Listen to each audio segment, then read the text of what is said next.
All right, we're on Upper Red Lake. We are live streaming. So, I gotta be honest, I gotta be transparent.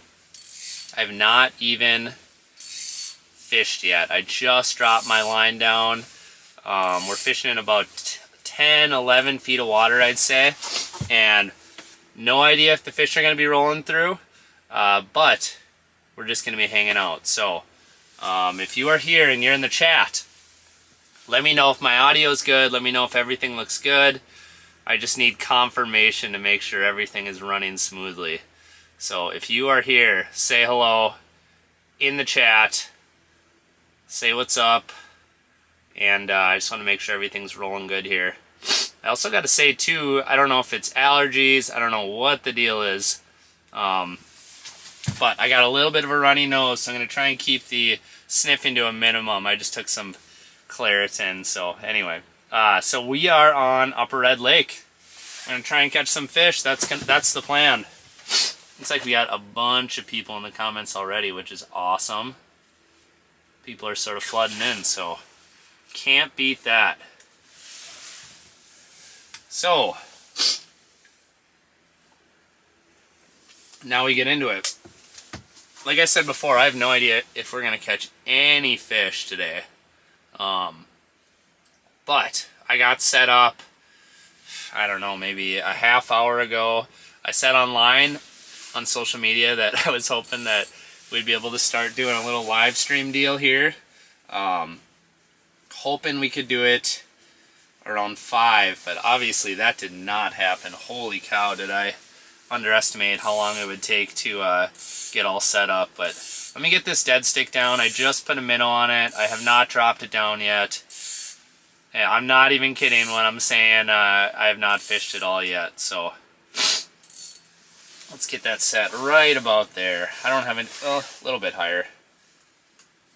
You can see my sinker up above and the minnow is just fluttering down. Alright, so we got that set up just like that. The two holes are about, I don't know, 3-4 feet apart. So we're just gonna fish. Got a bunch of people in the comments here, which is awesome.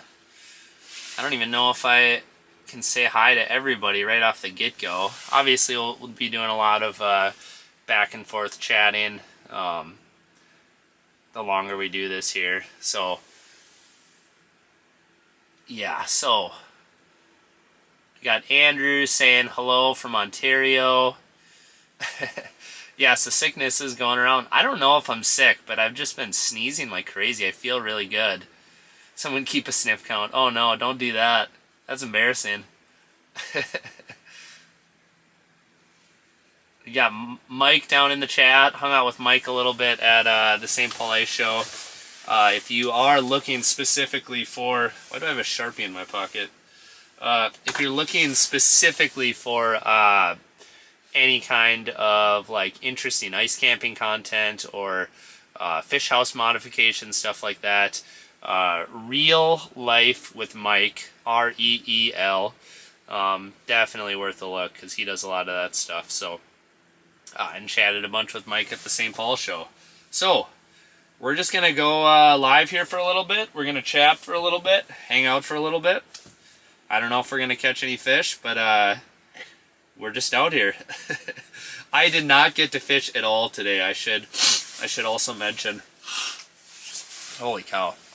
I'm gonna keep my head tipped back so my nose doesn't run. So my run doesn't nose. No, I didn't get to run around at all today. So I've been. Is that a fish right under the dead stick already? Guys, come on. That's. I mean. I literally just dropped this down. I'm gonna let the dead stick do its work here. I gotta be a little bit more quiet. I'm also gonna throw some covers on the hole here just to block some of the light.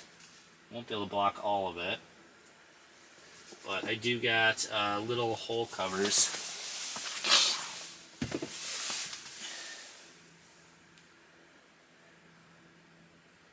Come on, you guys are. I want to see you guys calling out fish in the chat if you see it. Did no one notice it? Did I actually notice it first? That doesn't happen a lot. Okay, so I'm going to put hole covers over. I think that's just going to help a little bit with some of the light penetration. I should show you guys what I'm doing here. Got to get back in the groove of this live stream and content creation thing. So this right here is a finicky fuller hole cover. And I've got that just right over the hole. I can actually jig through that, but that's just going to block a lot of the light. So anyway, we're all set up. And also, please let me know. I want to get a lot more dialed in with this live streaming setup this winter. Maybe for some bigger plans in the future, possibly. But trying to get a lot more dialed in. So let me know if there's any issues with the stream whatsoever. If you feel like the lighting should be better. If you feel like, what else could be better? The audio could be better. If you think I need to get a lot better at fishing before I do more of these, you can say that too. But anywho, so that's that. You guys can ask me any questions while we're hanging out here. I like to kind of just think of this as just us hanging out. Realistically, I could sit out here and jig, and I enjoy it. I like it, but it's just more fun hanging out with you guys doing the jigging. So if you got any questions, any comments as we go here, let me know.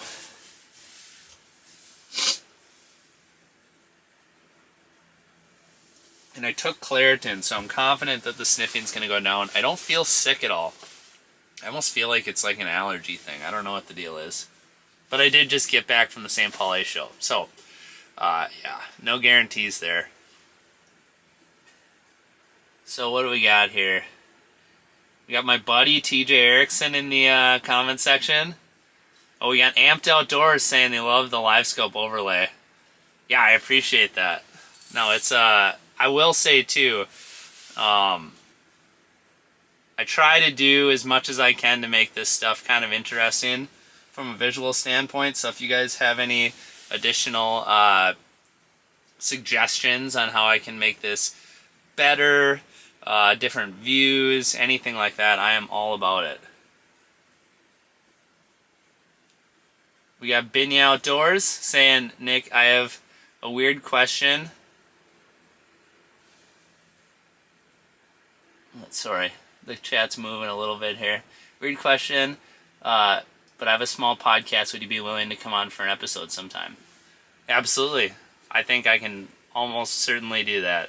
I get a lot of people asking, and I found it like in my messages, like, oh shoot, this person asked me to go on a podcast like 4 months ago.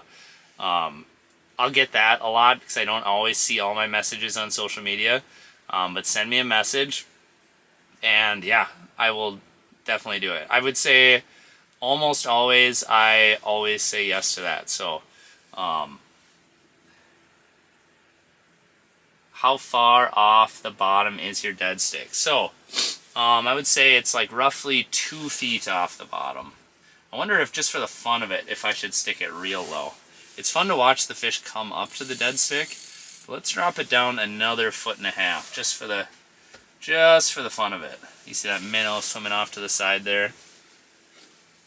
Amped Outdoors said, making me jealous, sitting in a hotel room getting ready for the last ice show in Wisconsin. Nothing on TV. And this live feed popped up. Oop. Oh, sorry, I got confused there. I thought that was a fish. I'm going to get too confused if I don't at least just lift this up 6 more inches. It's hard to go back and forth between the live scope and the chat and all that. Yeah, so Matt, you must be going over to Oshkosh. So that's I've heard that's a crazy, crazy show. I went to the Duluth show last year and did some speaking, and that was fun. But yeah, I've heard that Oshkosh show is super nuts. So I'm sure that'll be fun and interesting, and everyone's gonna be running around excited. But yeah, a lot of ice fishing to be done now too. So it is kind of that season with the show. Show is wrapping up. We did St. Paul Ice Show last weekend, and that was a lot of fun. Good time. Got to talk and see a lot of people. But it's great to be back on the ice. You know, hopefully catching some walleyes tonight. So That's pretty good too. I like that. How deep would you set up your ice camping shanty for multiple species, but walleyes in the evening? So that is a super tough question, but I would say the main thing is, like, it depends a lot on where you're fishing, the type of lake you're fishing, stuff like that. You're on an upper red lake like this. This is a big giant flat. Ultimately, where I set mine up is just away from the crowds. Could I be 2 or 3 feet shallower? Yes. Could I be a foot or so deeper? Maybe. But I just chose to fish where there weren't people. Hopefully not where there weren't fish. But if you're on like a traditional lake, like you know, a lot of the lakes that I have kind of in my backyard, like Gull Lake or something like that, a lot of times I will set up right directly on a weed line.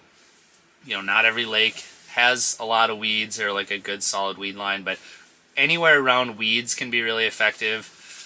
So a lot of times if I'm staying overnight somewhere close to weeds is going to be critical too. And I do think, like, you know, you can set up deeper. You can set up more in intermediate depths or whatever, but for the most part, I kind of like to be a little bit shallower. If it's a really deep weed line, it just kind of is what it is. But generally speaking, at night, if you want to have rattle reels down to catch fish, generally speaking, shallower is better. And then daytime, especially for walleyes, you know, deeper can be a little bit better. So just a few things to chew on, but there's a lot of different factors to kind of consider. I gotta drink a little bit more of this caffeine to get my brain sorted out a little bit. Hopefully we see some more fish. I mean, we're definitely gonna see some more fish. We just like instantly marked a fish, so that's like kind of a positive development. But like I said, guys, I did not run around at all today. I literally just came out. I drove up here, came out as quickly as I possibly can, or possibly could, and set up everything as quickly as I possibly could. So I just got the live stream rolling, so you guys are learning with me, if you know how many fish are here, what's going on. So let's see here. We got a bunch of people in the chat here. We got Jay Vestal. Sorry if I'm pronouncing that wrong. Said ice fishing walleye cup would be a good one to do. Love watching you guys. Appreciate that. Definitely appreciate that. We got some here fishies in the chat. Someone asked if it's windy. So it's actually not windy at all today for whatever reason. So it's pretty pleasant. I was actually playing with the idea. They have those, so Otter, like this year, just came out with these like wind blocks. And the one thing, so they're kind of designed, you know, for if you're fishing outside and you just want to set something up really quick to block the wind. It's almost like, it's really kind of similar to, it's just like 2 walls of a hub house basically, and you can set it up really quick. But that's obviously the main application for it. I think like people in the Dakotas were kind of asking for it.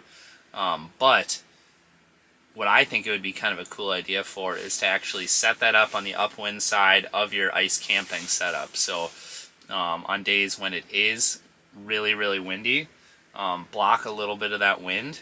And basically all that's going to do is just make things a little bit more pleasant around the house. So just an idea that I am kind of thinking about, but not going to be necessary today. I mean, there's barely any wind out today, and I think tomorrow there's not supposed to be, tomorrow's Thursday, there's not supposed to be like barely any wind at all. So with that in mind, you know, I don't think I'm going to have any chance of testing out that little idea. So but just something I'm kind of cooking up. And speaking of cooking, that's another thing too, like you have like a wind block like that, can be something that's really nice to cook behind. So just a few things I'm thinking about. Let's see. Are you sleeping on the ice, or are you staying at a resort? So, yeah, I'm sleeping on the ice. That's the plan today. I got the big setup here. I did some content. If you guys watched the Walleye Cup, I'm sure some of you did. Basically, we were up on Winnipeg last year, and we did a competition, and we were sleeping on the ice. And this is what I slept out of. So this is basically just that new resort sleeper that Otter has. Yeah, I'm gonna sleep I'm gonna sleep right here, right where I'm sitting. So this whole bench just lays out flat, and just throw a kind of like a little blow up foam pad, basically like half. It's like a hybrid foam / blow up, and I'm gonna lay that down and have a sleeping bag, and so I'm sleeping right here.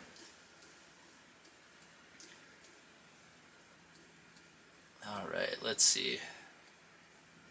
You ever catch burbot on red? Yeah, I do catch burbot sometimes. It's one of those weird things too, where I guess I've never caught like a really big one out here, but I have caught a number of them, especially at night. And depending on how the day goes out here, a lot of times I don't even necessarily really set up a rattle reel, because if you catch a bunch of fish, a lot of times it'll just be like a few burbot that end up coming through. So you get woken up at 3 a.m., 4 a.m. for a little burbot, and you got to reset everything up and do all the thing and basically disrupt your sleep. So you could catch 5 or 6 or 7 of them or whatever throughout the course of a night. And yeah, when you spank a bunch of walleyes during the day, which often happens out here, a lot of times you kind of feel like, I don't know if it's worth it to set the rattle reel down and catch more burbot. But yeah, there's definitely burbot swimming around. I mean, if we catch a number of fish this evening, I think there's a realistic chance that one of them could be a burbot for sure. Not sure if you have a rattle bait down. I'd be hard ripping a bait to call them in. Yeah, so what I got on right here, I guess I should show you guys just real quick so you have at least a little reference of what's going on here. I have a buckshot rattle spoon, so glass rattle spoon. This thing is pretty dang good in this lake. I've had success with it. The one thing I wanted to do out here is out here right now is make sure I have a glow color on. So this one is glow, so that's kind of the main thing I'm thinking about. But glow, and then a little bit of sound with that rattle, with those rattles. I'm not always a big fan. Like right now, turn on a live stream, just want to catch something. Yeah, I'm not always a big fan of starting out with something big like that. It's a lot of fun to catch walleyes on a rattle bait. Obviously, you go up to Winnipeg or something, that'll be the first bait down. But right here, right now, I don't know the mood of the fish. I mean, if I have a fish come in and look at my spoon and it doesn't bite, and we're doing a live stream here, like, I'll be a little bit bummed out if just thinking like, ooh, man, I had that rattle bait down. I don't know if it probably would have bit the spoon, but it didn't bite the rattle bait. So anyway, we're starting out with the spoon. We may switch to a rattle bait as we get a little bit later into the evening here, but that's just kind of my thoughts at the moment. So, have you ever used the Northland Whistler jig for ice fishing? I've played with it a little bit. Yeah, I think it's kind of cool. I think it would work, really good in these situations. It moves a little bit more water, but it's not something that's like in my normal arsenal per se.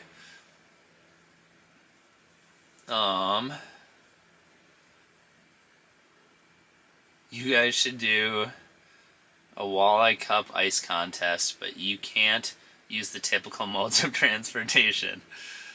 Typical modes, you have to make or buy something unusual, like ride a lawnmower or a dune buggy or an old Honda Odyssey.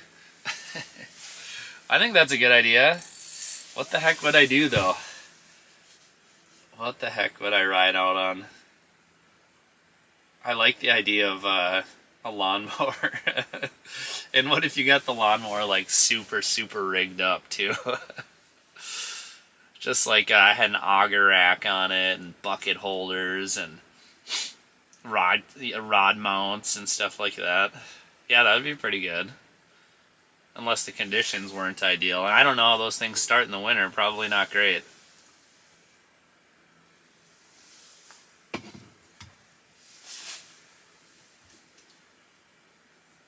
Alright, so let's see where we're at here.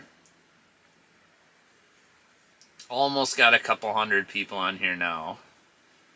Okay, so we got enough people in here. I want to ask. I want to get a little bit of engagement out here in the chat. So, let me know in the chat where you're from, or where is the place that you like to fish the most, or wherever. So I know obviously a lot of you guys are here because you like Upper Red Lake. You want to see what's going on Upper Red Lake, all the things. But I know a lot of you are just from random places. So let me know where you're from in the chat. Also, I've got a little giveaway. So I'm going to put that in the chat right now. Let's see here. I got to figure out how I do that. Just give me a second. But I'm going to put that in the chat. If you guys want to check it out, just give me 2 seconds. Look up, make sure there's no fish swimming under me right now. Okay. Boom. There we go. I got a giveaway. So I reached out to a bunch of different people. A bunch of different companies. Let me pin this to the top here. Alright. So there's a giveaway there. I reached out to a bunch of different companies that I work with and asked if they'd throw something in there. So I feel like we do these things all the time where we're out, doing live streams, making videos, whatever. And I don't even know that I've ever done a giveaway. So I figured it would be a fun thing to do. Alright, let's see. We got people from all the heck over. Let's see. Alright, we got Lake Geneva, we got Ohio, New York, Iowa, Park Rapids area. You might know my buddy TJ then. West Central Minnesota, Hibbing, Twin Cities, Saskatchewan, Paynesville, Minnesota. I played Paynesville in basketball back in the day, so I'm aware of Paynesville. St. Louis River, Michigan, Colorado.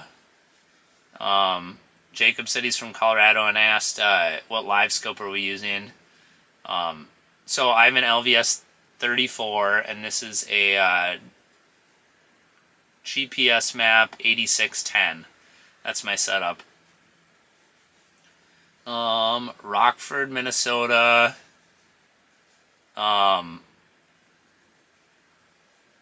Ontario, Woodbury, Minnesota, Lake of the Woods. What's going on, Craig?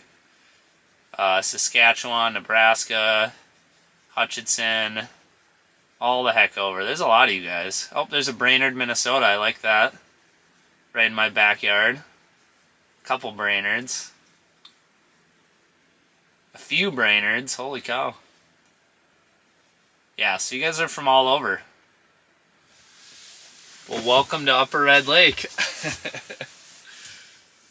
How many of you are coming up to Upper Red Lake this weekend? That's what I want to know. That's another thing. That's another thing I would like to know.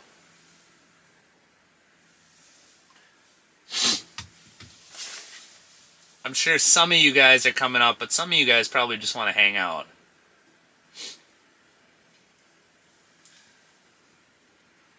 Checking in from Iowa, checking in from Bemidji.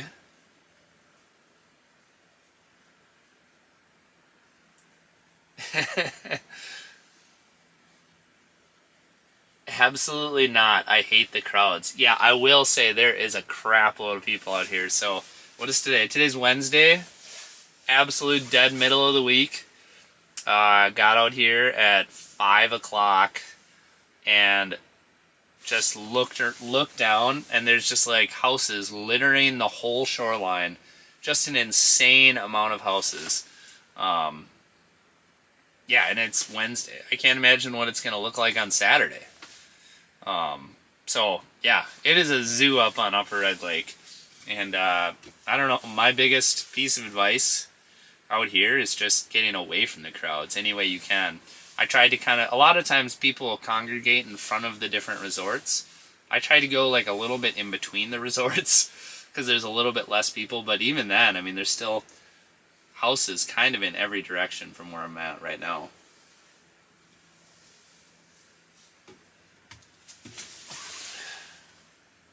Nick, where are the big crappie? Well, hopefully they're going to be in our house tonight. Yeah, so I got to fish a little bit up here last winter for crappie, actually with Josh Leesburg, who guides up here. And yeah, a lot of where we fished was more on the north side of the lake, northeast corner. That was a lot of fun. But yeah, Josh is super dialed on them, and that was a really good time. But yeah, there are some insane crappies in here. I doubt we'll catch any tonight. There's a chance, but they do a lot of roaming around, a lot of cruising. I mean, if a big school of them comes through, you'll obviously know what you're looking at. David asked, is there a cold snap coming your way? So I actually think there is a cold snap coming, I think. What is that thing? Is that a little minnow? I got too much gear in here. Makes it tricky to reach my live scope. Yeah, just a little minnow or something swimming around. Yeah, it's supposed to get really cold, but my plan is to leave before it gets cold. That's what I'm gonna do. Let's see. There we go. That's better. Minnesota Metro got 8 inches of snow on the lakes. Yeah, you know what? We got the same where I live too. So I live just a little bit east of Brainerd. And we got dumped on for sure. Actually, it seems like there's less snow up here. I don't know if that's 100% true. But yeah, we got a lot of snow around home. And we have enough ice, I would say, to feel decent about getting the snow. Obviously, we'd love to get some wind to blow all of it out of here. Excuse me. But yeah, I suppose all that snow in the Twin Cities area probably really sucked because there's probably a little bit less ice down there. Although I don't think the Twin Cities was that far behind Brainerd, just based on how cold it's been everywhere. But let's see here. Saw another one I was gonna. Are they letting ATVs out yet, or still walking only? Oh, they are letting ATVs out in a lot of places for sure. Gallo, it probably won't be long till they're letting trucks out here, honestly. There's not that much snow, just like a little bit. Temps are going to get really cold. There's a bunch of ice. They're going to continue making more, so it's definitely enough for ATVs for sure. I got my snowmobile out here right now. So, watching from northern Manitoba. What's going on, Nick? One Nick to another Nick. So I just got back from Manitoba, so that was a really fun trip. Fishing. So we were up at Wekusko Falls Lodge. That was a good time. We spent a lot of time trout fishing just because we were up so early that, you know, that was kind of, for the most part, a lot of the only water that was frozen was up where we were at there. So a lot of it was just the stock trout lakes. So that's what we spent most of our time on. Got out to chase a little bit of walleyes. Just a ridiculous walleye bite in the place that we went to. Just kind of the classic backwoods Canadian thing, you know, especially up north Canadian thing. But I do want to, really, really bad, I want to go back to Winnipeg for somewhat early ice. I know that they've already got a bunch of ice there already, and guys are driving around out there, but yeah, I want to get out there for early ice. I've never done like the early ice Lake Winnipeg thing. So hopefully I can get out and do that. Maybe even before January. We'll see.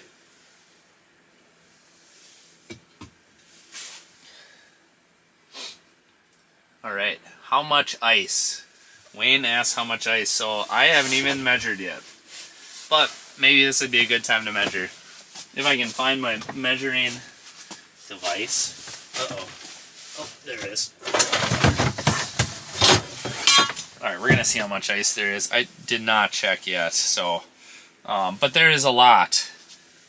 There's a lot. We're good. We're safe. But... I should just see, because I know I'm going to get the question a bunch of times. Where should I do it? Maybe over here. Check in this hole. I was going to check in the scope hole, but there's too much stuff around that. Right, let's see what we got for ice. Holy cow. Quite a bit. Right about there. Wow. There's 12 inches right here. So... should have checked that before the stream, because I know I'm going to get a bunch of questions about it. But boom, now we know. I'm on top of 12 inches of ice right now, so kind of insane. I feel like I should measure again. Like, that just seems like a lot. I feel like I made a mistake or something, but... okay, I gotta measure one more time. That seems like a lot of ice. But, I mean, it makes sense out here, honestly. Not super surprising, but... it's a little surprising.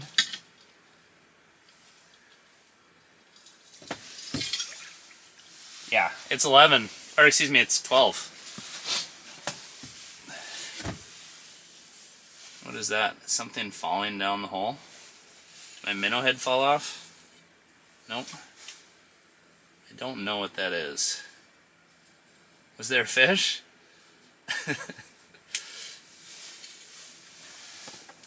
Well, either way, let's get this cover on. Block the light a little bit. Yeah, so 11.5 inches, 12 inches, right in that range. Which is crazy. Super crazy. That seems like a lot. 12 millimeters? It's not 12 millimeters. No, it's definitely more than that. Will you be at the Wisconsin Fishing Expo? I won't. I won't be at the Wisconsin Fishing Expo. I'm going to fish here for the next day and a half. Hang out in Upper Red Lake. And I might even do another live stream tomorrow. After I've ran around and fished tomorrow, just to get a good read on what's going on in the lake and where I should set up for an afternoon live stream. But no, I'm not going to go to Wisconsin. I'm done with my sports shows for the year, so...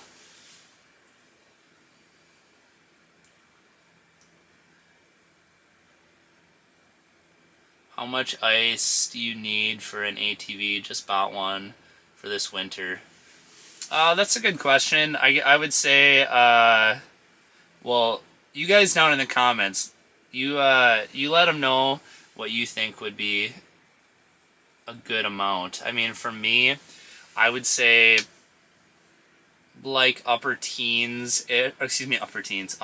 digits would be what I would be looking for. The biggest thing with ice is just the fact that I can tell you, hey, it's safe to go on 6, it's safe to go on 7, it's safe to go on 8, whatever.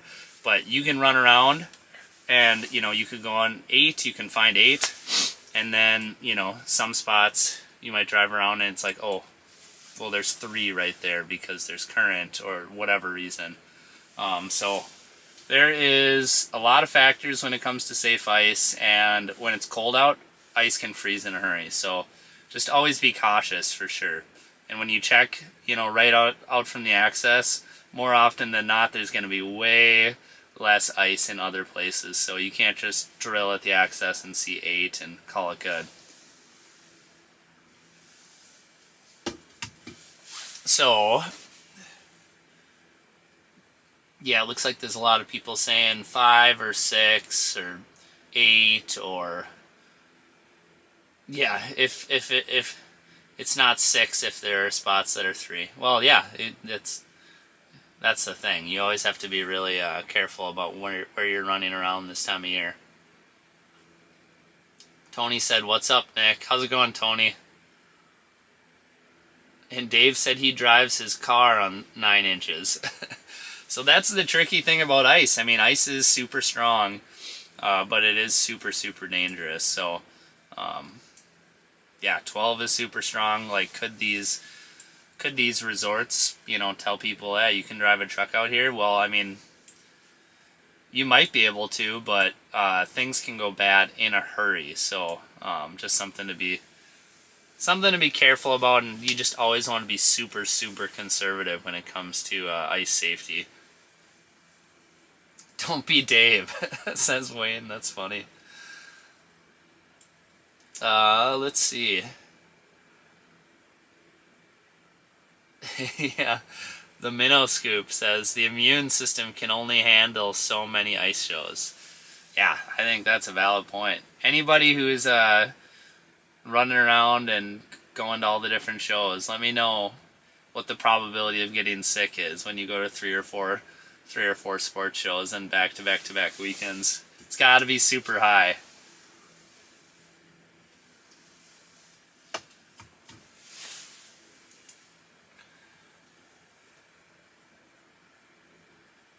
All right.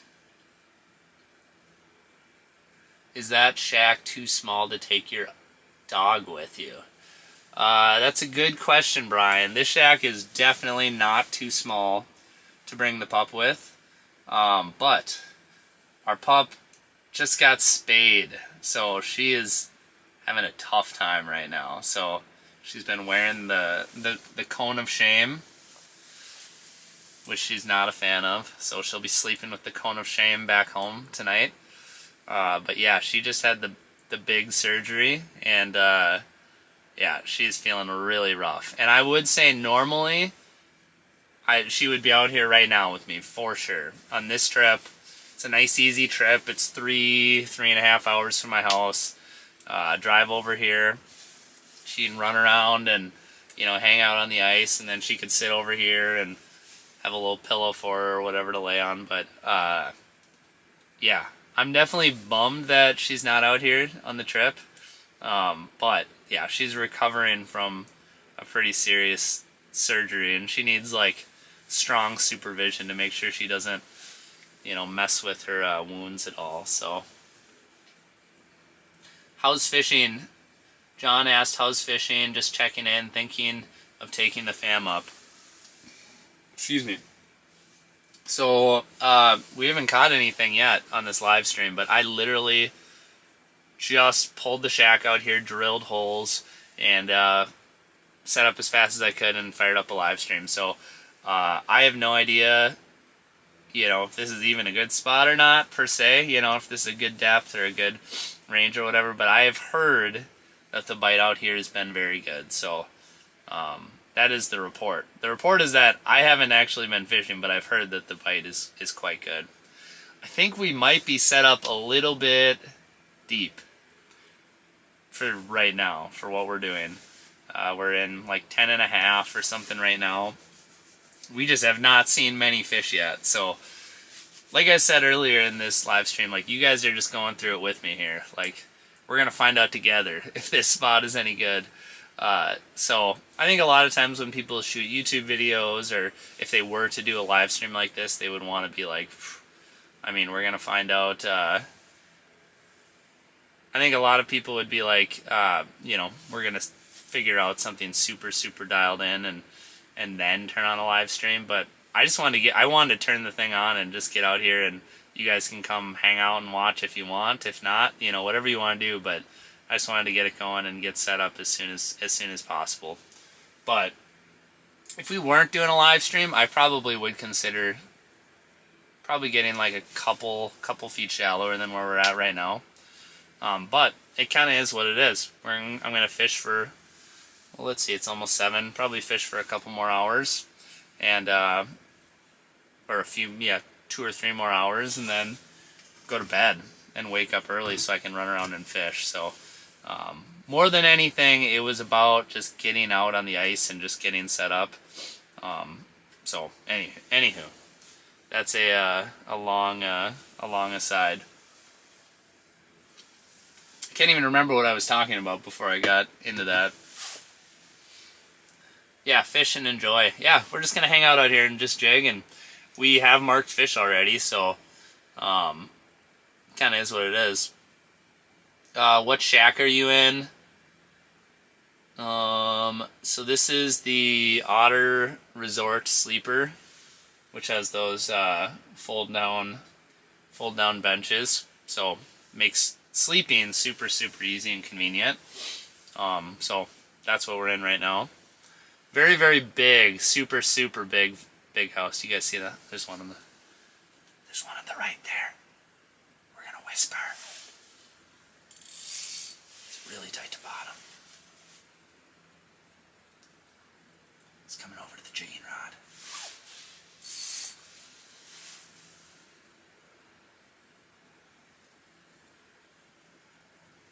Come on. Come on, turn around.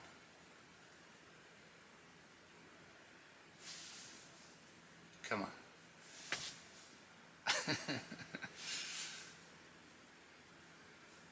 That's the best you got. It's just a beeline right underneath the house. Because you got nothing better to do. Okay. I don't remember what we were talking about, but that walleye, obviously not a happy camper. Did not want to cooperate. Could have been a burbot, could have been a walleye. Either way, that was not a positive run there. But we're seeing some fish. I mean, I will catch something here. Probably, maybe even a handful of fish before it's all said and done. Let's see here. Fish didn't want to be on camera. Yeah, no, that's for sure. Freaking walleyes. the minnow scoop says. Downsize. Yeah, no. I think Tim said I should consider downsizing. I don't think we are in like the mega tweak moment yet. That is one thing that a lot of people ask and kind of want to know about. Kale said you didn't wiggle it right. You're right, I didn't know. I think the way that fish was swimming around, it didn't even like really look at my bait much at all. So I have a hard time thinking that was a presentation issue. So you guys don't jump the gun right away. Just because you get rejected by one fish doesn't mean you have a bad bait on, or you need to move or change everything. A lot of times there's some fish that just swim right past, and a lot of times the nice thing with forward facing sonar like this, or in this case down facing live sonar, is the fact that you can read the mood of the fish a lot better. And that fish was just like straight up a bottom grinder. He was just cruising. He didn't even look at the dead stick. Like, that's a live minnow, so like that's probably a pretty good presentation. But yeah, one interaction like that is not enough to change a bait by any means. I do know one thing. I gotta decide. This is an important tactical decision here. I have to decide how much caffeine I'm gonna drink tonight. So it's 7 o'clock right now. I feel like I should have another caffeine drink. I don't know why I feel that way. I don't know how long we're gonna be doing this live stream, but I guess the more caffeine I drink, the more I'm gonna have to go to the bathroom, which is always a fun little side quest because you guys always tell me about all the fish that I marked while I was out of the house going to the bathroom. But anyway, let's see here. We got 300 people in right now. It's a pretty good run. I feel like when we've done this in the past, we've gotten like almost to 1,000 at different points. Let's see. Have you heard any ice reports on Mille Lacs? Okay, so if you want ice reports on Mille Lacs, my buddy Brad Hawthorne has been out there a lot checking ice. I will say right now, I know there is fishable ice on Mille Lacs in a lot of places. I would even venture to guess that even outside of the bays, you could probably get out on Mille Lacs right now. Oh, is that one on the bottom there? Or am I crazy? I might be crazy here. I'm getting lost in the sauce. But yeah, I mean, Mille Lacs, I definitely considered staying home and just fishing Mille Lacs instead of driving up to Red. But Red is so fun. Like, I have full bars of LTE right now, so I've got like pretty much unlimited service to do these live streams. We should mark, a good amount of fish. Mille Lacs, can be really good as well, just for marking fish. But I mean, Red is the creme de la creme in Minnesota. So hopefully we get some action here. That's kind of why I picked it. So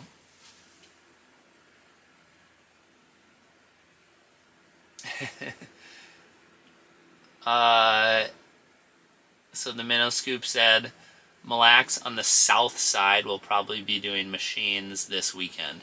Yeah, I believe that. The south side in particular, if you want to get out of Mille Lacs, the south side freezes way earlier than the north side. I like to fish the north side because I live a lot closer to the north side.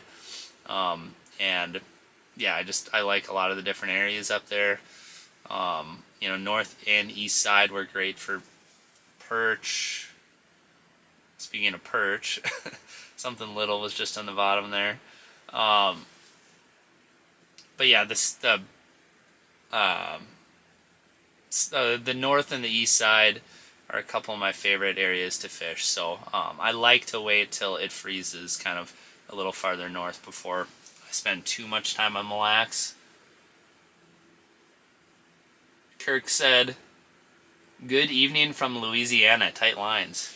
Hey, I think that's actually pretty crazy. We got I'll get comments from people like on ice fishing videos, like people from Texas and Florida, Louisiana, like Germany, like all these different places.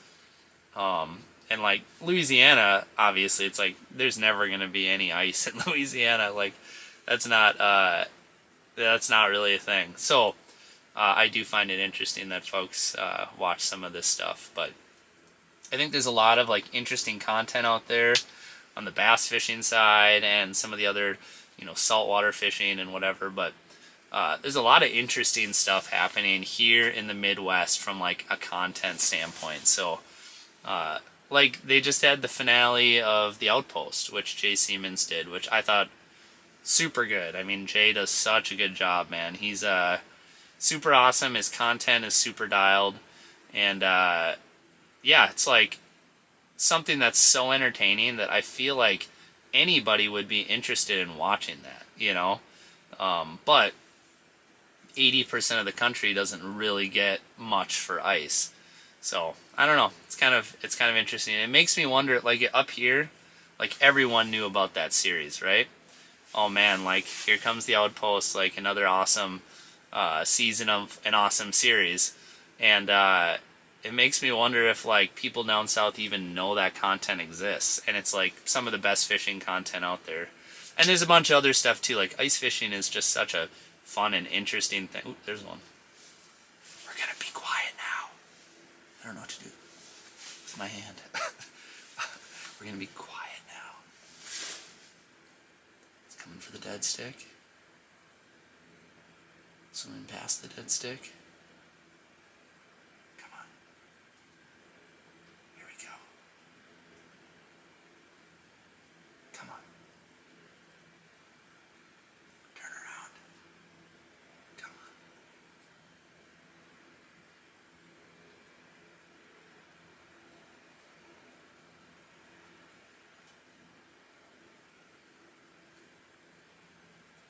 Does that look like a burbot to you guys? Or walleye?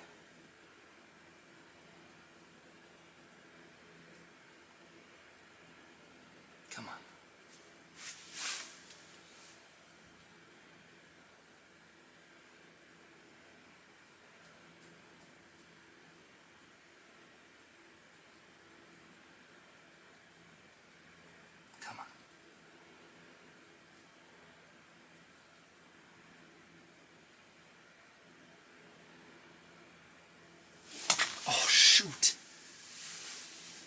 He was holding on to it, but he must have just barely nipped it. Come on. Look at that. You got a minnow here. Is he going to come for the minnow now?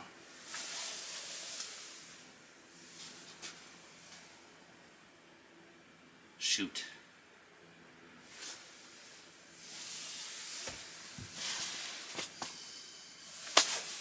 Well, we had one there. It actually did bite. So it looked like I just whiffed on nothing, but I could feel him holding on to it. And then when I pulled, I felt the pressure. And I swung and we missed. We missed the first bite. So we have a miss now. Unfortunately we missed. So I also just lost my minnow head right now, so I got to get a new minnow head. But there are some fish coming through. Things are happening in a way. Things are kind of happening. Pop another minnow head on there. What do you guys think? Do you guys think that was a walleye or a burbot? Oops, I just ripped his head. Ripped a big hole in his head. Let's get a good one here. So I just got a bunch of fat heads. That's what we've got in the minnow bucket today. Alright, that'll work. Okay. Now I'm going to read the comments. Hopefully you guys don't roast me too hard for missing that one. Let's see what we got here. Burbot, walleye, burbot, Loch Ness Monster, a burbot, eel pout, mermaid, a walleye. Alright, you guys are all over the place. You guys have no idea.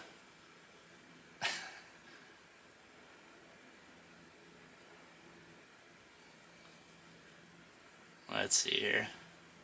Heartbreaker. Yeah, it definitely was a heartbreaker. Yeah, that was kind of a cool interaction. Hunting 24/7, 365 said TJ would have caught it. And here's the only problem.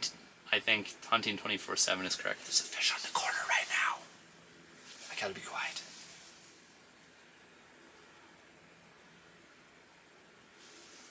Come on in. Come on over here. Okay, so the scope. The fish is like right there. It's gone now. Looks like it swam away, but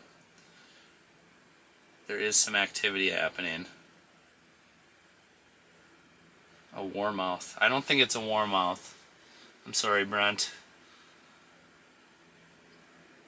The question is, would TJ have caught that fish? I think the answer is probably not. I feel like soft bite like that, combined with TJ's extremely strong hook set, probably would not have, it wouldn't have ended well. I think I had a better chance at that fish than TJ did.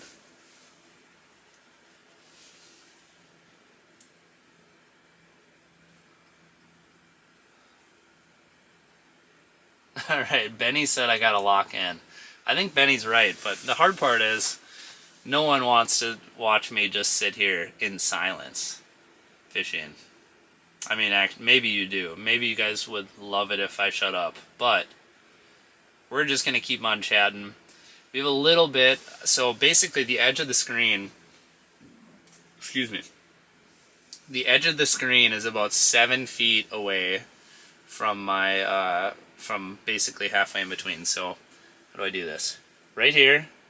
That is where my live scope pole is, right there. So that right there is my jigging rod, and then this one right here is the dead stick.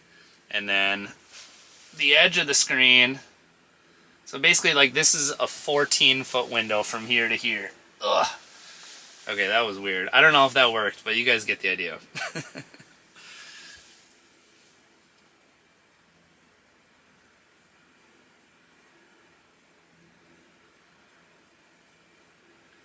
Do you ever fish Winnebagosh?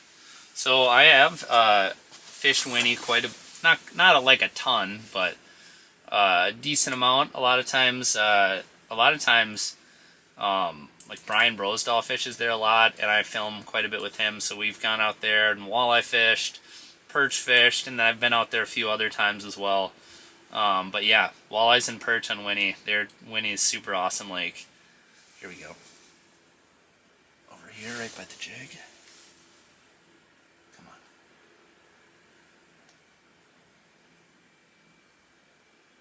Come on.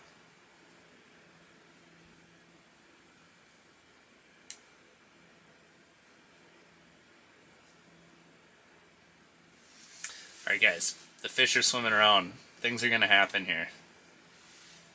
We did not mark a lot of fish that first... Well, how long have we even been live for? How do I check that? I have no... Oh, let's see here. An hour? Wait, has it been an hour? Anyway. The first 45 minutes or so we were live, we did not mark many fish. 56 minutes. Okay. I would say the last 10 minutes we've seen a few marks. So the first 45 minutes were slow. Only saw one fish. Or maybe two, I can't remember. But now there's been like a little flurry. Like there's actually a few fish swimming around now. So, I don't know. Positive developments. We might mark 30 fish on the live stream here, so we're definitely going to have some opportunity. Have you ever fished Ottertail Lake? Yeah, actually I've only fished it once though. I fished it in the summer with Jason Rylander, who some of you may know, just an absolute beauty of a human. But yeah, that was a long time ago. That might have been 12 years ago or something.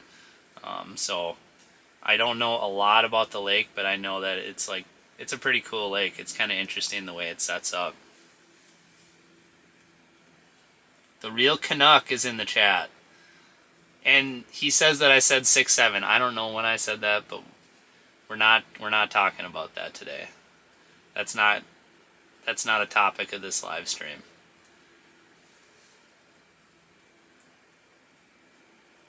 You should go try to fish in 6 or 7 feet. That would work. That's where I fished last weekend. So that's what Riley said.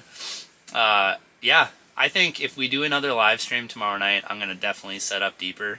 Or set up shallower. But, yeah, I don't know. I mean, so if we have been fishing for an hour, and we've marked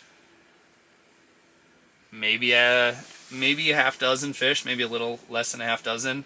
I mean, that's not amazing, but it's not insanely terrible either, so I'm confident we're going to get into a good flurry. Oh, there's one. Really tight to bottom. I was just putting the brakes on.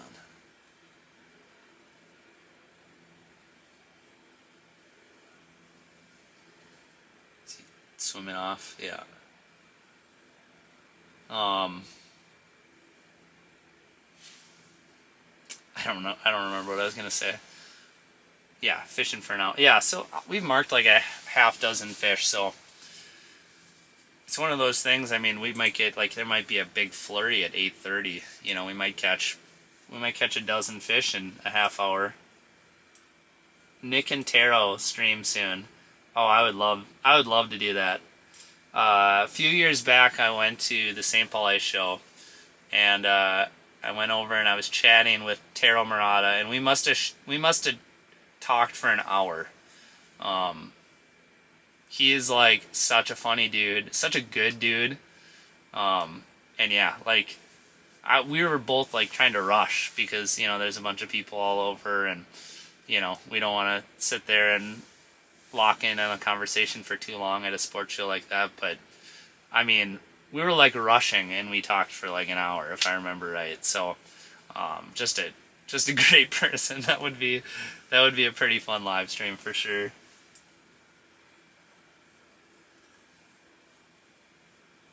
Nelson's Retreat said, 10 p.m. to 2 a.m. was our best time. Well, if that's the case, maybe I should drink some more caffeine and we'll really crack them late tonight.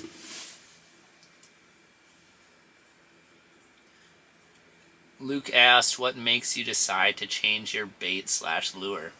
It's a great question.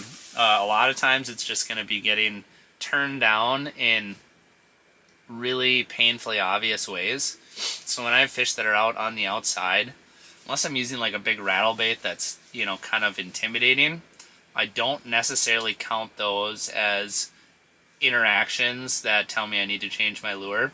So a lot of times, like with a spoon like this, it's a little bit more mellow. The fish know where it's at for sure. They know that it's there. But it's a very approachable presentation. So if I'm using a rattle bait and the fish won't come close, I may use that as a sign that, hey, you know, maybe I should go to something smaller and a little bit less intimidating.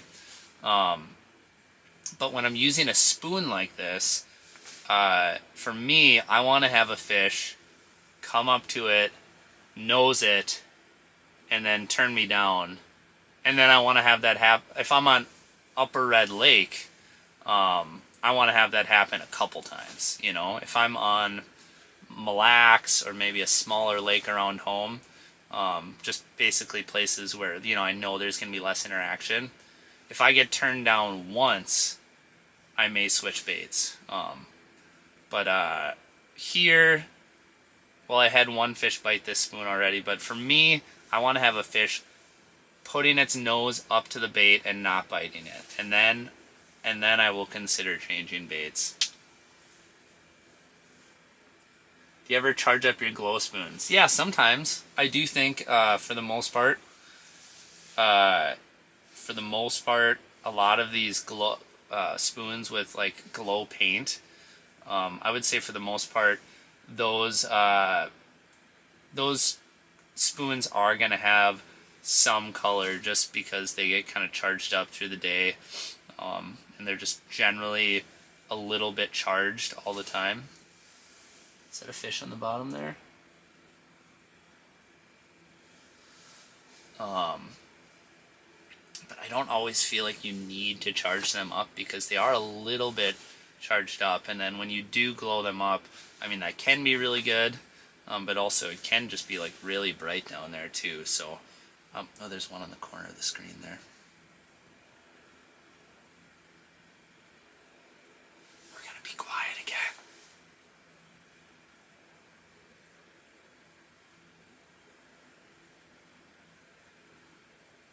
They're real tight to bottom.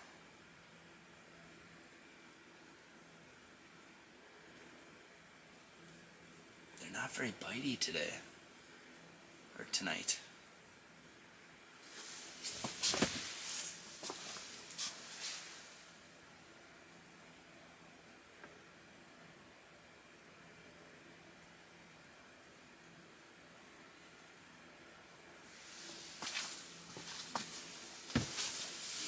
Alright guys, I know there's fish swimming around, but I really gotta go to the bathroom, so I'm gonna be right back. Also, looks like Grimy Fishing joined the supporters, so I really appreciate that. Appreciate the support, making this stream happen, so big shout out to you as well, but I will be right back because I can't hold it any longer.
let's see here.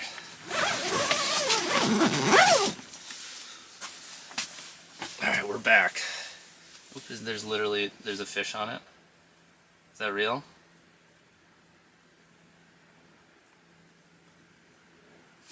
There we go. There we go. You guys didn't tell me there was a fish down there.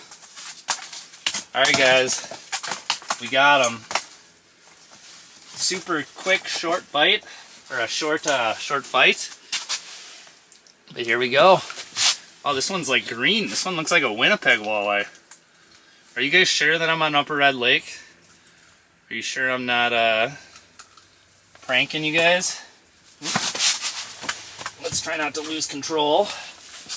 Alright, this is not a trophy by any means. I would probably eat them though.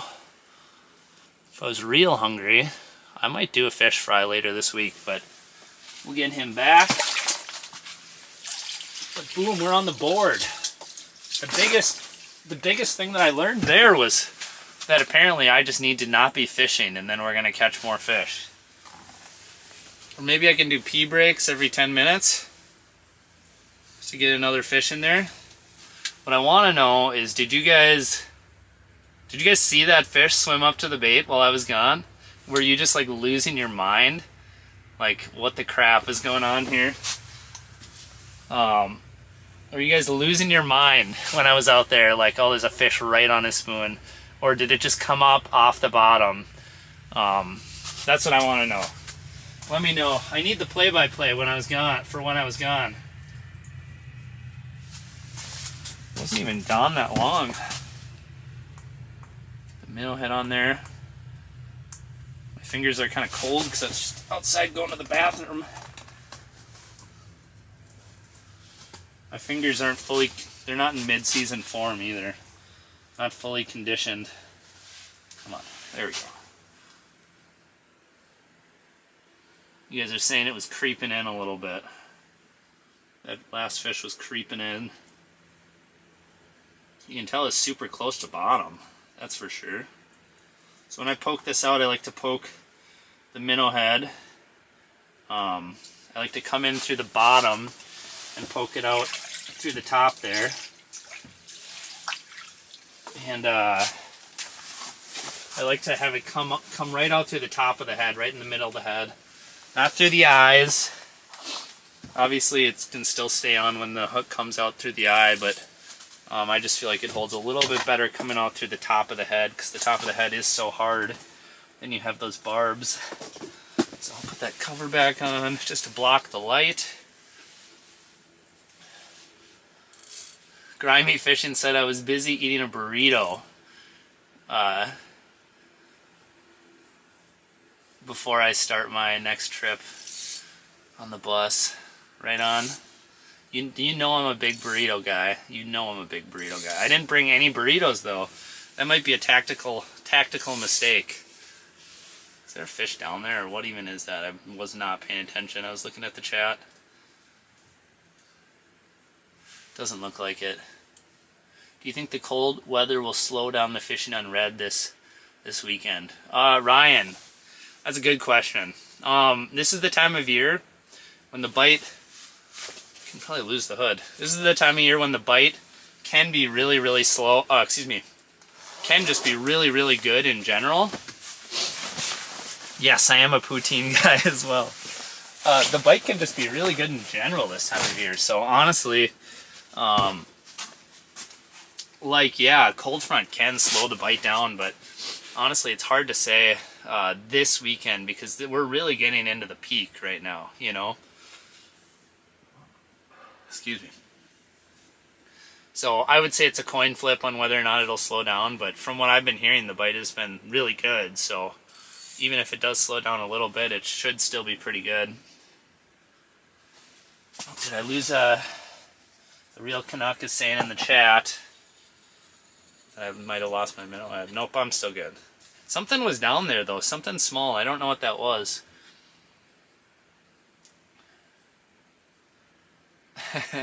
Savvy Shopper said, could you leave again? We'll be here. Yeah, you guys can watch the baits for me. The only problem is you can't set the hook. or work the bait, work the jig when the fish comes in. Otherwise, you guys are doing a good job. Oh, we got McComas in the chat. Mr. Brett McComas is saying hi. We got TJ in here too, so we got the whole crew, or most of the crew. And TJ asked if I had brought any sleeves. I'll show you what he's talking about. I did bring sleeves, I will say. And I'm actually getting super hungry because I've not had dinner yet. I better just check in to see what I got. So, Jordan actually, my wife actually packed my sleeves up in a Ziploc. But a sleeve of saltines. I think we're gonna munch on some saltines for a little bit here while we're hanging out because I am real hungry. I realize it's not ideal to just be like eating food on screen in front of you guys, but I'm gonna munch a little bit while we're hanging out. Craig asked, "What about peanuts?" Here's the thing, Craig. I was out the other day, not the other day. I was out last year, ice camping, and I brought a bunch of peanuts. And usually it's high in protein. You know, it's just a good snack in general, healthy, good for you. But I ate so many that I actually like started to develop like a intolerance to them. So I ate so many peanuts that like now I'm like a little bit allergic to them. So I don't have as many of them anymore. So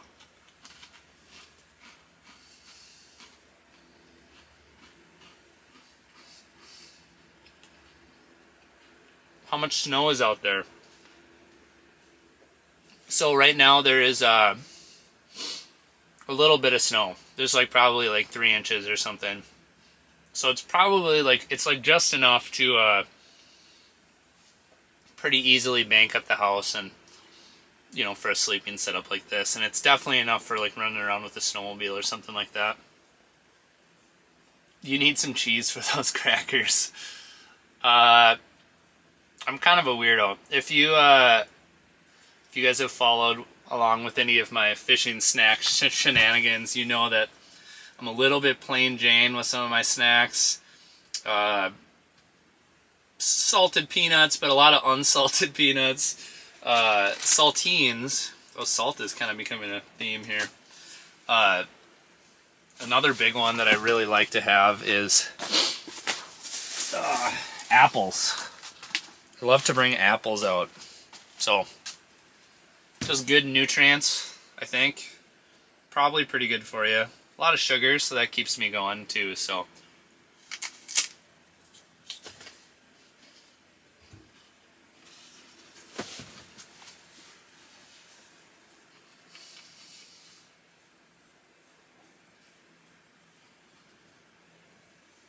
What Mr. Target Walleye said, "I've known you for a decade and the only things I've ever seen you consume are burritos, saltines, plain tortilla chips, peanuts, and some caffeine, and an apple."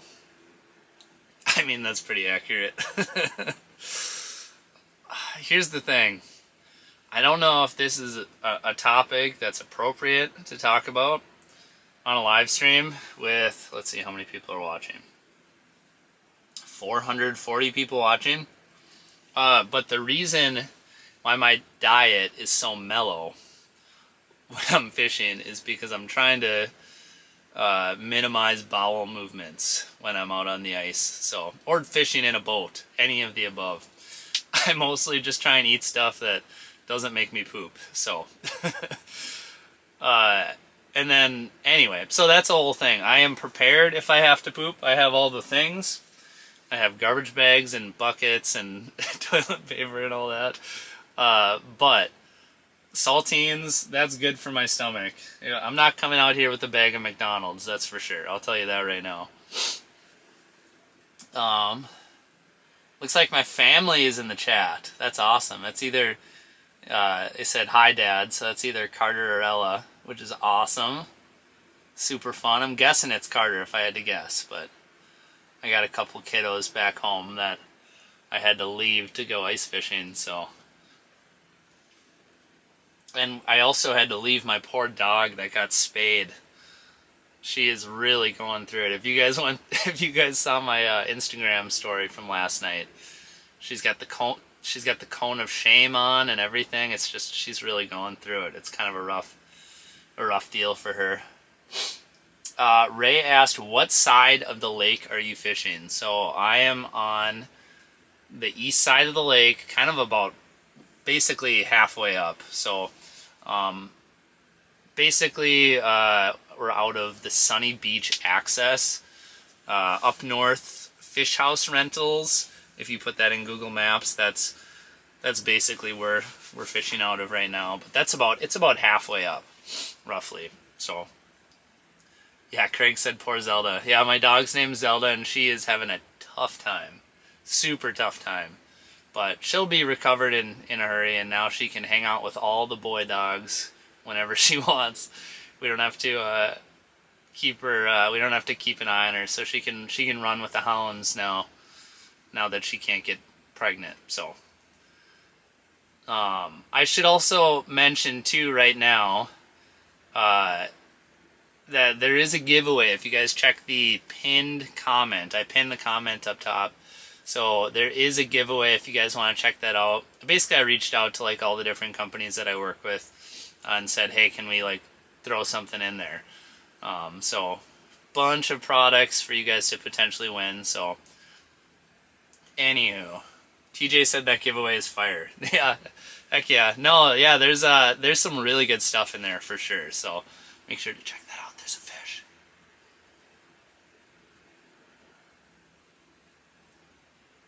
Is he coming around the side there?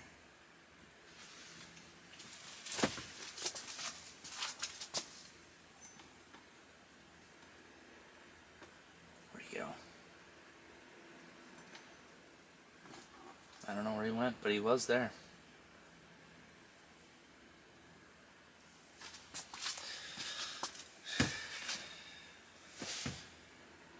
Anyway, so there's a giveaway. Check that out if you want. But otherwise, we're just gonna keep on fishing. Man, some of you guys are on the ball with calling out fish that you see. So if you guys are following along here, sometimes I get a little lost in the sauce, eating saltines, just chatting, reading what you guys are chatting about. So if you see a fish, just yell in the comment section. Just let me know. I don't know what you'd say. Maybe fish or walleye or... Yeah, you can make a call what you think it is. That last fish was definitely a walleye. You can just kind of tell the way it was shaped. What is the biggest walleye you caught on Red Lake? Oh, that's a good question. I'm trying to think. I think some of my biggest fish that I've caught out here were quite a few years ago, like 5-6 years ago. Like, I would say 24, I think, was my biggest out here. Maybe 25. But, I mean, that's a pretty nice fish for red. Obviously there's like 30 swimming around. I mean, that's not it's not impossible. I think Tony Roach caught a 29 or something on camera last winter. So there are some big ones swimming around, but they are a lot more rare. I mean, like high teens to low 20s is going to be a lot more common out here. And it's one of those things too. I mean, yeah, like a mid 20-inch fish is going to be, those are going to be like the trophy kickers, you know, that you see out of here every now and then.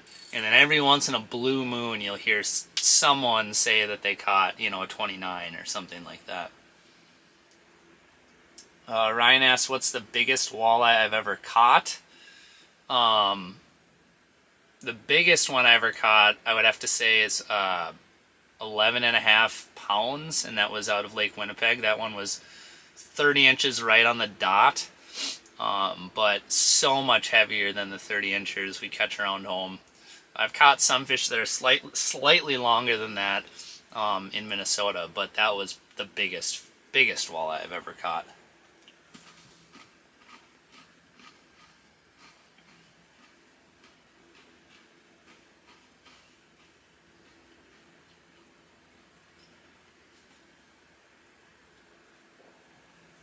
Ray asked if you need a snowmobile to get out to the fish right now. Honestly, if you really wanted to, you could walk out right now. But no, like a four-wheeler would work just fine. And like, I think in a lot of cases, some of these resorts are going to be letting trucks out pretty soon. I did see someone, I forgot to mention to someone in the comments a few minutes ago asked how much ice there is. And we measured it earlier in this video, and there's like legitimately over 11 inches. It's like kind of in that, maybe pushing 12 inches right now. So there's kind of a crap load of ice out here. It's sort of insane. I'm not sure what the general conditions are out here, but yeah, there's a lot right here, basically a foot. All right, my kiddos are asking if we caught anything. So first of all, shout out to my kiddos, Carter and Ella, and also shout out to my wonderful wife back home watching the two kiddos and the sad post-op pup. But yeah, we've got one fish so far, so not slaughtering them, but we are marking some fish, which is a positive development. And so we haven't been live super long, but there is enough fish swimming around that this should be a pretty fun evening.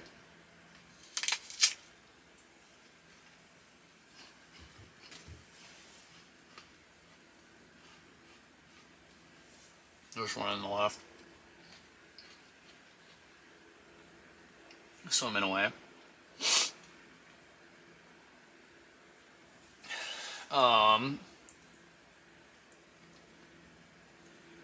So Blaine asked, what is your camera setup right now? So right now I'm not super dialed in on this, and if we do a live stream tomorrow, first of all, we'll probably be a little bit shallower, but second of all, I want to play with that camera right there. I have another camera, fancier camera, that I want to see if I can get dialed in and kind of linked up to my computer. Also, the computer's about to die, so I should probably plug that in. I have a different camera that I want to get hooked up to the computer. Could you imagine if we were doing this and the computer just died and you guys are like, what the heck? But that one that we have right now hooked up is called a Sony ZV-1F. And it's a pretty sweet little point and shoot camera. Sorry, I gotta get this plugged in ASAP here.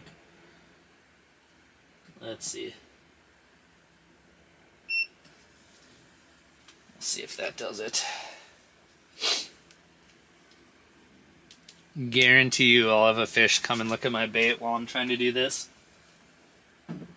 Because that's just how it always works. Alright, if you guys saw the cords I got laying around to do this, you guys would laugh. Did that do it? No, not yet.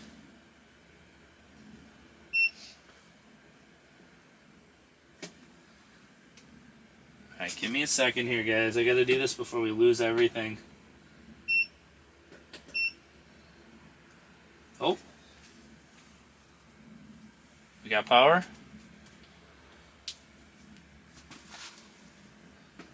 We should. Okay, we got power. I forgot what we were even talking about, but it triggered me to check the battery power. Oh, we were talking about cameras. Guys, you can't just say we had a fish there. I don't believe you.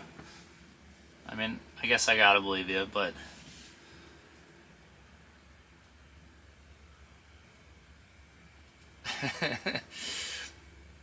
English Lab said, Nick, go and take a dump. That'll guarantee you'll catch a fish.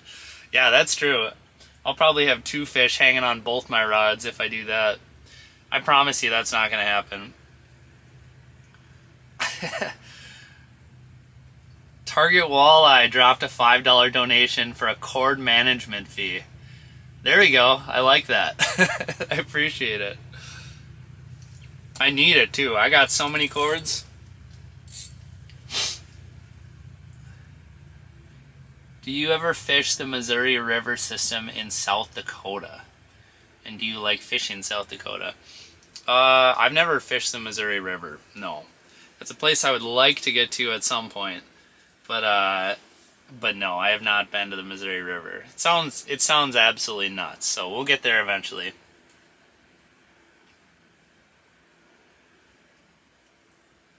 See, even my son's in the chat telling me that I'm missing fish. So that hurts. He should have came with on the trip. He could have been. He's got the eagle eyes out over here.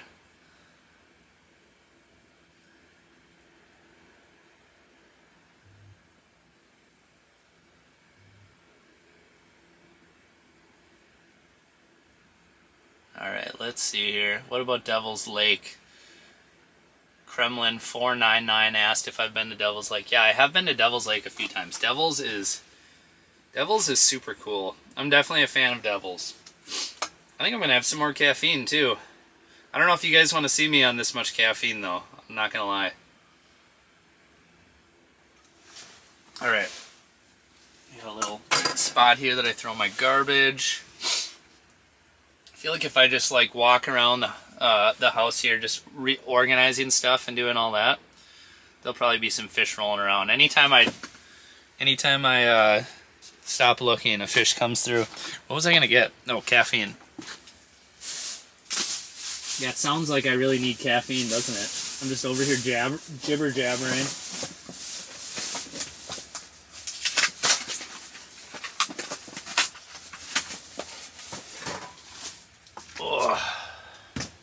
How many fish did I miss while I was doing that? Mikey asked how's the bites been. Not hot and heavy yet, but we're working on it. But we've had a number of fish come through. They're definitely not fired up though. You can definitely tell they're not feeding super hard right now where we're at. Maybe they're feeding a lot better up shallow. I don't know. We'll see.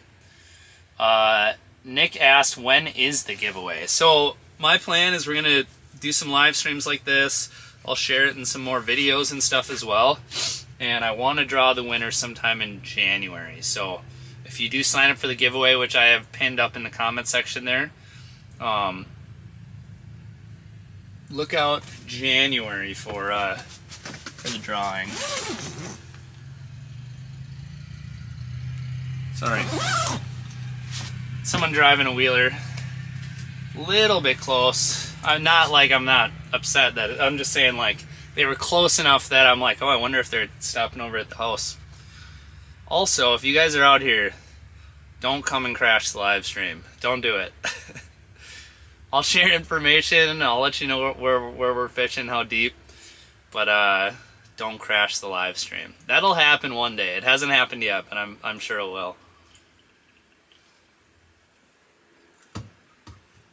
Wyatt asked how long I'm gonna be here. I think I'm gonna be up here on red all day tomorrow. So obviously I'm fishing out here tonight, spending the night out here, and then fish all day tomorrow. Maybe do another live stream tomorrow after I ran around and fished in a few different spots. What was I going to say? Oh, and then I'm going to leave Friday morning. So I kind of want to get out before this big cold front comes through. And also, this is, a long enough trip for me as well. So get out and spend a couple nights out here.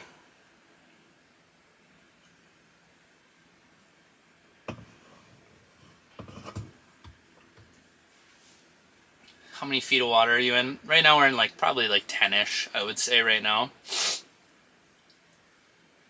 We got a $20 donation, live, what do they call them? Live chat? Super chat? $20 super chat from Tim. Tim Tortoloti. I feel terrible. I'm bad with pronouncing names. But Tim said he's not always available for live streams. Thanks, keep them going. Cheers. Yeah, I really very, very much appreciate it, Tim. And there's a walleye. I think you brought a walleye in. Let's see. Or what is that? That can't be a walleye. Look, it's... Oh, it is. The minnow's swimming away from it. Oh, there's another one.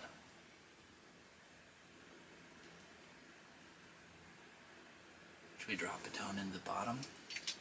Sorry, a little distracted now. We'll just pound it on the bottom a little bit. Lift it up. Turn around. Yep, he's turning around. Like 80% sure he's turning around. No?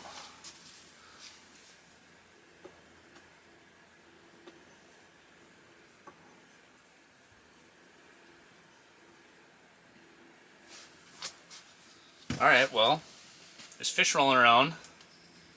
They're not just biting everything, but there are some fish rolling around.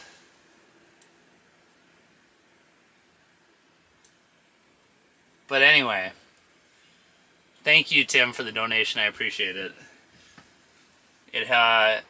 I'll send that directly to Verizon, which I have to pay for my hotspot to do this live stream. So.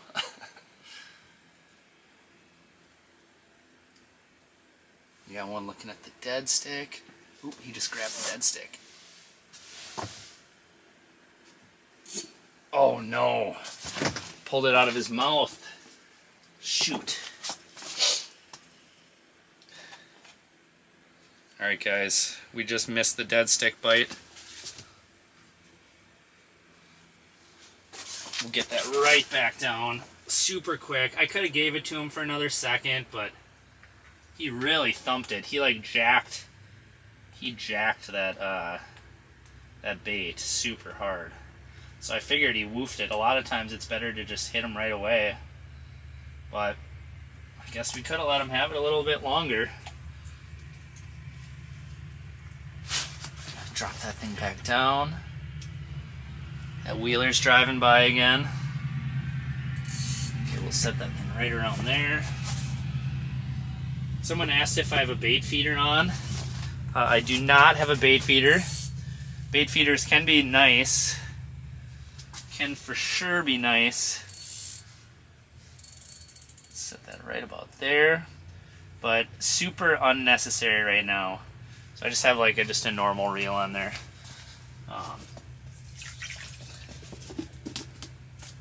That thing thwacked the dead stick. Got a little rag. Try my hands there, but anyway, so what are you guys saying in the chat? That's what I want to know. Came out of nowhere. Yeah, that one did kind of come out of nowhere. They come in pretty fast when they're ready, you know.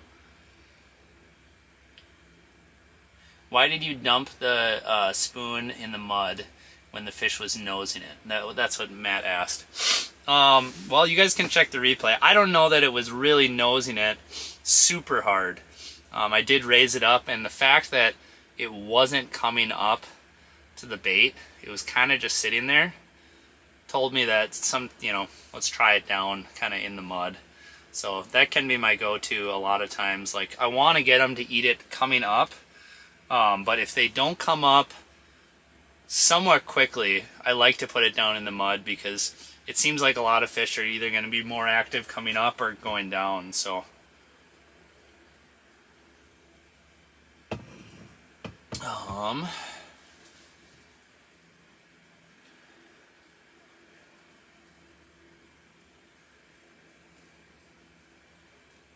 alright, so it looks like we just did have a fish roll through. I was too busy talking to the camera. Ooh, what's that up there?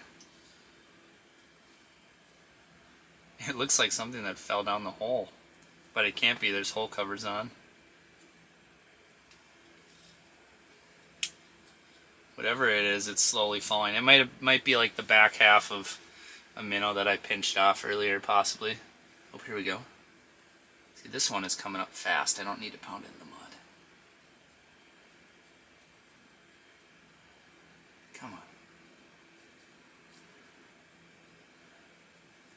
Sometimes when they're turning around, if you jig it close to bottom, that'll get them to to turn around on you.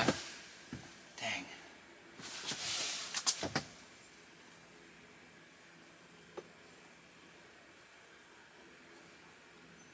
There's definitely fish around, but they really are not that bitey today. Obviously, I'm a little distracted on some of these interactions where I'm not, you know, necessarily, I'm not necessarily like super tuned in because I'm reading the chat or I'm eating or something. But even the ones that I am seeing and working them, you know, they're not necessarily coming up and creaming it like they probably will in the morning when I roll out of bed and start jigging.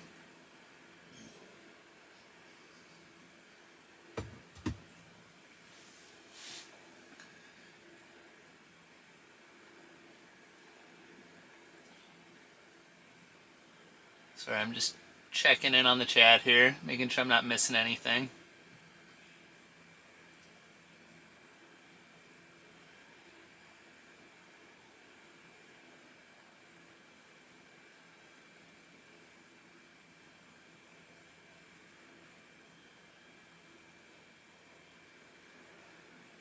There's one under the dead stick. Yeah, there is a little flurry. You're right. Come on. Shake it just a little bit. Come on. Take it. Oh, you just grabbed it. Get rid of this. Pull cover. Is it still there? It's not still there. There we go. Come on. You grabbed it? Oh, shoot.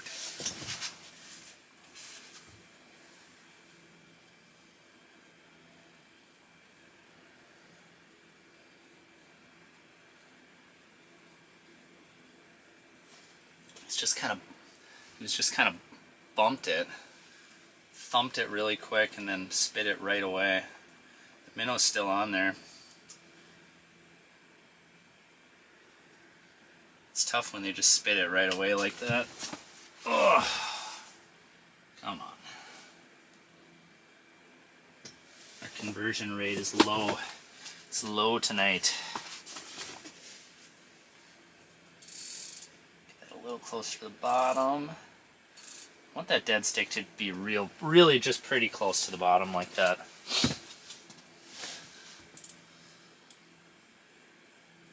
Yeah, that was tough. That was an unfortunate interaction.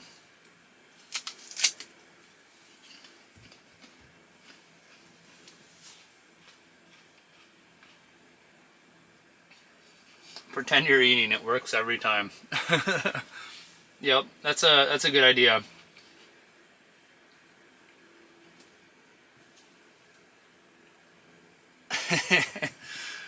Yeah. Here's the thing, guys. Sometimes you come out here and you have to have your pliers ready because you're picking every bait out of the back of their mouth because they're just woofing everything. Tonight, had a lot of walleyes come up and look that haven't bit, which is not super common out here. It can happen, but there are fish swimming around, which is good. But like that first bite that we had, like right at the beginning of the live stream, I mean, oh my gosh, here's another fish. Watch this one just woof it now too.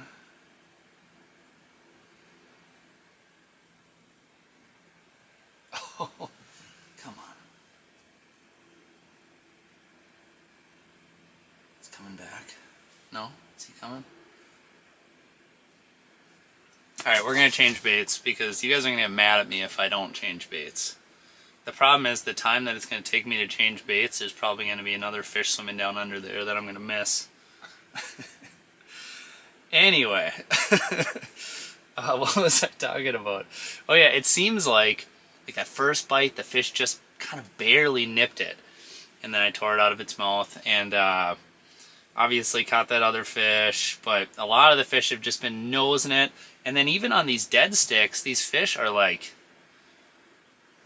I don't know, man. They're grabbing it and then spitting it right away, which is annoying. I'm gonna see if I'm gonna dig through my little bag of tricks here. I wonder if I have. Sorry, I'm like shell shocked. I keep wanting to look up, and I wonder if. I wonder what I got. This is the first walleye trip of the season, so I might not have all my lures. I want to see if I got one of those little jigs. Oh, here we go. But I don't have any glow colors. Well, actually, I think this one does glow. Let's see here. Okay. I'm going to chuck this in the glow ring and see if it glows. It does glow a little bit. Okay, so we're going to use one of these little tungsten forage jigs. These things are sick. Super, super cool. So you can see it's just the single hook and then the weight. So the weight is kind of on the hook there. So this thing is sweet. We're going to run it. And I'm actually going to tail hook a minnow and have it on there because it does seem like they're biting. It does seem like they're biting the dead stick a little bit better than they're biting the spoon. So it might be just one of those things where just having a full minnow on it is going to be a big deal. So anyway, I got clips, so it shouldn't take that long. I was being a little bit dramatic earlier. But we put this thing on there. Tail hook a minnow. Also, I gotta say, I'm not gonna lie. I was tying some knots earlier. I might be getting old now, potentially. It's a concern. I'm having a hard time seeing stuff close up like that and just focusing. I'm like going like this. So anyway, snaps are nice. Snaps are nice for that. But all right, let's find just a nice minnow here. And then what I'm gonna do is I'm just gonna just tail hook them real quick and easy like. Oops. Quick and easy like, right? Alright, there we go. So now this thing's a bigger, full minnow profile. There we go. I'll shut up. Get down there in a hurry. Alright.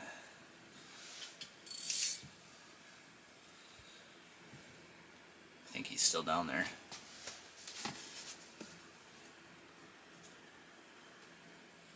Guys, I told you if I change baits, a fish would show up. I mean, it's just too obvious. The obvious result is going to be a fish coming through. So I will say, so I was out a couple days ago. I was fishing a local lake. It's kind of hunting for like a really big one was what I was trying to do, which is usually like a swing and miss, or you know, sometimes you hit kind of thing. Basically you're swinging for the fences. Sometimes you strike out, but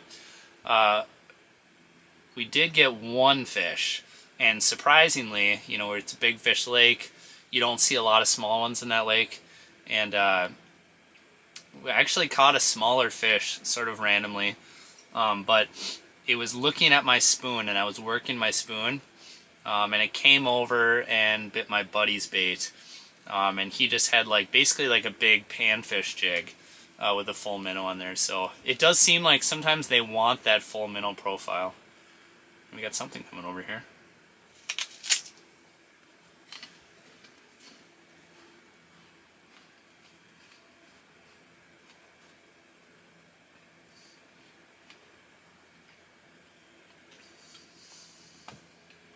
Didn't work, guys.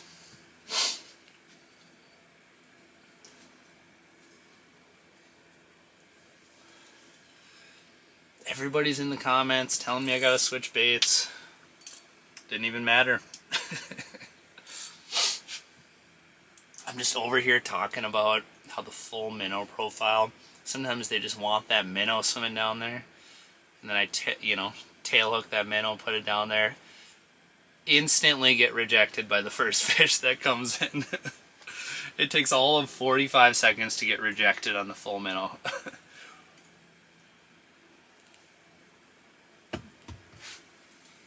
I even ate an apple.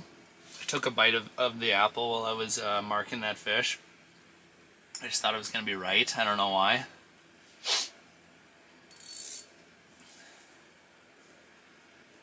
The minnow scoop said, I thought live scope makes them bite. Not tonight. Not tonight. Jeffrey asked if I'm using Garmin or live scope. So this is live scope, LVS 34 transducer. What tackle boxes are those? Luke asked. These are Buzzbee tackle boxes. Let's see. Here we go. They've got like these little sections in them. They're kind of cool. I actually just bought a couple more of them because you can never have too many boxes, and I like to stay organized. Oh, there's one of the dead stick there. Should I pop it? Oh, you really like that. There we go. You guys see just one little pop and the fish just freaked out. Alright, we got another one here. If he ever chills out, I'll show him to you. It's alright, you're good. I know it was a short fight. There we go. Look at, he's angry, guys. He's angry. Look at him. He's all finned out and angry. He's ornery. Oh gosh. Is there... Okay. I thought there was a fish on my jig. Just that we're in shallow enough water that the jig looks huge. Okay, so a little trick, if you squeeze their cheeks like this, usually that opens their mouth up nice. Alright. There we go. Check that out. Another walleye on the board.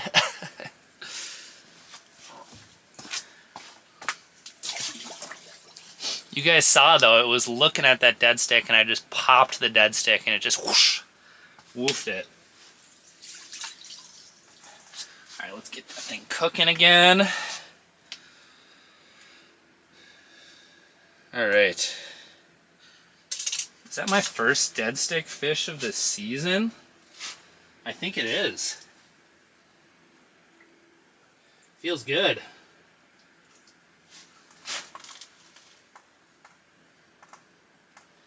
Alright. Pop that through. Hooked right in the tail. I kind of like the tail hook option, especially with these really smaller minnows, right? The little fat heads. It just feels right. Tail hooking them feels right. Right about there. I mentioned this earlier in the live stream, but I know not everybody's been watching since the beginning, but was there a fish down there? Oh, no, that's, sorry. Get too distracted. Okay. Not everyone's been watching since the beginning, so I have been putting these hole covers over the top of my holes. So I have foam mats down on the floor right here. Just for the comfort of sleeping out here, it's nice to have mats. Insulates things, but it also blocks a lot of the light. So put the hole covers on top and then you've blocked most of the light. So I'm trying to be stealthy in here. Obviously I want to have lights on because we're doing a live stream. But you do probably up your odds by having it be dark in the shack at night. So, that being said, here we are in the light and we have hole covers. So, it's a little bit inconvenient, but not a big deal. Especially with a lot of these smaller fish, you know, you set the hook, pull off the cover and land the fish. So, that's kind of the idea.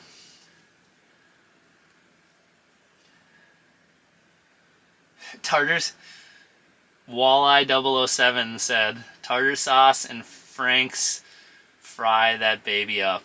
Yeah, I definitely will be eating some walleyes on the ice this year. but it will not be this night. I got too much going on tonight. Too many cords. I just set up this house 2 hours ago. Just been scrambling. There's a fish by my dead stick.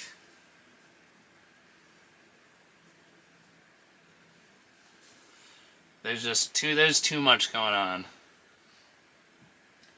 Carbon monoxide tester. Yes, I do have one set up over there, so I always have carbon monoxide tester set up, but I've also got these 2 windows cracked here too, just to get fresh air coming in. That's super critical.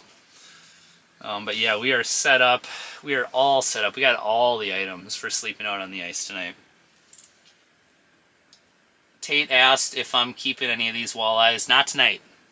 Not tonight. But there will be some harvesting happening. I can guarantee you that. Brian asked, have you seen the new regulation of using auto hook setters? Do I see that as a good thing? Most logical thinking is it should eliminate some of the hooks past the gills. Yeah, I think it is an extremely good thing.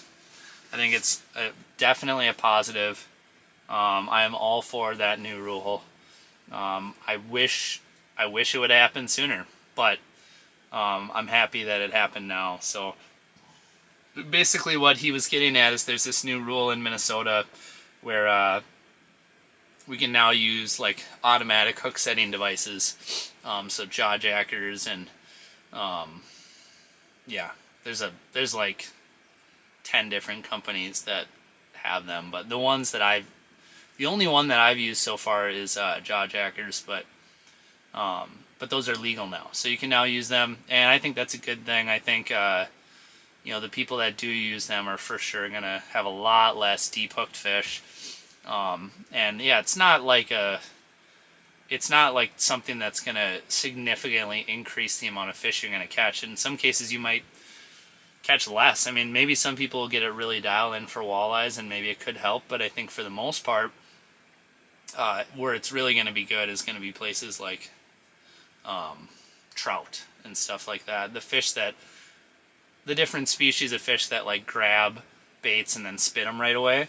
It's going to really increase your odds on lakes like that. So, anyway, that's some of my thoughts. But I guess what I'm getting at is I think it's a very, very positive thing, and I'm glad that they ended up opening that up a little bit.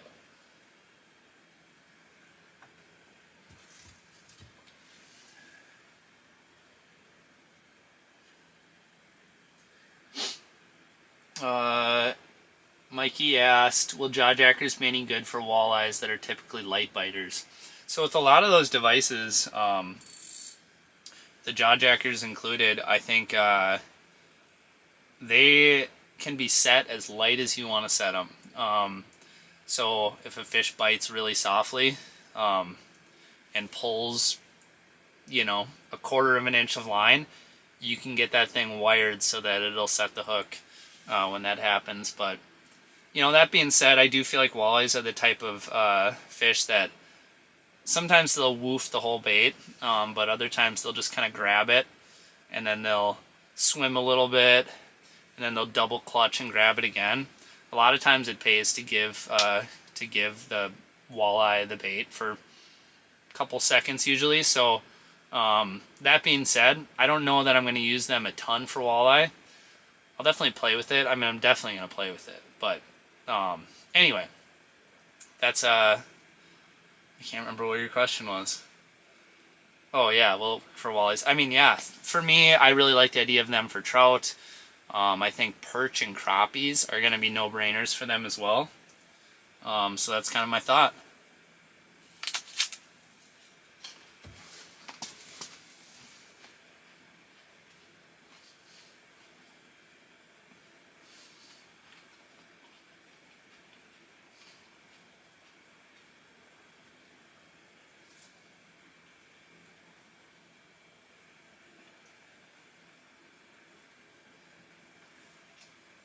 Yeah, Far North Angling said that he's not a big fan of jaw jackers, and that he just finds traditional tip-ups work better. Yeah, it's not something we've been able to play with a lot here in Minnesota, just based on the legality of it. So I'll be interested to play more with it.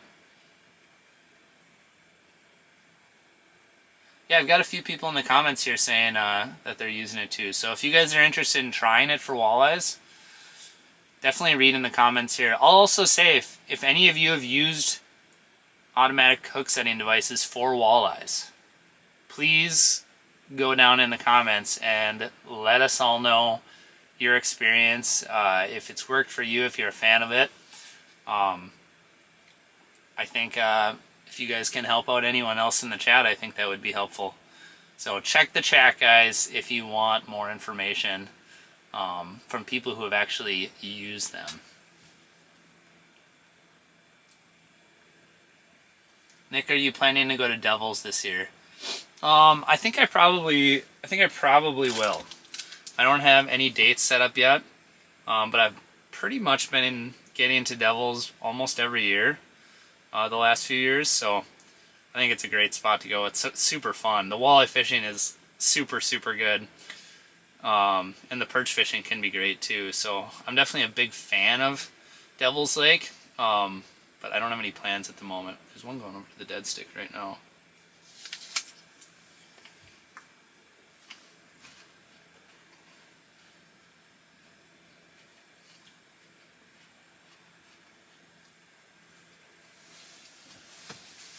Let's drop that guy down a little bit more.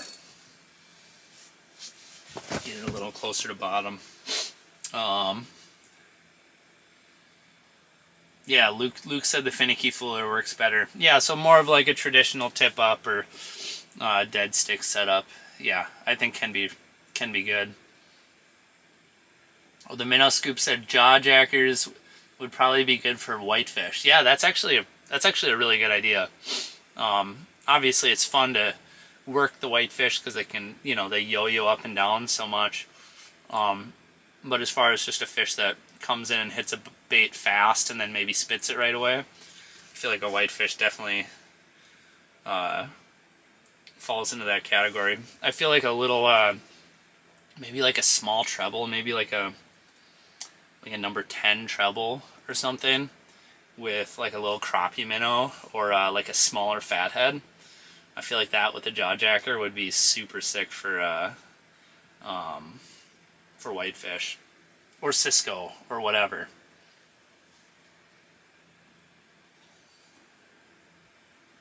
What are some good spots on Devils for walleye and perch?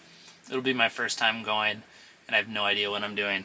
Yeah, so I'm not super dialed on the lake. Like, I don't know a ton of the spots specifically, but like my experience out there is we fished super, super deep for perch. Basically, like the perch are basin dwellers. They're just hunting around in the mud looking for bugs and stuff to eat. So you want to fish pretty dang deep for the perch. 30, 40, 45, whatever. So there are some basins and there's different bays and different arms of the lake that, have depths like that. But yeah, you want to cover a lot of ground because if you're fishing perch out there, there's a lot of areas where you'll mark a couple fish, but you want to keep on running and running and running and running and gunning until you see like a Christmas tree of fish, like just a ton of fish down there. So that's the idea. You want to hunt for those big schools. And then for walleyes, we just fished super shallow structure. And I don't know, for the guys who are really dialed out there catching walleyes, I don't know exactly what they're doing, but we just fished super shallow shoreline connected structure, like there's a little guy swimming around right next to the minnow. 7-8 feet of water or whatever, give or take a couple feet. Yeah, it's a lot of fun. It's a really good bite. I mean, as long as you don't get there for like a nasty cold front, or as long as you don't go there in February, I mean, all bets are off midwinter like that. But even then, I mean, you can get into fish. So Devils is cool.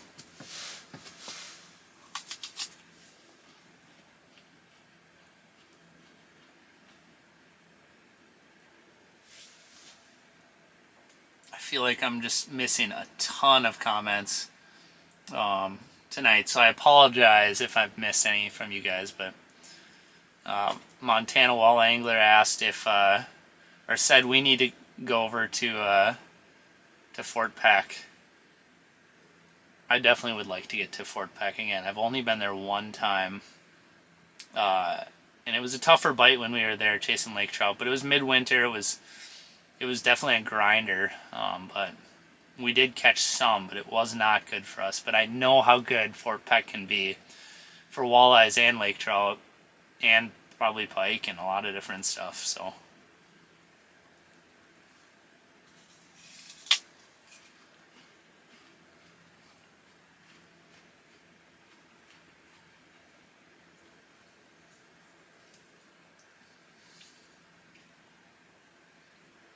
what is the temp? I'm not sure what the temperature is right now. I think it was like 12 degrees when I was in my car about to come out here, so I think it's quite a bit colder than that right now. I could check, but it's chilly. I literally just turned the heat on. I'm kind of cold over here. Looks like Nathan Speltz is in the chat. How's it going? Nathan's got an awesome YouTube channel, makes a lot of good content. And he said Fort Peck is wild. So I want to get to Fort Peck a little bit more, but I mean, it's pretty far. It's a pretty far drive. I did just drive 12 hours for a different fishing trip, so obviously I'm not afraid to travel for fish, but is there something on the dead stick down there? No, it doesn't look like it. So anyway, that's that. Got one showing up right in between both the baits there.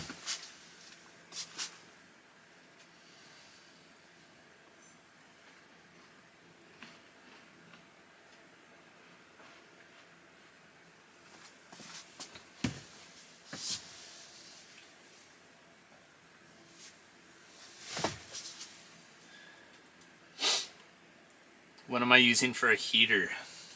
So right now I got basically like the biggest size heat hog. I can't say that I can see like a big difference between that and the Big Buddy at this point. But I've played with a lot of different stuff. I got Buddy Flex as a backup in the trailer if the heat hog goes down. And I'd love to experiment with a diesel heater at some point, but the propane heat is just so, it's not ideal. It's like maybe not the best thing to be sitting in a house with, but it's super, super convenient.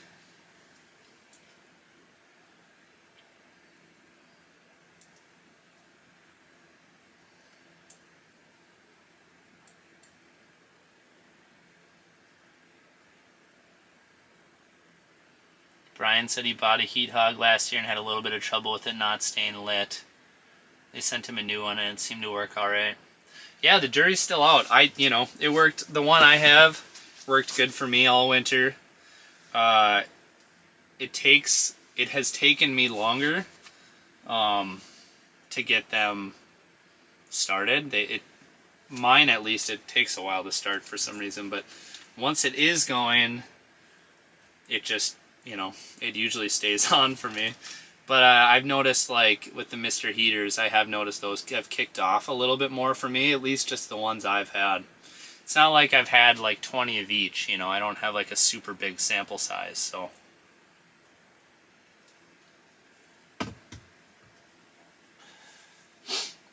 Grimy Fishing said he's going to duck out soon.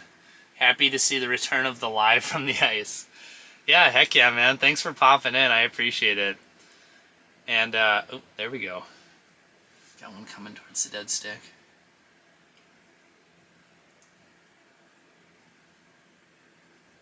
Come on, buddy. Just a little cruiser. Little cruiser. Yeah, thanks for stopping in and following along for a little bit. I think we're going to do this for a while. So any of you that are still here hanging out or have been here for a while, you can probably kick back and relax. We'll probably be hanging out for a good bit longer. Got Evan in the chat. How's it going, Evan?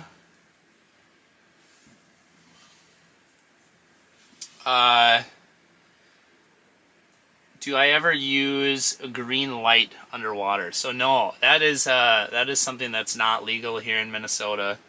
So no, I don't. I've never done that, and I've never done it in other places either. I do know some people in Wisconsin that do it, so it'd be interesting to do. It'd be fun to try, but not something that I've done. Rick said his kiddos are pumped to get out. Heck yeah. No, it's that time of year. And I definitely got to get my kids up here because it's good action. It's fun. You can camp out on the ice. There's tons of ice. Could do like a little side quest and chase some big crappies.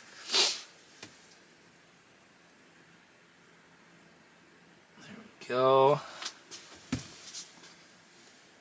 Just joined. Any luck tonight? I would say it's been slow so far, but we have had some luck. We've caught, how many did we catch? Just the 2? So, a few of them, but there have been a number of fish swimming around. We've just been having a hard time getting them to go. We had a little flurry. It was probably like around, what time was that, guys? Like 7:45 or something like that. There was kind of like a mad rush of fish swimming around at the time. How much ice? Right now we're on like 11.5, 12 inches of ice. So a crap load. I actually, earlier when I measured it during the stream, I had to measure it twice because I'm like, wait, 12 inches? Is that right? Yeah, so there's a lot of ice out here. Do you find you need a ball bearing swivel with spoons and swimming lures, or is it a crane / roller style fine? I don't think you need a ball bearing swivel. I think just any old swivel will be fine for the most part. When I am like fishing for like big lake trout and stuff like that, those are the times where I'll actually consider going to a ball bearing swivel. Just because those fish are crazy. Are there any reports, or have you caught any jumbo perch? I'm assuming you might be asking about Mille Lacs, or are you talking about red? I don't know that. Is there populations of like jumbo perch on red? I've never ever ran into that personally, but yeah. So like I have not been out on Mille Lacs yet. I for sure will be chasing perch out on Mille Lacs this winter. Maybe even live stream it potentially. The problem with the perch is, I mean, you can do a lot of cool stuff. You can put the underwater camera down and whatever. But the problem with the perch is that that bite shuts down when the sun goes down. So unfortunately, it kind of limits what you can do as far as like how long you can fish and how long you can do a live stream. And I kind of like to go and just, if I'm going to take all this time to set all this up, I don't want to live stream for, a short window of time. So the nice thing, like, we'll probably be streaming for at least a couple more hours out here tonight. So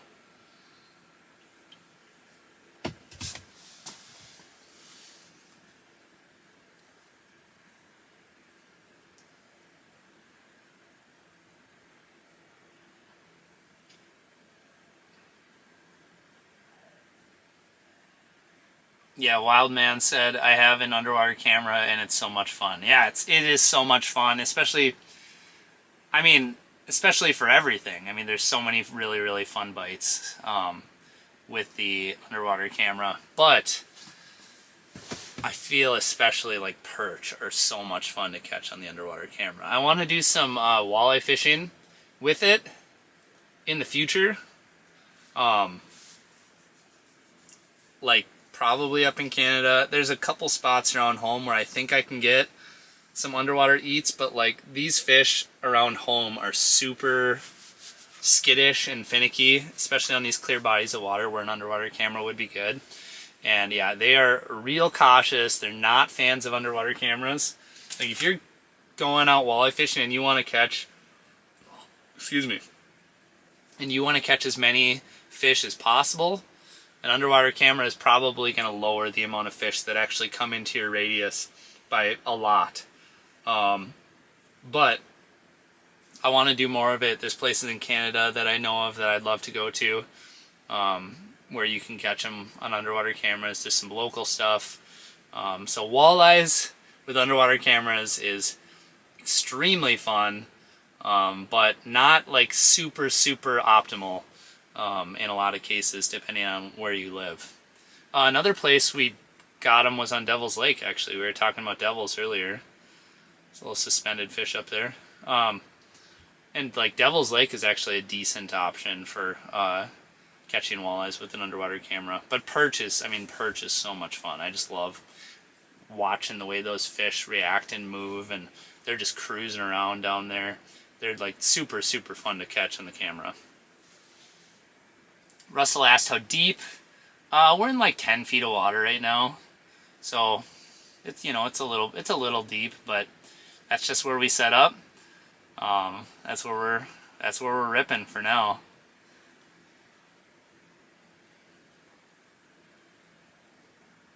Jigamino 7498 asked if there were any cracks or heaves or anything to be worried about. He said he's going out of west wind. So I'm not out of west wind. I'm out of the sunny beach access right now, but there was absolutely nothing. But if you're going out of an access, which you should do, you should go out of one of the resorts if you're coming up here. That's my opinion, for a lot of reasons.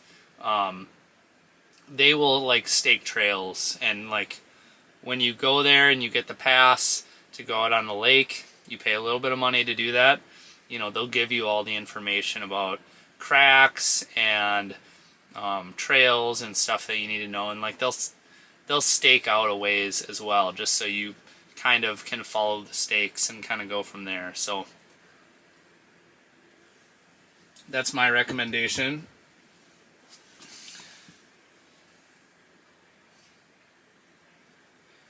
Goose said, "Hello, Nick. I'm a big fan." Well, thanks for popping in. I appreciate you coming in and watching the live stream for a little bit here.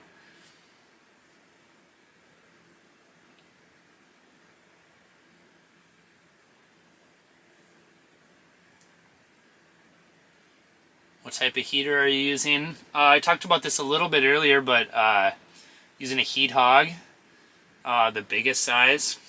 I haven't really had any problems with it yet, but I do got a backup buddy in the trailer just in case.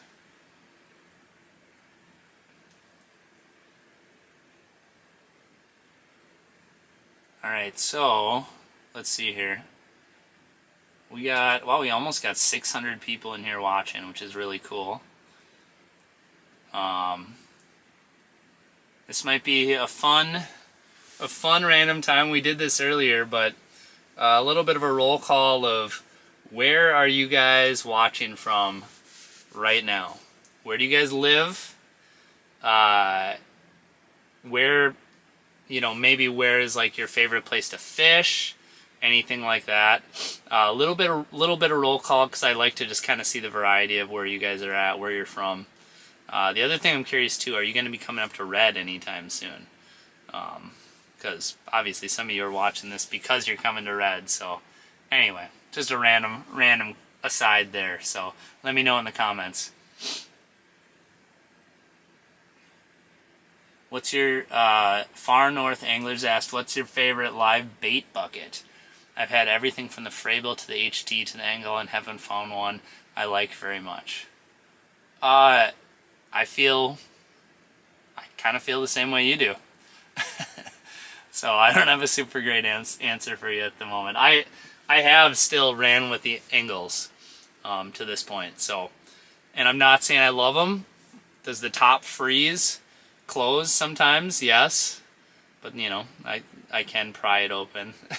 But yeah, so it's not my favorite, but I mean it works and it kind of is what it is. But yeah, I'm also sort of waiting for a company to come out with something really good, something that's nice and small. I don't need something huge, you know, especially for ice fishing. Something small, portable, and just higher quality than what's out there. Let's see here. What's your go-to rod and reel combo for walleyes?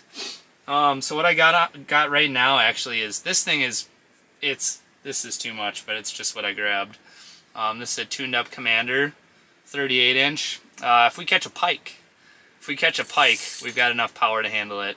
But for these smaller eater size walleyes, it's probably a little bit overkill, but it's also not necessarily hurting you. But my go-to usually would be Tuned Up's Power Precision, or I think they rebranded it to Tuned Up Power Rod. So they've got like the Precision, and then they've got the Power Precision, or what was formerly known as it. And so anyway, that rod it's still a fast action rod, but it doesn't have as much backbone as this. I mean, this is like a super fast action rod with a ton of backbone. So this would be great for your like glide baits and rattle baits and stuff like that. But the Power Precision is kind of like your jack of all trades type rod. So, but yeah, we got a ton of people in the comments here. Holy crap! I guess I asked. But, oh, look at that! We got someone watching from Alaska. That's awesome. Wyoming, Montana, St. Paul, Twin Cities, Hutchinson, Alberta. Oh, we got Gallagher. Gallagher in the comments. How's it going, man?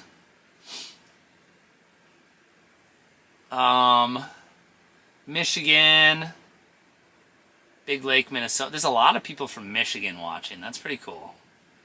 I've never ice fished in Michigan. I want to make that happen at some point. Alberta, New Hampshire. That's awesome. Fort Myers, Florida. There we go.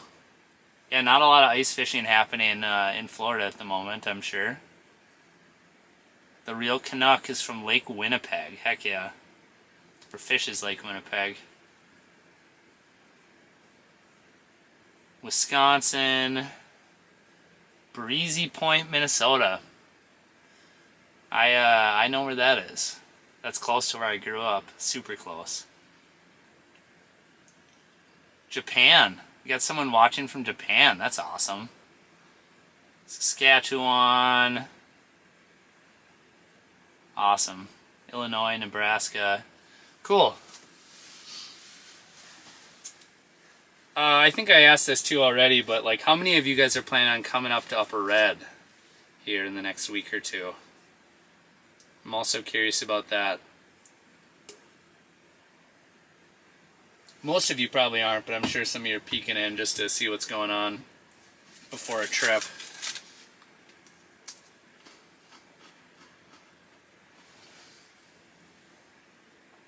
Andrew said he's already been up. And so did Brady. Said the same thing. How'd you guys do when you were up? How was the bite? And when did you come up? How long ago?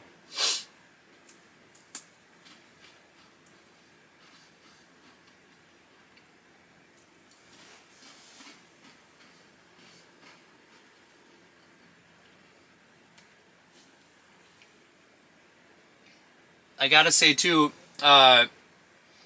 we are doing a giveaway this winter, and if you guys are interested in that, I pinned it at the top of the comments here. So if you're watching the live chat, you'll see at the very top there'll be a link to a giveaway. So I reached out to a bunch of the companies I work with, and I haven't done any giveaways before, and I feel like I can get my hands on some products, so might as well give some of it away to some of my listeners. But yeah, so that's like, it's a pretty big giveaway if you guys check it out. So I got a link up at the top, pinned at the top of the comments there, so check it out.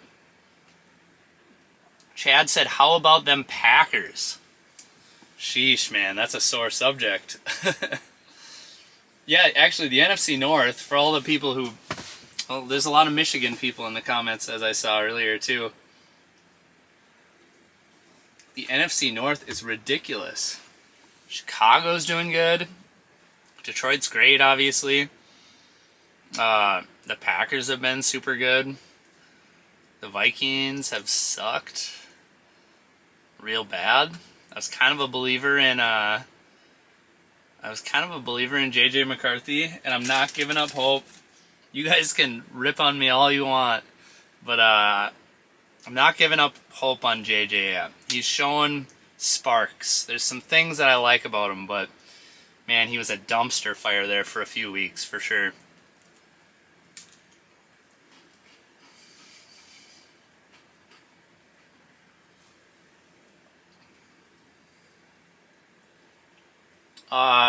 You asked if Red Lake is like Lake of the Woods with a slow night bite. Actually, Red Lake is one of the better night bites, I would say, in Minnesota. It does have a little bit more dingy water than most of the lakes, but for some reason the night bite still seems to cook pretty good out here. So yeah, Lake of the Woods obviously shuts off pretty hard, but Red Lake, I've had some crazy nights out here.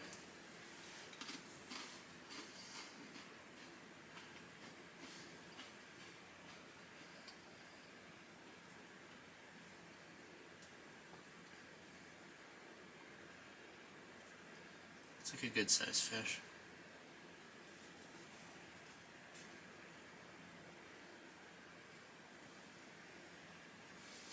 It's got it.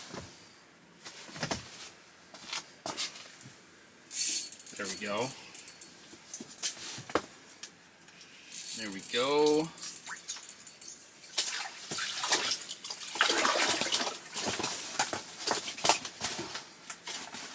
There we go, guys. Man, they do kind of remind me of Winnipeg fish. They are sort of almost green. That one was bit, or that one was hooked right on the top of the mouth. I don't even know where my pliers are. That is a rookie mistake. It's not even hooked that deep, it's just can be hard to get these little trebles out. There we go. The top of the mouth of these fish are super hard. That's a pretty nice one. It's not a giant by any means, but show her off to the camera. I'm long arming them so I'm not holding them over my laptop. Yeah, look at how big that fish is. No, it's a solid one here. But I'll get them back.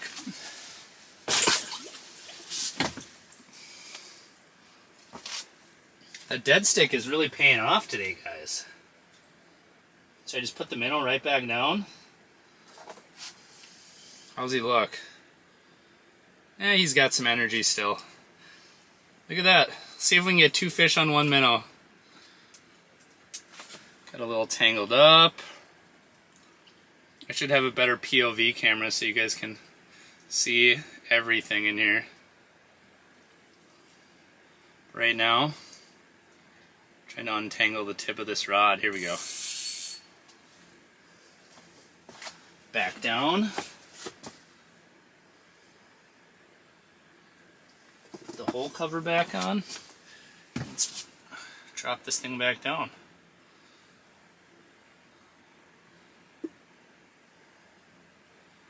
Alright guys, we got another fish. Got slimy fingers. This thing's not going down. There we go. Get it back down. Let's get fishing again here. Oops. Are you kidding? We're just gonna sit down.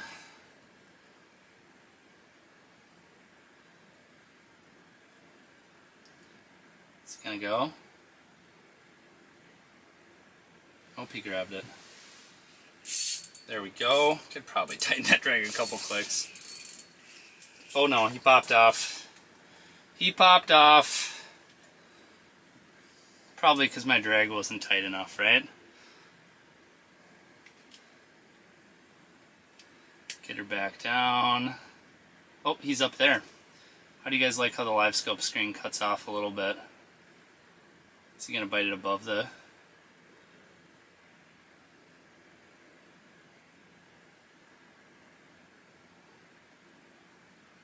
What is going on? Well, let's get this thing back down to depth here. There. All right. Get the hole cover on. There we go. Okay, that was a little bit of a... okay. A little bit of a flurry.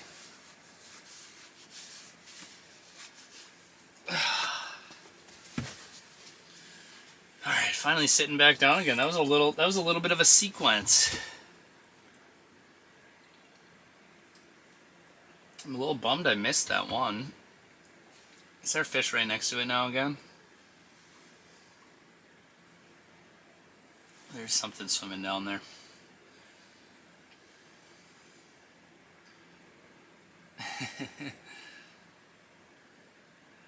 Chad asked if I live stream often.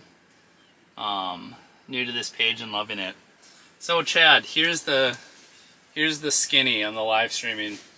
I do not live stream often, but I would like to live stream a lot more than I do right now. I'd like it to be like a regular thing. I would love to do it once a week, something like that. I think it would be super fun. But it is a huge hassle. And when you're talking about places where you can catch a bunch of fish, have a lot of action on the live stream like that, it's a little trickier because around home there's a lot of these lakes. It's like a super tight flash bite, you know, where you have a half hour, 45 minutes. So to actually sit down and chill, I mean, we could do a live stream, get everything set up, hang out for a half hour, you know, get those 2, maybe 3, maybe 4 interactions with walleyes during that bite window, and then we'd be sitting here and hoping to mark 2 more fish if we sat here till 10 or 11. So a lot of the lakes around home, it's not as viable. It's like there's one swimming around the edge there, right off on the side of the bait. So like places like Red, like this, super awesome option. There's a number of places too, but I'd like to do more of them. I want to get more dialed in though. The biggest problem that I've had with live streaming has just been the internet. Obviously everything's probably looking totally fine right now, but I have 5 bars of 5G right now, so I have extremely good service and I'm just hotspotting. But there's a lot of places that don't have as good a service that I'd love to do this. So I want to dial in, you know, some sort of Starlink setup or something in the future. But anyway, that's the plan. But I need to take the Starlink off my house, and it's really high. And I'm not like a big ladder guy. So at some point I'm gonna have to just suck it up and go take it off the side of my house. But anyway, Tim said plug your membership. Yeah, there's I've got, if you guys want to support what's going on here, I do have like a little membership / supporter thing where it doesn't give you any extra perks or anything like that, but it does support the streams, and yeah, helps. Probably if you guys sign up, I'll probably give it right to Elon where I can do Starlink or something to make this a little bit easier. And places I'd love to go up and do it in Canada. That would be really fun. Somewhere sort of remote.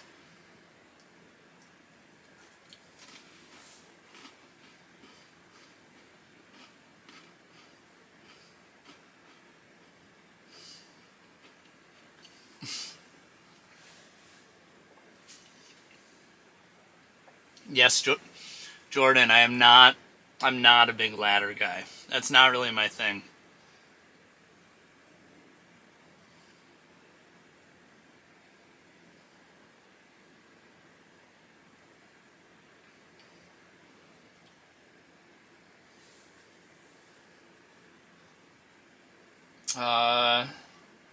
Question.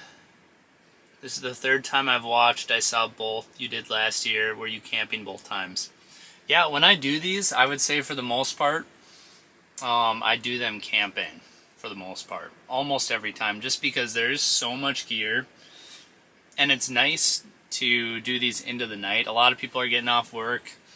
Maybe they just tuck the kids in bed and they're just chilling in the evening or whatever. So I like to do these later at night. And obviously I'm not going to pack everything up and go home at 10 or 11 or whatever. That just gets way too late. So here we are. We're camping. We're sleeping out on the ice.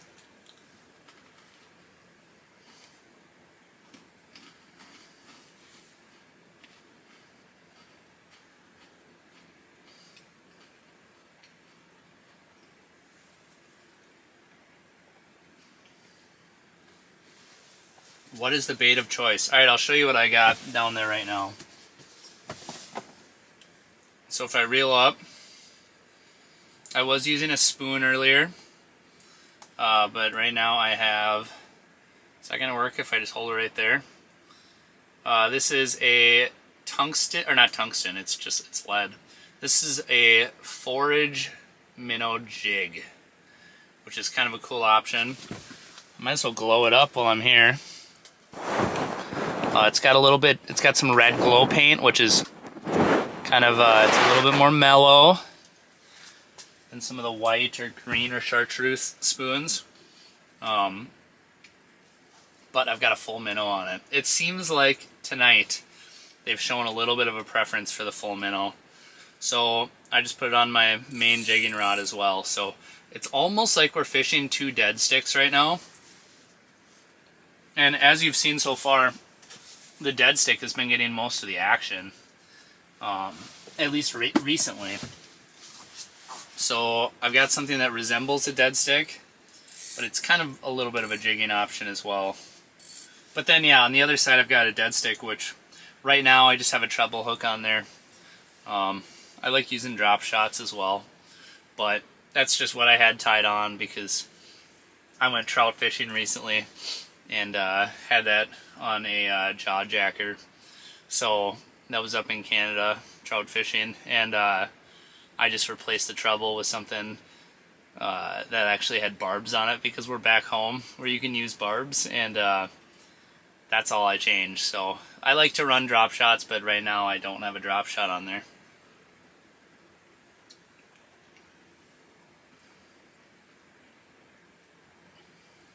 Fishing It Up 204 said, Nick, we need a Lake Winnipeg live next. I don't know if it will be next, but I will say I definitely want to do another live stream on Lake Winnipeg this winter for sure. And I don't know if that's December, January, February, March, first week of April. I don't know when it's going to happen. I'd like to do one sooner than later for sure.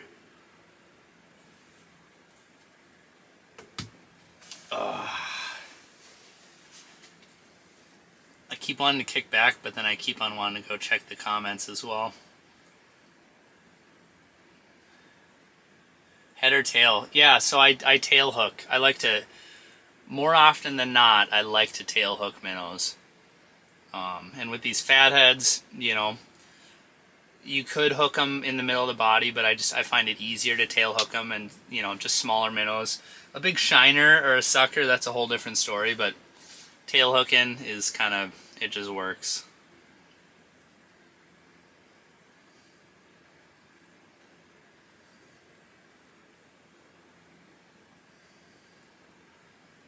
Justin said, my buddies and I are planning our first ice camping trip. The question on poop came up. What's your setup for that situation? Okay, so when you're on the ice and you gotta go, number 2 or number 3, whatever you gotta do, what I have is I have a bucket, and I might be, there's a lot of reasons to have a bucket. I'll have some application for this bucket outside of going to the bathroom. But when I have to go, I'll empty it out, and I'll put a garbage bag over the top of it, and I'll just go right in the garbage bag. So that's what I do, and I always got toilet paper with me as well. So wiping, super important. You want to wipe for sure. And that's what I do. Basically just put a garbage bag in a bucket and go for it. So if I have to do that tonight, I'm turning the live stream off.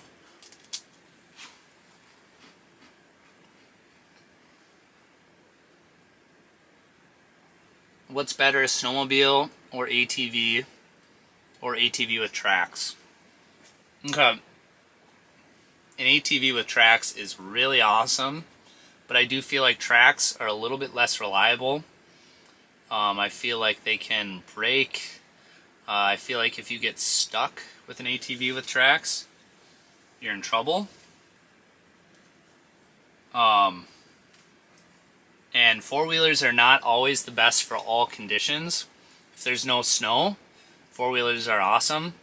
But if there's snow and if there's cracks and stuff like that, snowmobiles are just a lot better. So I personally always run a snowmobile. They're just so versatile. You can store a bunch of stuff on it if you have it rigged up right, and you can go wherever you want. So I'm a big snowmobile guy. If I had to pick one, I mean, it wouldn't even be close for me between an ATV and a snowmobile.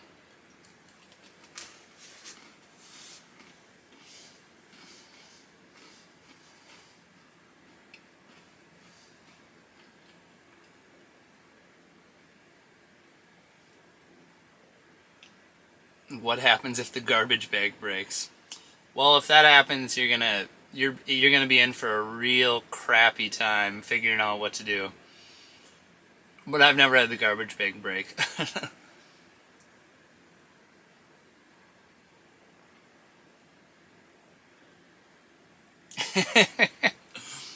So Brett, Mr. Target Walleye said, well, after editing that video, he's talking about the Walleye Cup video.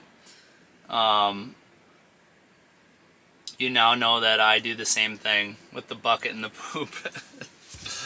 Yeah, so I edited that last Walleye Cup series that we did on Lake Winnipeg, which was super fun. And Brett left his GoPro running when he was going number 2. So I've got some footage, some GoPro footage of Brett crapping in a bucket.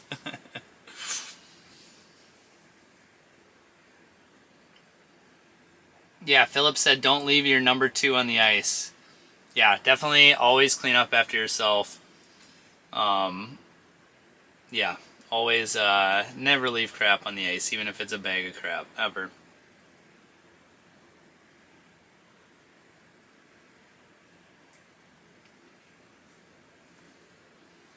What do you think is the main forage for walleyes in red?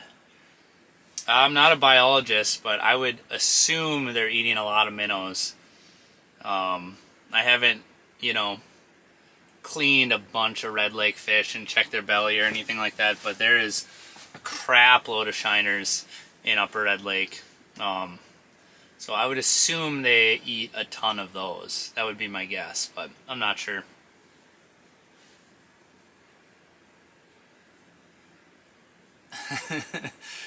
Also, yes, just to be clear, that footage will never see the light of day.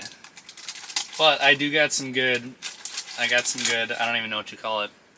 I just got some good footage in my back pocket if I ever need to bust it out for whatever reason. I don't know, it's not incriminating, but it's just, yeah, anyway.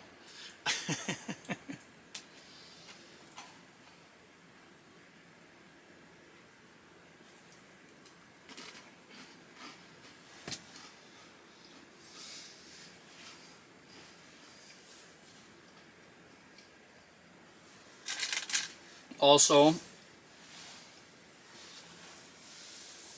just throw another reminder up there. We got a giveaway pinned at the top of the comment section here, the live stream of comments that are coming in. I pinned it up there, so there's a big giveaway, which is pretty sick. Gathered up a bunch of gear for the winter, so it's actually kind of some ridiculous stuff. So if you guys want to sign up for a giveaway, that's up there. If not, you can just keep on watching us fish, or watching me fish, me and that other line fish. So I also think I'm gonna switch the minnow on that dead stick rod, because we got two fish striking that minnow. And also, if I get distracted and play with something random, there's 100% chance a fish is going to come in. So, you know, come in and look at my bait while I'm distracted. So anyway, yeah, this minnow's probably fine, but we're going to let him go. Put a freshie on there, because this one's already seen some things. He's a veteran. This one looks good. This one, I mean, it's got more energy for sure.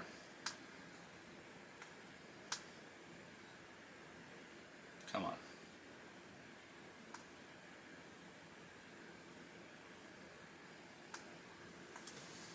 I talked about this earlier, but I'm having more and more of a hard time seeing things close up. So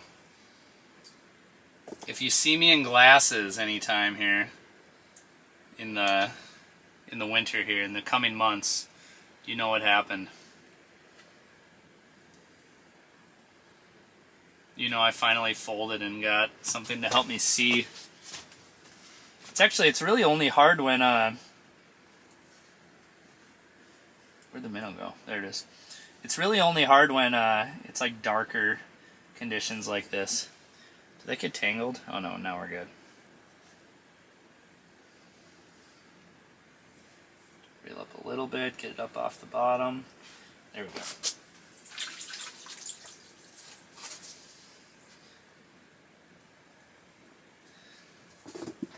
Okay, oops.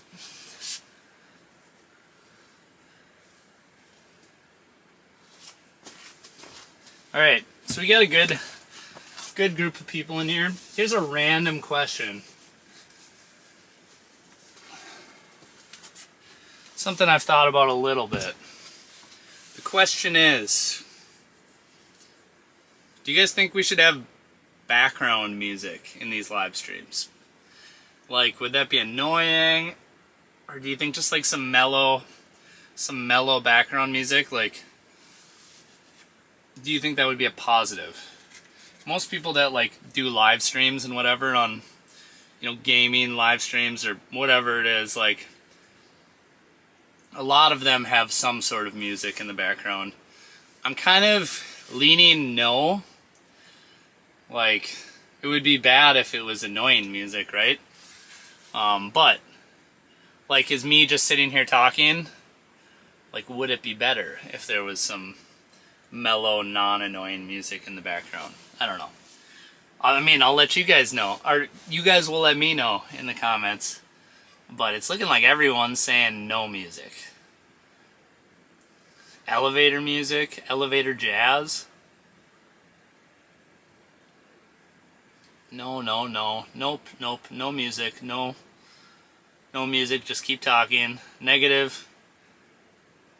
Would the music get a strike? Oh, claimed. No, I could find some copyright free music.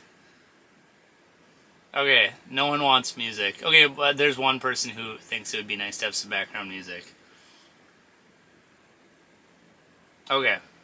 For now, we'll stick with no music. But in the future, we might put it on, and then you can tell me if you don't like it. But, no, there's a fish on the left there. But definitely, we're not planning on doing any music right now or anytime soon.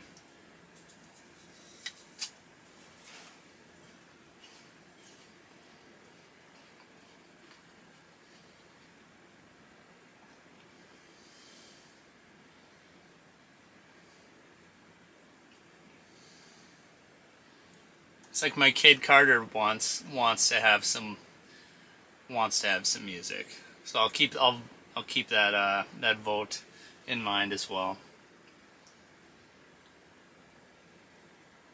Just the sound of rip and drag. Heck yeah, I like that. Hey, if we hook a pike tonight, you'll definitely hear the sound of rip and drag for sure.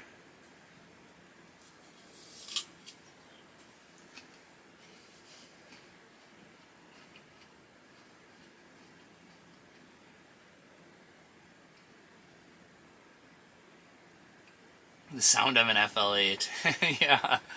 I don't have an FL8, but maybe I can pull up a soundtrack just of a soundtrack of that. Just the ticking of the FL8. There's something nostalgic about that. You got the sound of the heater and the sound of the old Vexlar. Any crappies yet? Kyle asked. No crappies yet. I wouldn't even say we've marked any crappies, but never know, we could run into a crappie at some point.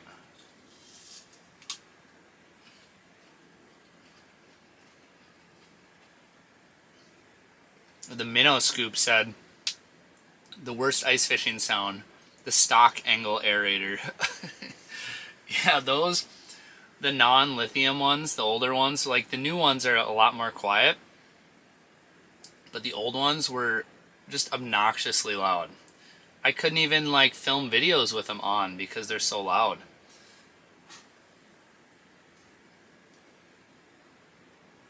Sing. Mikey said I should sing for the people. I don't know. I could do it. There's a fish in between.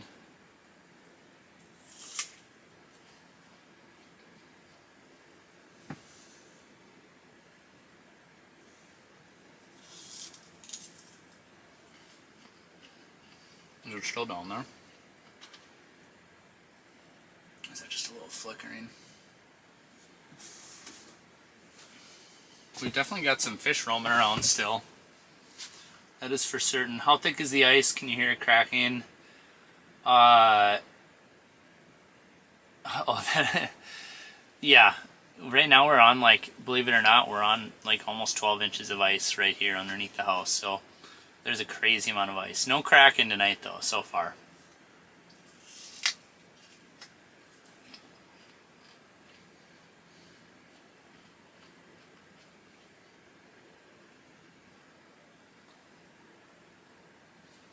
I want to take a second. I want to say happy birthday to a couple people. I don't know if my father-in-law is watching, but happy birthday to Brad, if he's watching. Also, same birthday, I gotta say happy birthday to Caleb, who might be watching, but it was brought to my attention that it's Caleb's birthday, so happy birthday to you as well. Who knows, maybe we'll even get a birthday walleye coming through here. Possibly. But happy birthday.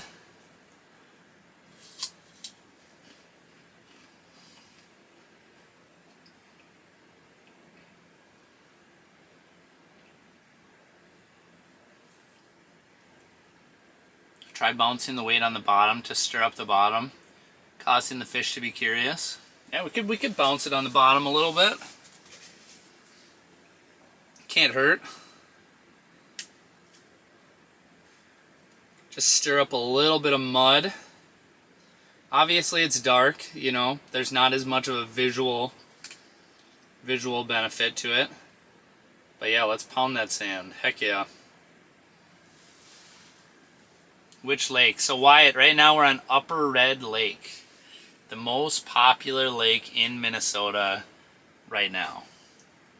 Upper Red. There's so many houses out here right now. It is unbelievable. We are one of, like, I don't even know how many people are out here tonight, Wednesday night, after hours. I mean, is there 1,000? Is there thousands of people out here tonight? Maybe. It is crazy how busy it is on this lake right now. But the ice is just so good. I mean, that has a lot to do with it.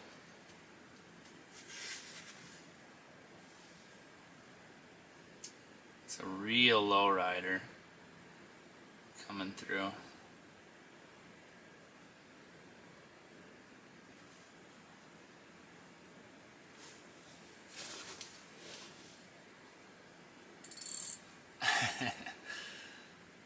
Brett said, everyone should thumbs up and heart this video.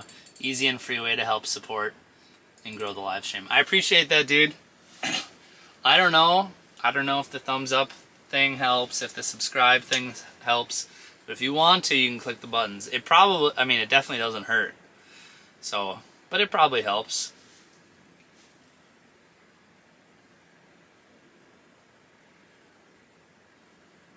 Wyatt said, I am planning a trip. I'm in the Twin Cities.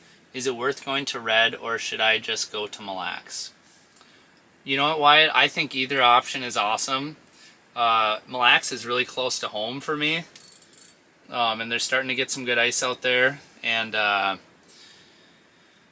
thing I like about Mille Lacs, you can have some crazy days out there. But you have a chance at some bigger fish. And I haven't been out there yet this year. I don't know how good the bite has been on Mille Lacs. It was tougher this summer. I heard it like really started to heat up right at the end of fall. That was the rumor. So I don't know how good the bite's going to be out there, but it can be very good, especially on early ice. But yeah, like if you want to have the most action, I like Red.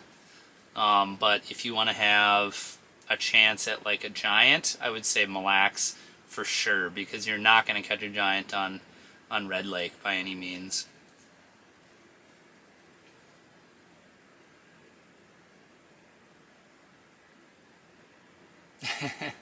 Kenny said, you're the reason why my buddies think I know what I'm doing. Keep it coming. I appreciate it. Thanks for watching.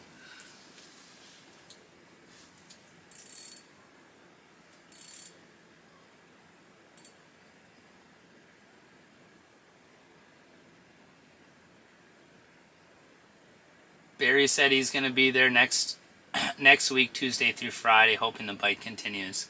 Yeah, I'm hoping the bite continues as well. I've heard that the fish are really chewing out here. I have not ran.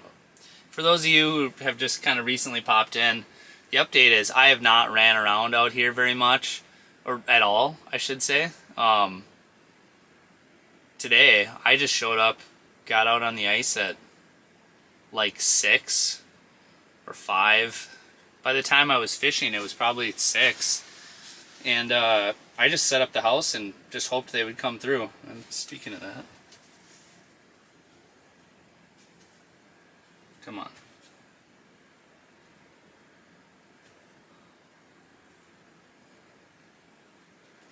But yeah, I wasn't out today fishing, so I don't know if guys creamed them today or if not. But there's definitely fish swimming around here. And yeah, obviously I was not able to like scout and try and find a good spot and fish around. Oh, that's just me. I wasn't able to scout and hunt for this spot specifically. I just pulled out here and plopped the house down. So to get any kind of action, I think is kind of fun, you know, for not having looked around at all.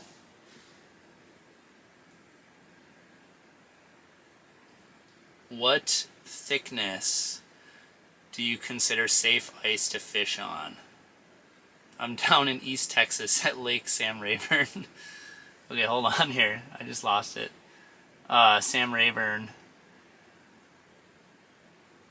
And I have my glass of sweet tea. Yeah, that's as a southerner, I could see that being a pretty foreign question. So, how much ice is safe? I mean, the answer is that no ice is safe. But for me, if I'm walking out, I think ideally you'd like to see 4 inches usually. I've gone out on less for sure, but 4 is where I start to feel pretty confident. And then beyond that, it just depends on what you're bringing out on the ice. So if you're bringing a snowmobile or a 4-wheeler, you're going to want to start to get, into the more kind of like the upper half of the single digits, and then eventually you can start bringing trucks out and all these different things. So yeah, that's just a little quick 2 cents. I almost don't even like to talk about how much ice is safe or whatever, because it's one of those deals where there's so many variables, and there's different conditions of ice and all that. So but yeah, as someone who is down in Texas drinking, some sweet tea, that's a good question. But yeah, 4 is about where I start to feel comfortable walking around. But then you gotta watch out for that 1 inch, because if there's 4 inches in different places on the lake, there's probably 1 inch somewhere, based on springs or current or parts of the lake that froze earlier or later.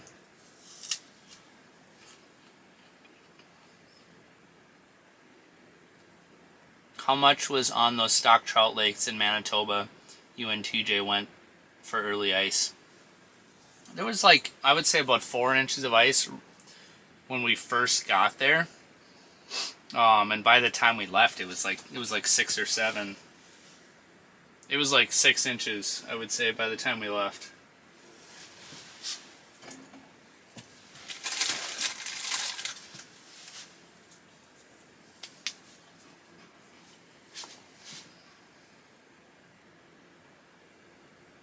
I feel like I'm missing some of these comments too, because I see Brett replying to some of them. There's a football one. I gotta find that one.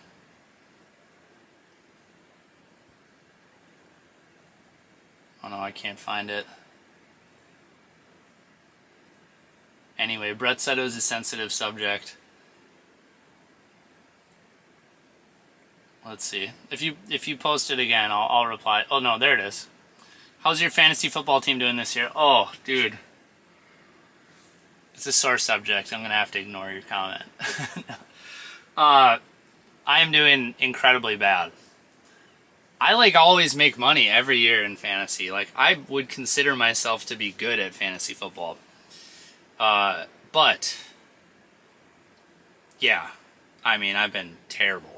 Super bad this year. This is the worst year I've ever had by a lot.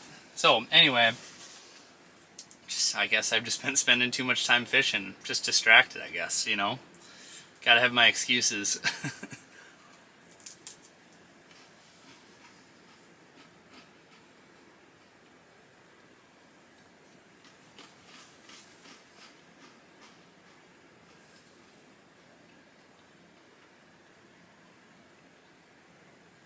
What's the last place punishment? We don't have a last place punishment in our league. But it's probably a good thing, because your boy would be...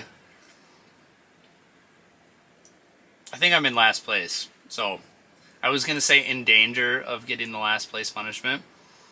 But I think I'm definitely in last place. This has been the worst year ever.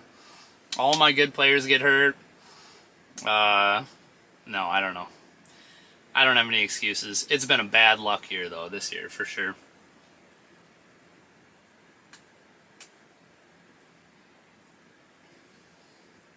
What depth and type of structure are you fishing? So right now, we are on a big, giant flat. Upper Red Lake is super flat. There's not very much structure or cover on the lake. So right now, we are just fishing on a big flat in 10 feet of water. There's not a lot of rhyme or reason to it, other than I was just trying to get away from the crowds. So realistically, if I could do this all over again, I would probably set up a little bit shallower. Maybe more like 8 feet of water. But this is where we're at, and we're not moving. So, and there's fish rolling through. It's been slow. The last half hour, 45 minutes or so.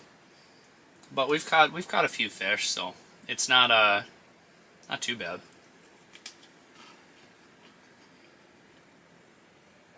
Were you at the St. Paul Ice Show? Yeah, I was at the St. Paul Ice Show, yep. I hung out around the show and just kind of wandered around, talked to different people, did the thing. It's kind of fun. Where is the hat from? This is actually a striker hat, so they've got it on their website. For some reason, I really like the all blacked out hat. I'm just sort of a fan of it, so that is what the hat is. How much does it cost to run the live scope on my boat for the cheapest possible? If you're trying to get into live scope like the very, very cheapest way, my recommendation would be to go on Facebook Marketplace and see what you can find used. I even saw recently Jason, the guy who owns Tuts Bait and Tackle in Garrison, he had some LVS 32 bundles, like brand new, for like $1,200 or $1,300. So that would be pretty cheap, especially for a new unit. Excuse me. So, you know, I think, and that's not the newest transducer. The 32 is the newest. Or excuse me, the 34 is the newest. But if you are, if you're just looking for anything, you can save a lot of money for sure by like getting like the older transducer, the LVS 32. But just looking for something that's more used. But even then, I think it's probably going to at least cost you $1,000. I think, even if you can find some good deals on used stuff. So 1,000 something. Are you camping on the ice tonight? Yes, I am camping out here for sure. Yep. Yeah, we got about 12 inches of ice, so it's definitely safe out here tonight.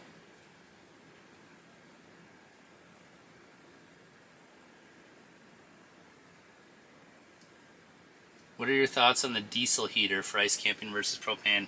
I mean, dude, I've heard a lot of really good things about the diesel heaters, and but I don't own one right now, so it's something I should look into because I sleep on the ice enough. I think it's just cleaner heat, it's drier heat, which is a good thing. In a an ice shack like this, the floors, I have foam tiles on the floor, and that makes a big difference with just the moisture inside the house like this. But yeah, the diesel heater, I would love to play with it, but the propane is just so convenient and easy that that's just what I end up using. So I'm not propane's not ideal, but it's just a lot more convenient for sure.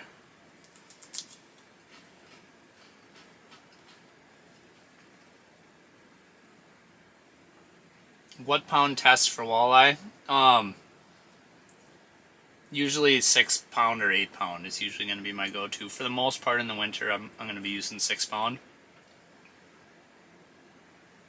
Any updates on the sonar sled mods? Well, it depends on when you last saw. So I did put out a video kind of running through all my modifications. I'm trying to think if I added anything. I definitely had to change the skis because I had kid skis, kid cross-country skis, and they're pretty flimsy, so they ended up snapping in the truck, actually, in transit. So the skis broke, so I had to put some adult skis on there that are a lot more heavy-duty. I'm trying to think if that's the only thing I changed. I think it is, yeah. But I've been super happy with it. It's been really nice. If you haven't watched that video on the modifications I did, that would be definitely worth checking. So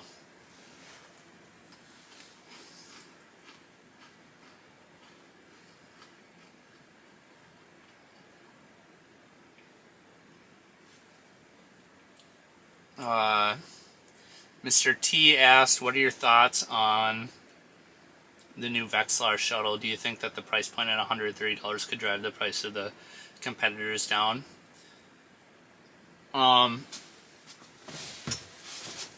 So I think that new Vexilar shuttle looks really sick. I did look at it just for a minute when I was at the St. Paul show, and I think it's super cool. Right now I have an Arc Lab shuttle, and I don't know what the deal with them right now is as far as, you know, tariffs and ordering it and all that.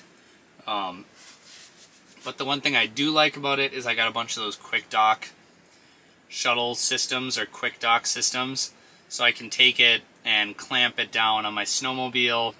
I can clamp it down on my sonar sled. I can take the shuttle and put it on my boat, and it clamps down with those, like that link, that Skidoo link system. So they've got a good system like that set up. So I don't know that I'll be changing from my current setup anytime soon, but I will say that Vexilar shuttle looks really sick. And yeah, I mean, I think obviously the market can use, you know, some cheaper shuttles that are still nice, you know. So I don't know if it's going to drive down the price of any of the other competitors or cause them to make cheaper models, but I think it is a good option for sure.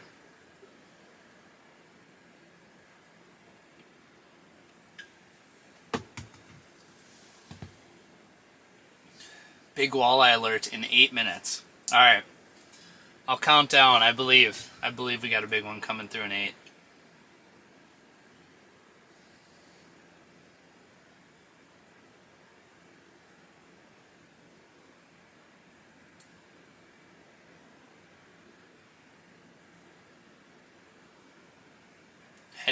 Kellen said he's heading up tomorrow morning. How's the bite? Yeah, I haven't been able to run around myself. I got here tonight and then just set up and fired up the live stream. So I don't have a great report personally, other than I've heard that the bite is super good. That guys have been running around catching. We are not killing it tonight. We've got a few fish, 3 fish that missed a couple bites. So it could have been a decent night realistically, but yeah, like 5, maybe 6 good bites.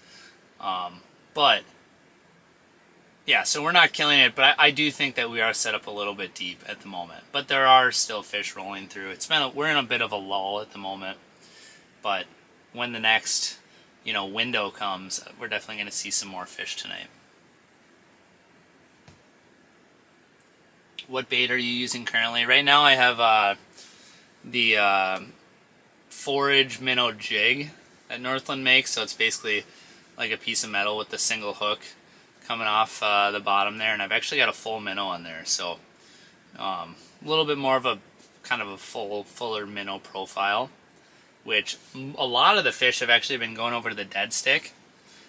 So that's the reason why I actually switched to this like single hook with the full minnow on there, because it does seem like the fish have been a little more bitey kind of on the full minnow. They've sort of looked at the spoon with the minnow head on it, and I've gotten turned down a number of times, so I went to a little bit of a different presentation. Although I haven't gotten bit since I switched, so, and that was a while ago, so maybe I change soon. Oh man, we got my buddy Doug Wegner in here with the super chat, $5 super chat. Heck yeah, I appreciate it. What do you say? Thanks for all the hard work that goes into a live video, Nick. Let's fundraise this guy some cash so he can get some better snacks. What do you have against saltines? I mean, this is nutritious. No? Wyatt said beef jerky is essential. Yeah. I appreciate it, Doug. I will definitely put that $5 towards beef jerky for sure. I might, maybe even tomorrow I'll wake up and I'll go to the gas station and get some beef jerky. So I've also been doing, and if Brett is still in the chat here, he knows I picked his brain for about an hour and a half on the phone the other day. Some of the cooking on the ice things. So I think we're gonna do some more cooking on the ice stuff this winter. I'm actually gonna go and I'm gonna get a bunch of cool stuff for cooking, for fish fries. I also want to do stuff like when I'm at home. I I want to cook like tater tot hot dish, and then I want to put it in. Excuse me. I want to put it in. What do they call it? Like a sealed bag or airtight sealed bag. What do they call that? Food saver, whatever. And I want to freeze it, and then I want to warm it up with some sort of like jet boil or something. I really like the idea of that, like warming up stuff that you already made and like froze or whatever. So I might experiment with that a little bit around home. But otherwise, for now, I'm just going to eat like a bunch of saltines and caffeinated drinks and peanut butter and jelly sandwiches. I mean, that'll happen at some point. Maybe not tonight, but what else do I got? I got apples. I mean, apples. What's wrong with apples, man? Right? Like, apples are pretty good. We got Alex Tim in the chat. We got Captain Flex said tater tot hot dish is the best. Man, you think tater tot hot dish is good? Just wait till you've had my tater tot hot dish. I don't have a lot of cooking chops, but I can make a mean tater tot hot dish. Vacuum seal. There you go, Carter. That's the word I was looking for. Gotta try taco tater hot dish. Taco tater hot dish. Yeah, that sounds really good.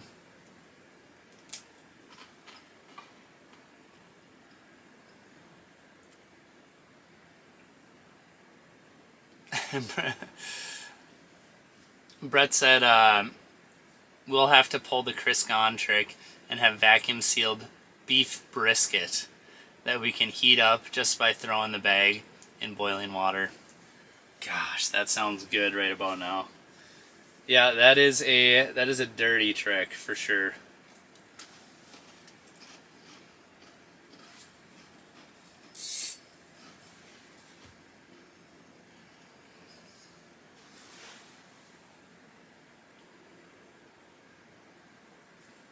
Brady said, good luck, I'll be up there tomorrow. Well, good luck to you as well. I'll probably be running around tomorrow. We might do another live stream tomorrow night. So if you guys are watching, stay tuned if you want to check out tomorrow's stream. Not 100% sure if it'll happen for sure, but I think there's a good chance. A good chance we'll do another one tomorrow. Assuming I don't have to come home early or anything like that. What access do you use? So I use all types of accesses when I come up here. Right now I'm out of the Sunny Beach access, Sunny Beach Road access. So that's where I'm at right now. It's about halfway up. I kind of like that halfway zone. You know, I do like to drive all the way up to the north end of the lake for sure. There's super good service right here though, so it makes live streaming very, very easy. Vacuum sealed. Why couldn't I remember vacuum sealed? It's not a good sign, guys.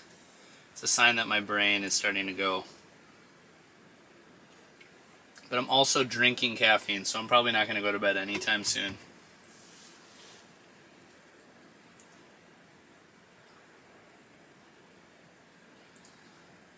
Buddha said, Target Walleye, I will do that when I have leftover brisket because it's easy to reheat pretty much anywhere. Yeah, I think that's a great idea. I really do think like the sky is the limit with vacuum sealing and then reheating. I mean, there's so many cool options, and it's super easy to boil water when you're out on the lake. So that is like what Chris Gahn is, a guide up in Winnipeg. He gets it's from Big Smoke Barbecue is the place. He'll get barbecue, basically like burnt ends, whatever, brisket, all that, and they're in these vacuum sealed bags, and then you just boil them up to temperature, and it is so stinking good.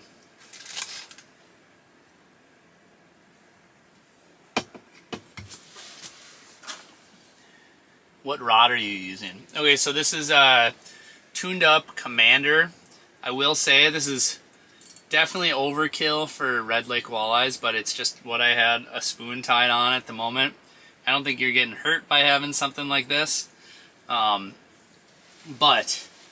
it is it's a little bit overkill. I probably would use like a tuned up precision or a power, ideally. And I probably do got another one. It's probably in my rod locker. In my rod case outside. But yeah, that's what I got. That's what I got right now. Captain Flex said I just got that rod. Yeah, this is a heck of a rod. Like, especially, I mean, you can do whatever you want with it. I have a spoon on it. But especially for like glide baits and rattle baits, this is a crazy good rod. Basically ideal. Basically perfect for those applications. Tell these fish to start eating. Yeah, dude, we are in a lull. There is really not even a lot swimming around like recently here. Should I go to the bathroom? Would that bring a fish in? I think it definitely would. I'll go to the bathroom soon. We'll get the fish riled up here soon. every time I leave, they come out. So Chad said Carbon X reel, it looks like. Yeah, this is a Carbon X2, 1000 size. These reels are insanely good in the winter. For the price, I mean, they're obviously super like affordably priced. But the drag is just silky smooth, and it's one of those things where it's actually got a better drag in cold. I don't know what grease they use or whatever, but it's almost got a better drag in the cold conditions than even a lot of like my nicer reels. So whatever they use for grease works excellent in cold water. Not cold water, in cold temperatures. So that's basically what I got. I mean, that's a rundown on what this is, and then I've got 6-pound fluorocarbon as my main line. Got a little swivel on there, and then a spoon. So that's pretty much the whole rundown.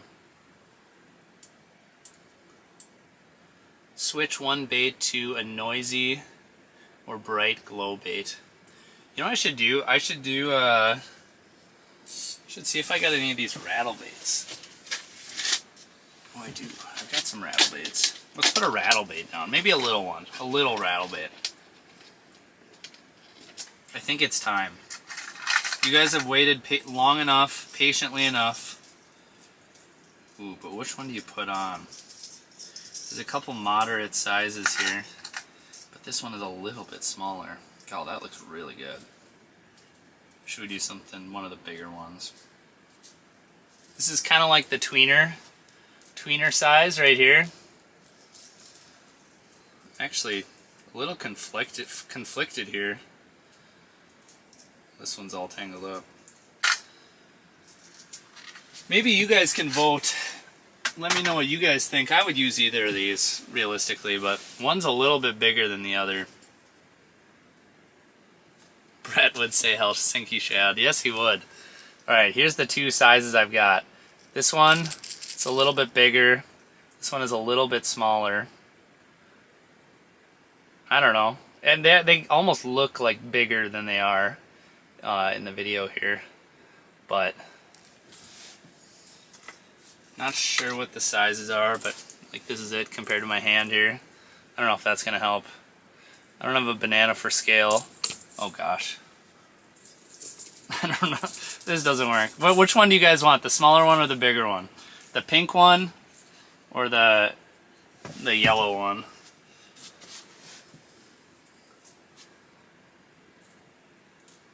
What are you guys saying? The pink one? Pink. The smaller one. Go smaller. Pink. Oh, well, there you go. You guys decided. It's almost unanimous. We're going to put this guy on. There we go. It's not too big. It's a little bit smaller than what we use on Winnipeg. But I was a little conflicted. I kind of like the look of that bigger one. It feels right, but the little one might be better. This is what we had on. So basically like a full minnow with the single hook jig there. We may even keep him, oh, he's still kicking good. We'll put him down here. We'll save him for the minnow head. We'll put a little minnow head on the rattle bait.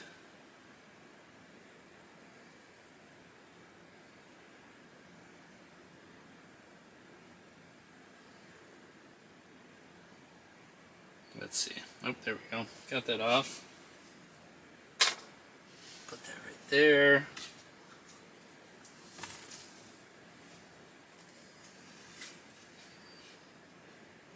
Always pink and white. Yeah, I agree. Pink and white's a good color combo. I do think I gotta refresh my supply of some of these smaller rattle baits. I've been getting so many of the big ones lately. Dude, I can't see anything. Holy crap. I've been getting so many of the big rattle baits lately for Winnipeg and then also for lake trout. Lake trout love rattle baits.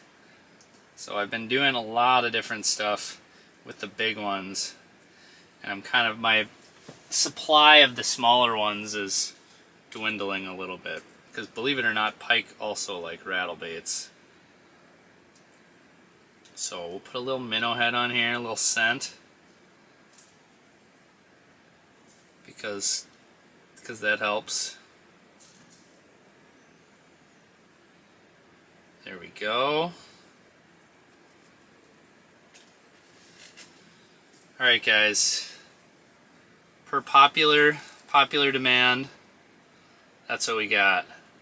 Gonna rip that guy, rock that guy, and that's what we're gonna do. We're gonna rattle him into the hole now. There, now we have the rattle bait rod actually using a rattle bait.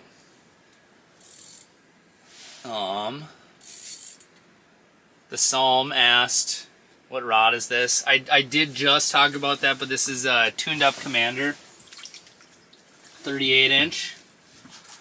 Pretty sweet little rod. It's got a faster action, so good for rattle baits and glide baits and stuff like that.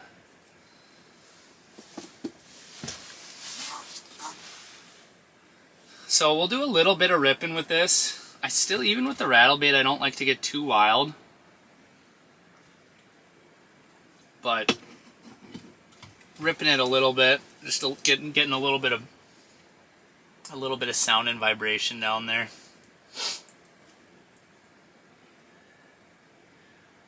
Rob asked, does Northland Tackle have any ties to Minnesota still, or have they left with the new ownership? Well, the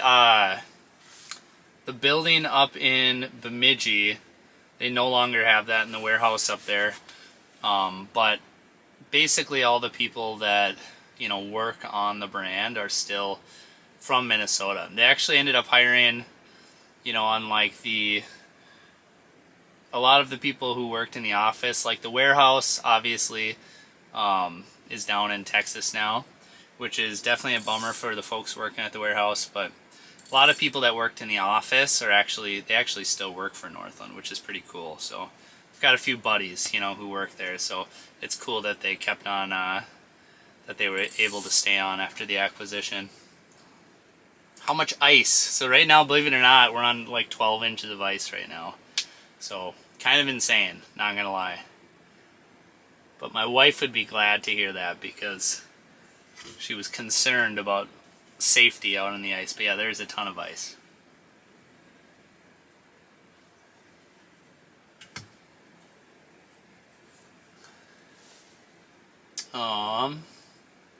Stained or clear water. It's actually pretty stained here, believe it or not. I don't know why I said believe it or not, but you're just gonna have to believe me. No, it is. Red Lake is pretty stained. Yeah.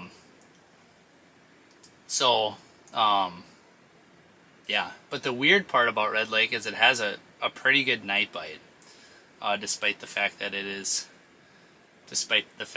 pretty stained.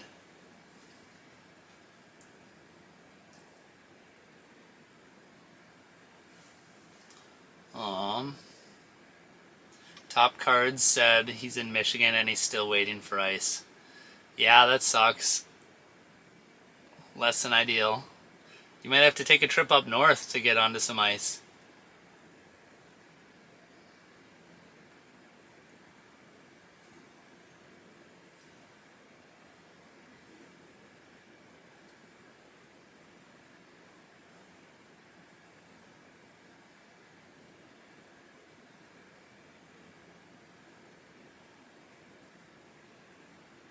Did you ever get the chance to fish red 20 years ago when there were no walleyes, but the crappies are crazy?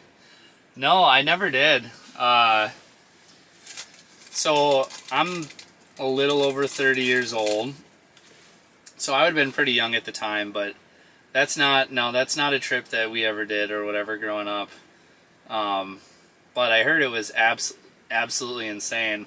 I can't imagine how good the bite must have been. I mean, I heard all the stories about, you know, guys filling up buckets with big giant crappies, and this was all like pre-forward facing sonar.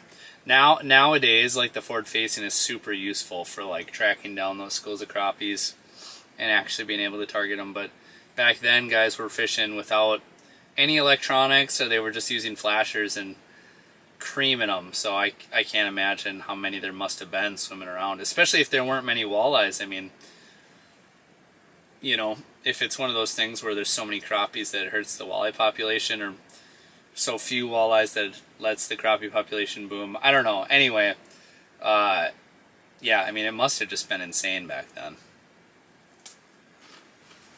But there are still some nice crappies out here.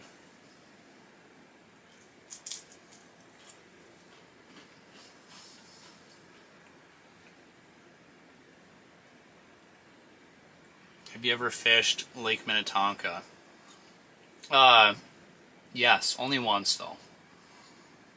It was this summer, and I drove all the way down, dumped my boat in the water, and realized that I left the master power switch on.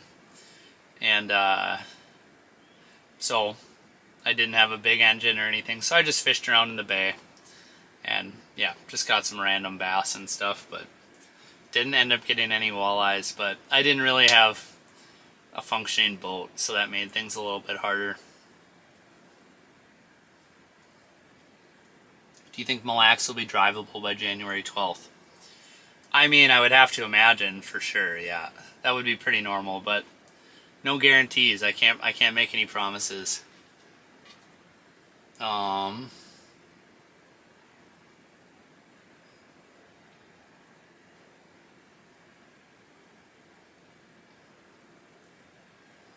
Best bucket list walleye lake.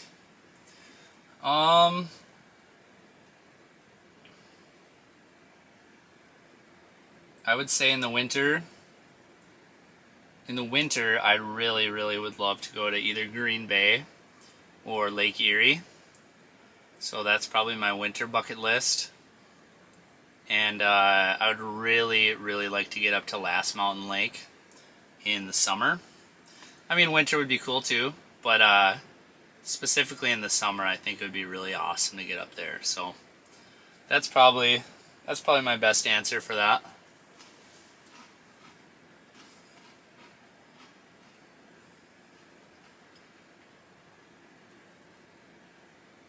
What house are you using?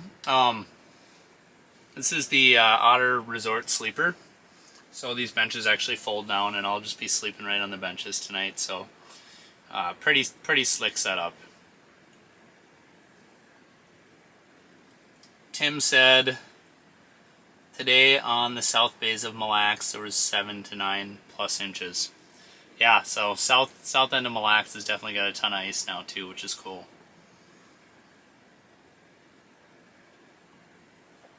Have I ever been to North Dakota? Yes, I have. I like North Dakota. There's some really good fishing in North Dakota. Top Card said I just built a Smitty sled for my flip over and still have a jet sled. Should I make a separate setup for early ice? I'm thinking I'm just bored waiting on ice and want to do something. Yeah, I mean, definitely make a walkout setup. Like I made my walkout setup with that new outer sonar sled. Super awesome, but yeah, just like any kind of sled, if you throw a Smitty on there, I mean, you could put so much weight on there and it's still super easy to pull. So yeah, if you got the time and you're just sitting there twiddling your thumbs, totally mod something out. And if you do, send me a message and show me what mods you did. I'm gonna turn this heater down. Holy crap, it's getting hot in here. Also, it's gonna be interesting tonight. I don't know how cold it's gonna get. I should check, this probably won't hurt the stream if I check here. Just real quick. Yeah, I've got so much service. Looks like it's going to get down to like 6 degrees tonight, so that's a little cold. But I brought 2 big propane tanks, 20 pounders, and I lifted both of them up. They both don't have like a lot of propane in them, so so we'll see how long this one runs for. If it gets me through the night, we'll see. If not, I'll switch out to the other one, but for now I'm burning propane, turning this into a sauna here.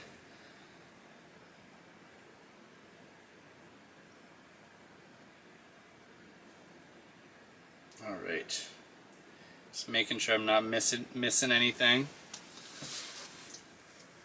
You kind of got to set that phone up, kind of up at an angle just to optimize your service. I don't know if you guys have ever been like having a phone call or something. Sometimes I'll put my phone like up on the dash, pointed straight up, so you got good service when I'm doing phone calls, when I'm traveling around. Brett said, Mr. Target Walleye said, I thought I'd just have this on in the background, but I can't not be in here. So productivity levels are very low. My bad. It is fun though. Like, I kind of like doing the live stream. I think there's some people who are used to watching YouTube videos. You know, in a lot of cases, it's just like a highlight reel. So there's always going to be these lulls when you're fishing, especially for walleyes. So some people aren't used to seeing lulls on the screen. So when you go live like this, I mean, all bets are off, you know, as far as, you know, how many fish you're going to catch or whatever. Like, this has not been an insane bite, but it's been a pretty solid bite. Or to catch a few fish, I think is great. I mean, we've seen enough fish, they've just been a little picky, but what I was getting at is going live like this, there are a lot of variables, it becomes hard to move, whatever, but it's just like super fun to hang out, you know. I could sit here and jig.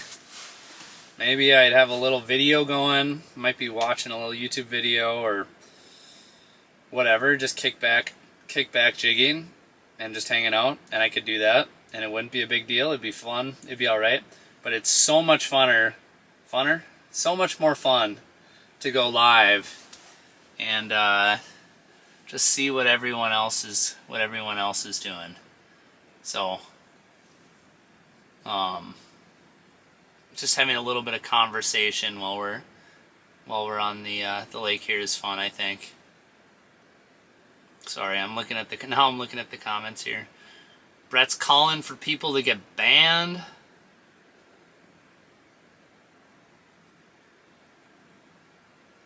There's drama in the chat. I don't know what's going on, but I'm gonna let everyone else take care of it.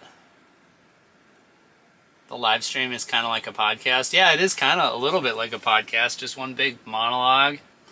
But I like that people can say stuff, and then I can reply, and we can just talk about it. I think it's kind of cool.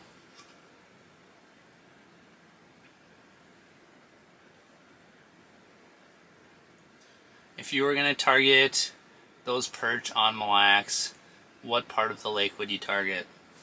My experience out there has been on the north side and the east side of the lake.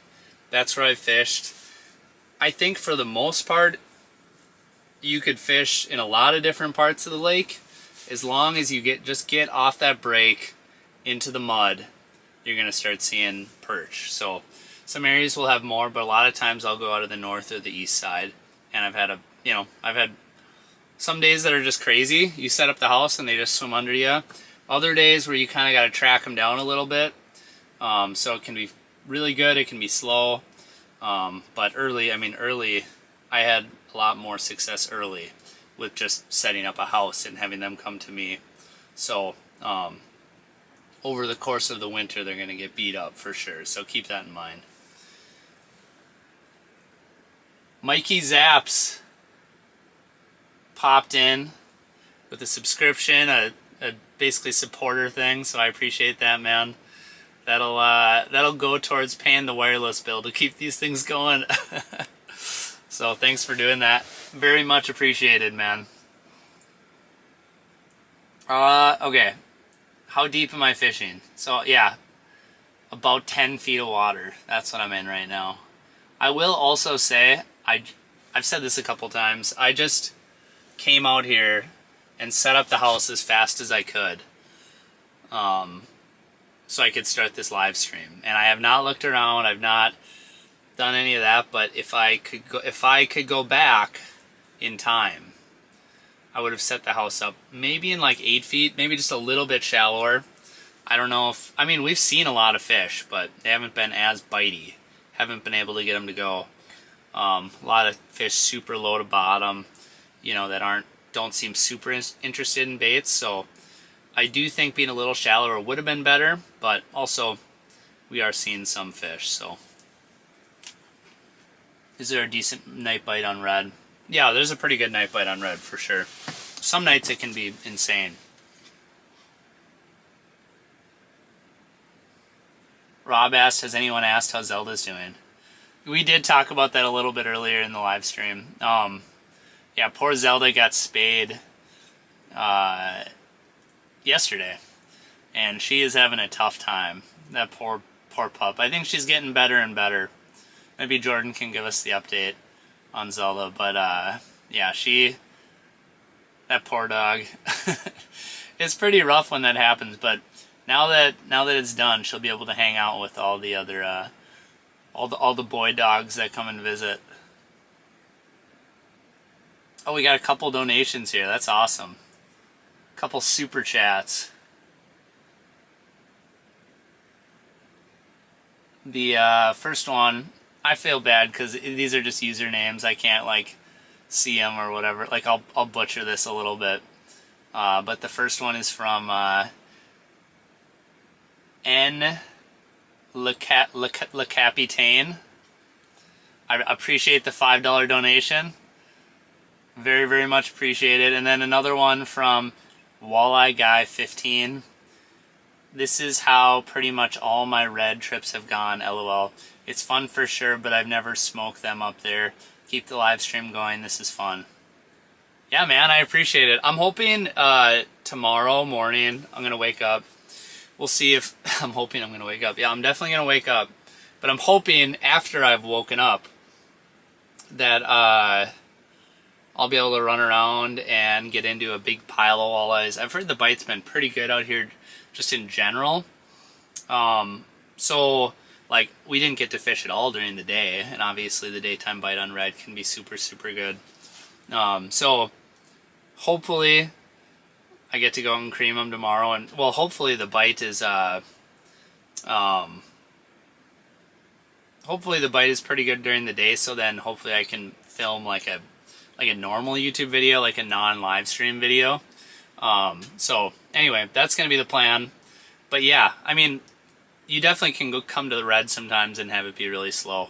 This is all right. Getting 3 fish so far is all right. We're seeing enough fish, but the attitude is not extremely good. But anyway, if we're going to do a live stream tomorrow, which it's like a TBD, but probably, I will be in a different spot. So hopefully we do a little bit better tomorrow. But yeah, I appreciate the $5 super chat.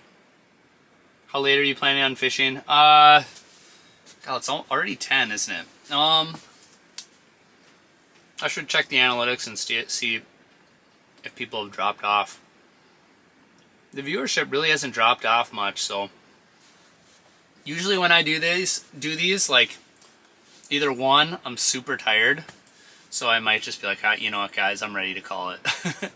Or two, maybe the bite shuts off and I'm just ready to pack things up and go. But for the most part, what I like to think about is, like, if there are enough people online, usually I'll just stay on. So it's like 10 o'clock Central Time right now, and there's still quite a few people on. Like, overall viewership has not dropped that much, so I'll probably just stay on till, I don't know, maybe 11 or something. But if people are here and they want to watch, I'll usually just keep it going. How many fish tonight? Oscar, we've got 3 fish so far. It has not been a red hot bite. We've seen a number of fish, but there just hasn't been like super good attitude. So sorry if this has been asked, but do you have any plans to go up to Big Windy or any of the other Manitoba places? I guess I don't have any hard and fast plans right now, but I would say I will almost certainly be going up to Canada at some point here. But I really want to get like early ice on Winnipeg for sure. So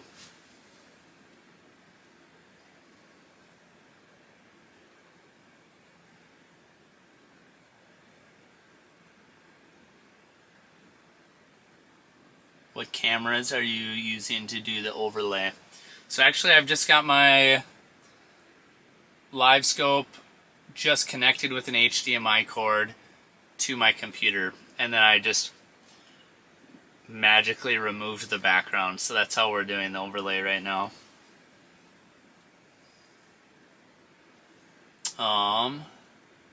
What lakes would you suggest for someone from out of state to ice fish for walleyes in Minnesota? Right here, Upper Red Lake's a good one. But aside from that, Mille Lacs is a really fun one as well, especially earlier in the season when the bite is hot before the midwinter. But like Leech and Winnie are really good too. I haven't fished for Vermilion in the winter, but that lake has been on fire for sure. So yeah, those would be a few of my recommendations. There's a bunch of smaller lakes too, but that's just, there's decent smaller lakes in basically every town. So there's a lot of walleye stocking in Minnesota.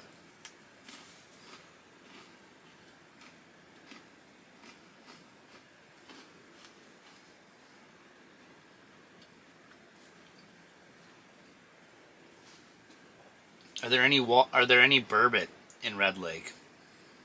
That was asked by Naperta. Yes, definitely burbot. Good chance we'll catch one, honestly.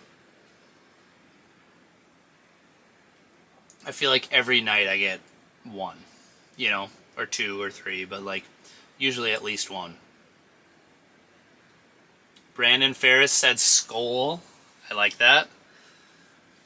I'm sure there's a lot of Packers fans, a lot of Lions fans, a lot of Bears fans, a lot of fans of all the different teams, but my poor Vikings.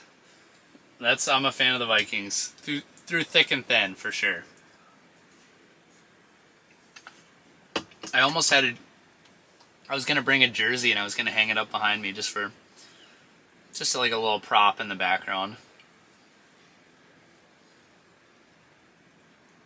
Do you have any advice for fishing Lake Bemidji? Keep up the great work and helpful videos. Owen, I don't have any good advice. I've only been there a couple times, and I've never been there in the winter, so I don't have any advice. I've heard that it's fishing pretty good though. I've heard that the walleye bite's been pretty good on Bemidji.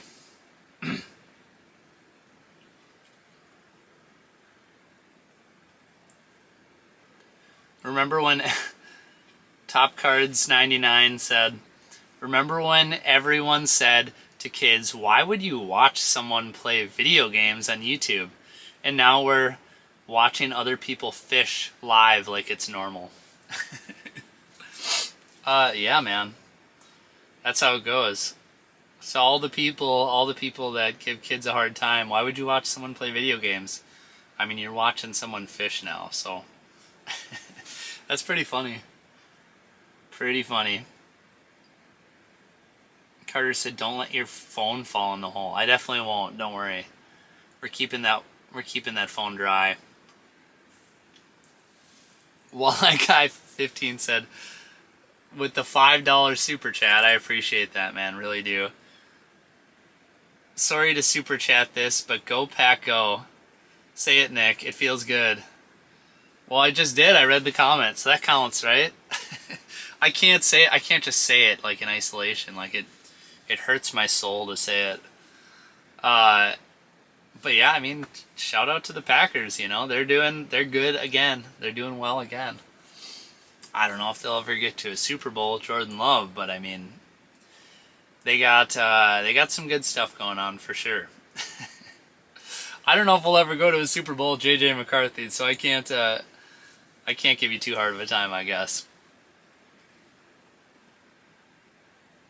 What do I use for lighting? So I've got the Otter lights up there, but what I'm using right now is, I've just got this, well, you guys won't be able to see it.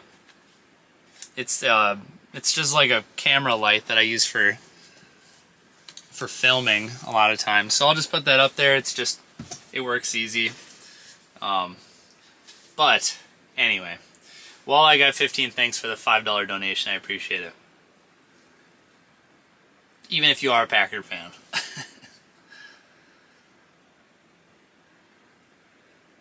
What are your live scope settings?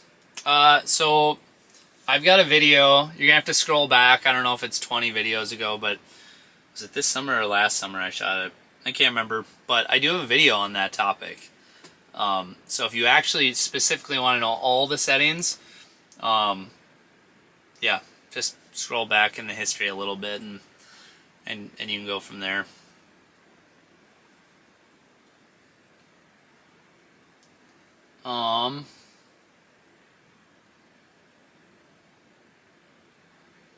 Heather said, watching from Northeast South Dakota, ice fishing is getting good.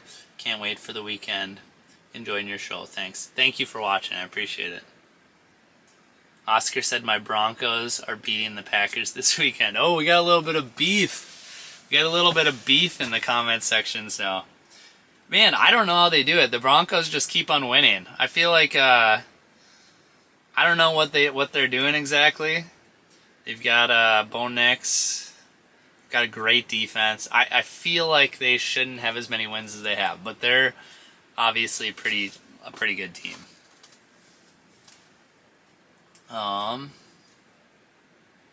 What kind of live scope do you have? So I have an LVS 34 with I have a GPS map 8610 head unit, and the reason I have that is just because it has an HDMI port in the back.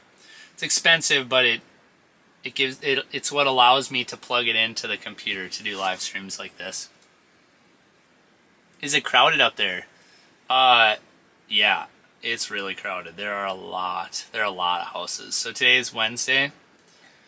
I got here right as the sun was setting, so a lot of people were probably off the lake already or getting off. Or it's middle of the week, and there's like almost no gaps in the crowd.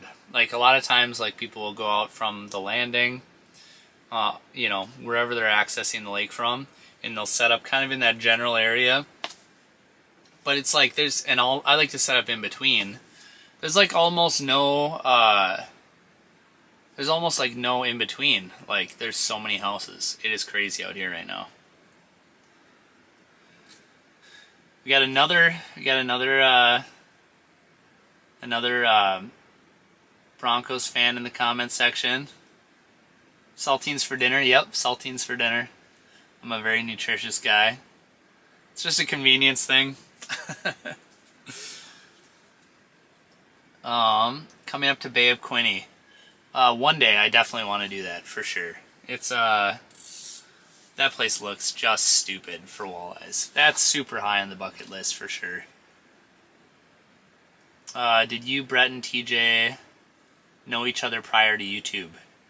Or did you become buddies through the process of YouTube? That's a good question. So, me and Brett met pre-YouTube, for sure. But we actually met working together, so we both worked for Target Walleye for a period of time. Obviously, Brett's still with Target Walleye. But it was quickly evident who the better writer was. So Brett stuck around, and I went and worked for my dad, and now I'm doing, just YouTube full-time. But so I've known Brett for a while, I would say pre-YouTube, but I did meet him in the fishing industry or whatever. And then TJ was not pre-YouTube. I would say we met, I think it would be fair to say that we met through YouTube. We had gone on a fishing trip together one time before that, but that was a big guys group, and that was my first time meeting him. But then we didn't follow up and touch base and really get to be better buddies until a little bit later when we were both doing YouTube. So, but both are awesome guys and super good sticks.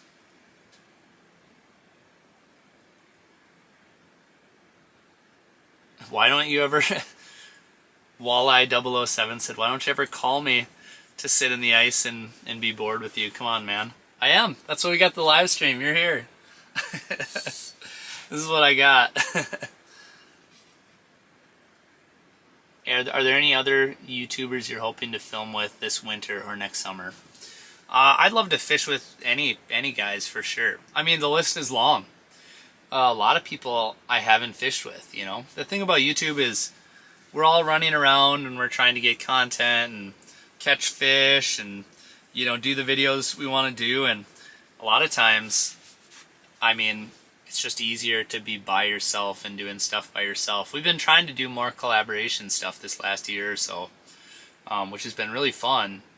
But, yeah, I mean, there's a bunch of people. Like, I'd love to fish with Clayton. I'd love to fish with Jay.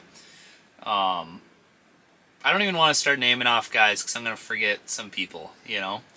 But there's a bunch of awesome dudes. Joe Holland in Maine. Okay, now I'm listing names off.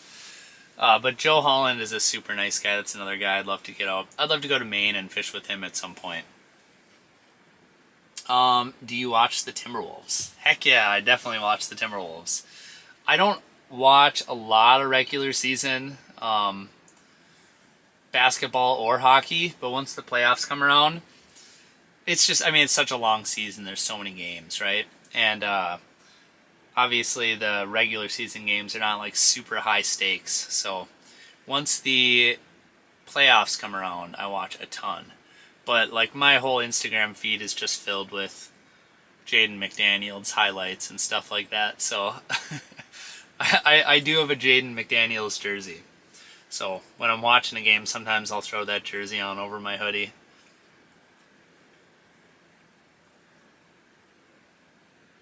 Alright, Brett's... Okay, I'm going to miss a bunch of comments here. Unfortunately, I'm sorry, guys, but I can't read them all. Or I can't say them all, but I'm trying to read most of them here. But Brett said he's got to go. So we just lost Brett. That was a big loss. But the comment section will survive. I believe in you guys. Have I ever ice fished Lake St. Clair? No, I've never fished Lake St. Clair. That looks like a sweet spot. I'd like to get there eventually. But yeah, usually it's kind of late ice out on Lake St. Clair, isn't it? Doesn't it take a while to get ice out there? I guess it's Great Lakes, so that would make sense, but... Is that a fish? It was.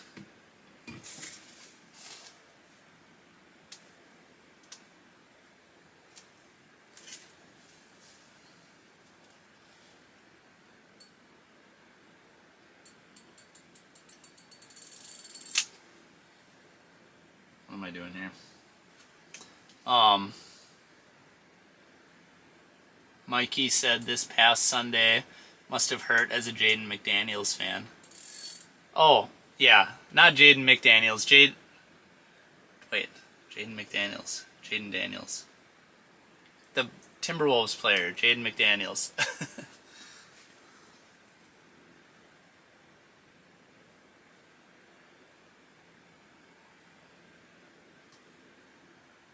Is this on downward mode? Yes, the sonar is on down mode right now. I don't have it in forward mode because I'm not, you know, looking around and hunting or anything like that. So the down mode is nice. Just to have like a really good view of just right underneath the house.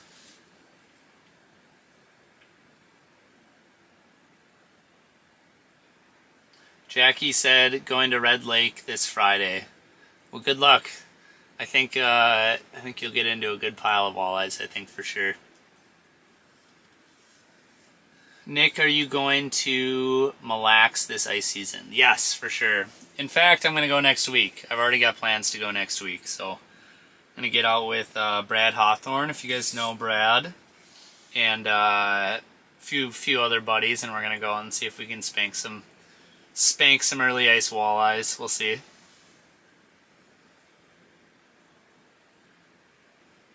Trey Wilkins in the chat.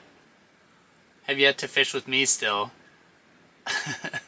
The photo shoot day on Mille Lacs doesn't count. No, I'm down. I'd love to get out. We should definitely do it. I still would like to do that. Brandon said the Twins sucked this year. Let's hope the Wild now that the Vikings are done. Yeah, it's been, honestly, I mean, the Wild and the Timberwolves are still doing super awesome. But all the other Minnesota sports teams have been a little bit hard to watch. Definitely no more caffeine after this. I mean, it's 10 o'clock. I shouldn't even be finishing this, realistically.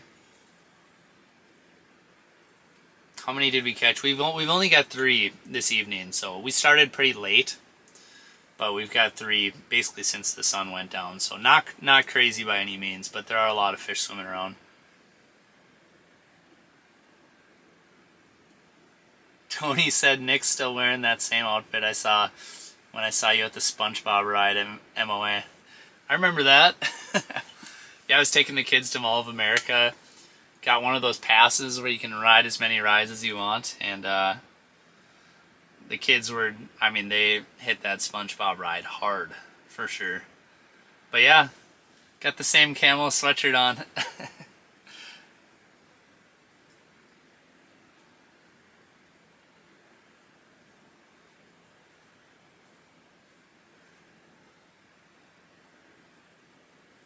Tumbleweed said, been fun. See you at a future live stream. Best of luck. I appreciate that. I think, I don't know if you clicked off already, but I think I'm going to live stream tomorrow. TBD. I got to make sure I've got enough batteries and enough heat and enough data and all the things. So, no guarantees, but I am going to try and stream tomorrow. And if I do, I'm going to start a lot earlier in the day. So... Camping out there. Yeah, I'm definitely camping out here tonight, so that is the plan. This thing, honestly, this thing is like, it's as comfortable as a bed. Like, once I get my mat laid out on here and my sleeping bag, like, depending on how late we stay up here jigging, like, I'll sleep like a baby. Like, I'll have to set an alarm to make sure I wake up in the morning. Otherwise, I'll probably sleep into the morning, honestly.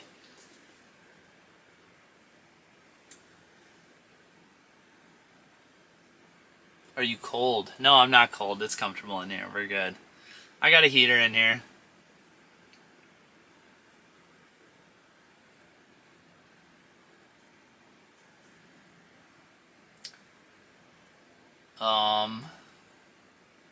Got a question about the giveaway.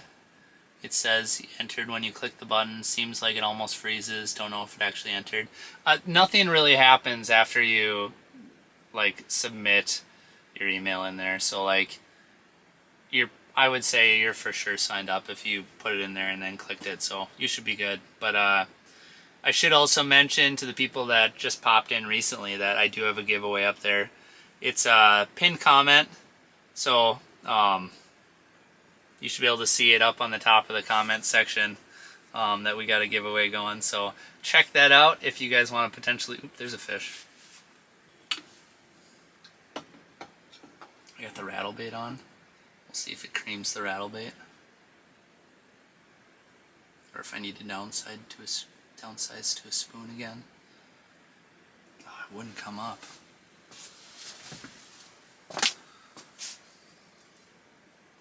Where'd he go? Where'd he go? Just kind of disappeared. Hey, that's the first mark we've seen in a while. It has been a little slow. But I do get the rattle bait on right now, guys, so that is a little bit of a bigger profile. Captain Flex 9 with the $2 donation, all-nighter like this. Hey, if the bite was red hot, I'd stay up as late as you guys want to stay up. But I might sleep tonight because I think we're gonna do another live stream tomorrow, I think.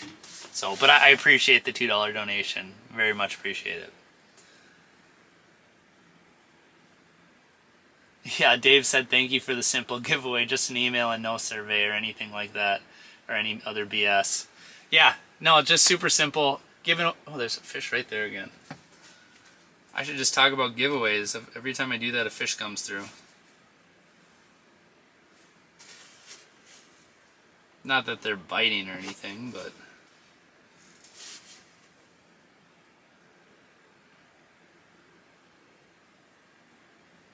Look at how slow it's moving. Was it turning around? No?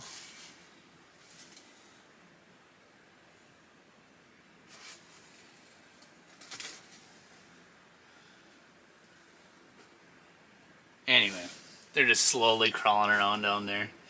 But yeah, if you guys want to sign up, I mean, I've got a suit, a house, rods, reels, stuff like that. So I wanted to reach out to the companies that I work with and like just see if I can get them to throw in some stuff. So maybe you guys can win some stuff. So there's a pinned comment at the top, and you can enter the giveaway there if you want. So check it out if you're interested. Otherwise, just hang out and watch me watch fish swim across the bottom and not bite. Which we'll get something. I think we'll get one more fish before the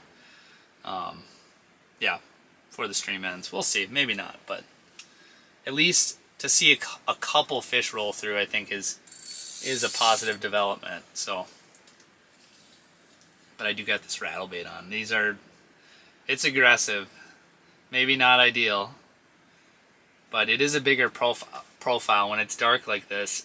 It is a little something extra that, you know, will at least help the fish find it a little bit. How much snow is on the ice up there coming up Saturday to camp on red? Just wondering. Thanks. There's enough snow to camp for sure. There's enough snow to bank stuff up. I'd say it's like 2 or 3 inches. It's not a lot, but it's enough that you can use a snowmobile and you can set up a tent and bank it up plenty good.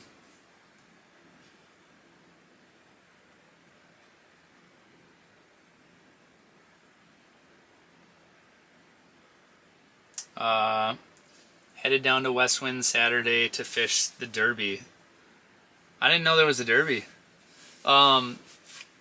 He said it's supposed to be -14. Should we bring ATV or half ton? I don't know that Westwind is letting out trucks right now. I'm not super up on that. But I mean, I would think they'd be letting trucks out soon for sure. But up to you what you want to do. I mean, if you're just going to drive out on the ice and set up a tent, call it good, then you just, I mean, if they're letting trucks out, I guess, like, that would be fine. But otherwise, it is nice to have something mobile to run around on. Like, a lot of times, it's nice to have a truck to drive out. And then, once you're out there, you can bust out the four-wheeler and run around, but use the truck as kind of like a base camp spot. That's what I like to do a lot of the times. MN Fisher, hey Nick, what is your favorite Timberwolves basketball player? It's got to be Jaden McDaniels. I'm a huge Jaden McDaniels fan. I mean, Ant is awesome, Naz Reid, all the boys, but Jaden McDaniels is definitely my favorite. I should have wore my Jaden McDaniels jersey for the live stream.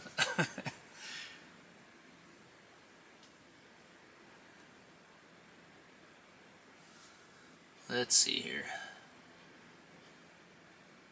What are your thoughts on the Markham prototype at the show?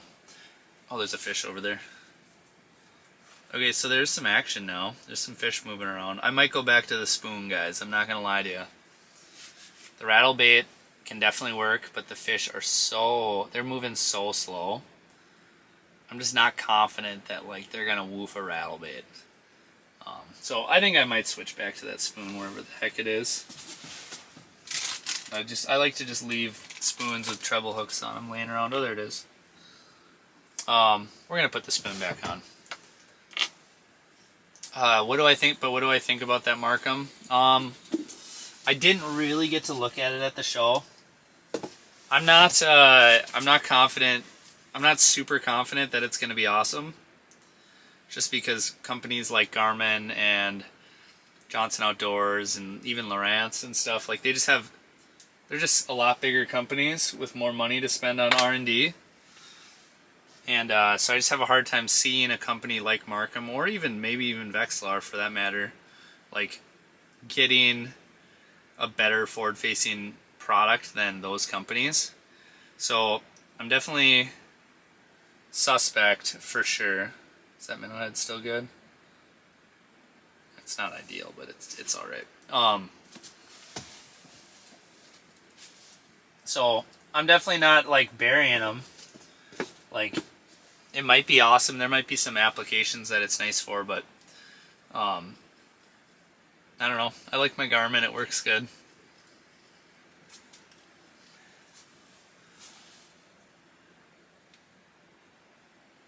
Ooh, we got the real Canuck from up in Winnipeg. Signed in as a supporter. I appreciate the support. Like I tell everyone, that's going to go right to my wireless bill, which helps me keep the live streams going. So, shout out to Verizon for having good hotspot, but thank you, Real Canuck, for the support. I do appreciate it. What resort are you out of? Chase asked. I am out of, it's called Up North Fish House Rentals, but it's the Sunny Beach Road access. So that's where I am. It's like halfway up. It's like halfway up the lake on the east side there. So it's not down by JR's, and it's not up by, you know, Beacons Harbor or anything like that. So kind of in between. I haven't been going out of like the south. It's been a while since I've gone out of like JR's or anything down in that corner. Sometimes I'll go up to the north end of the lake. I've gone out of Westwind before. I've gone out of Beacons Harbor there. But anyway, it's so busy down in the southeast corner. It's closer, you know, but it is busy, so I like to go up a little bit farther north if I can. Although it's really insanely busy here right now too, so. We got a $10 super chat from Chris Pearson. Very much appreciated. He said, it's been a fun few hours hanging out. Hope to catch you live again. Maybe tomorrow night, ? Maybe tomorrow night. For sure, yeah. I think that's the goal. I'm going to try and make it happen tomorrow night. Just like anything with these, like there's no guarantee. It is, the technology is tricky. There's a lot of variables. But I'm going to definitely try and make sure I can do a live stream tomorrow. So I'd say 95% chance.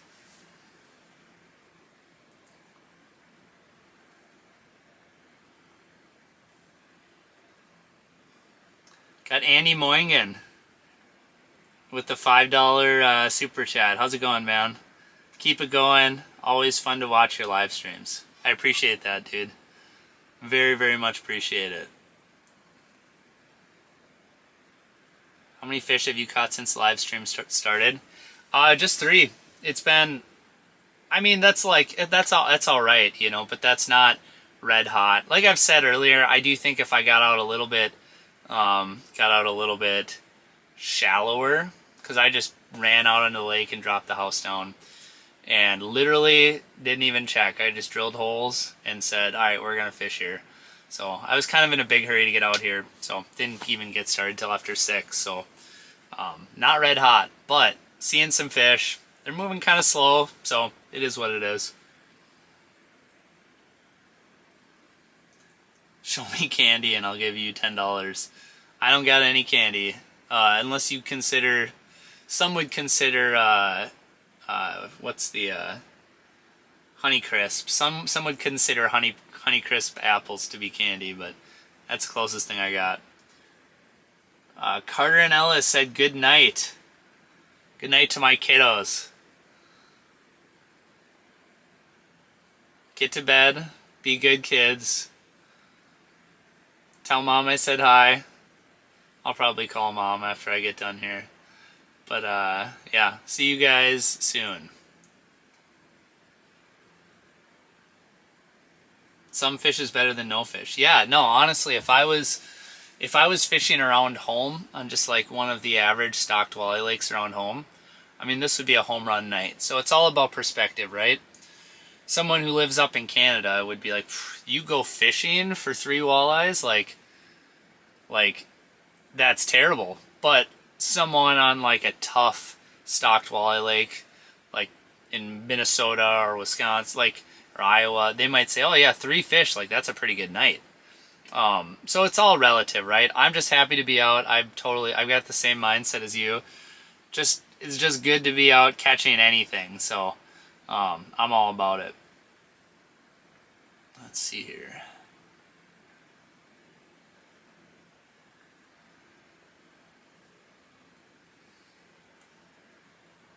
We got a $4.20 super chat from Levi Espacet. Thank you. Appreciate it, man. Very much appreciated. He said, bro, Honey Crisp apples are fire. Yeah, I would agree with that. Yeah, shout out to Levi. Great guy. I feel like with a name like that, he probably is a really good poker player, if I had to guess. No, I'm buddies with Levi. Levi's a good dude. I appreciate it, man.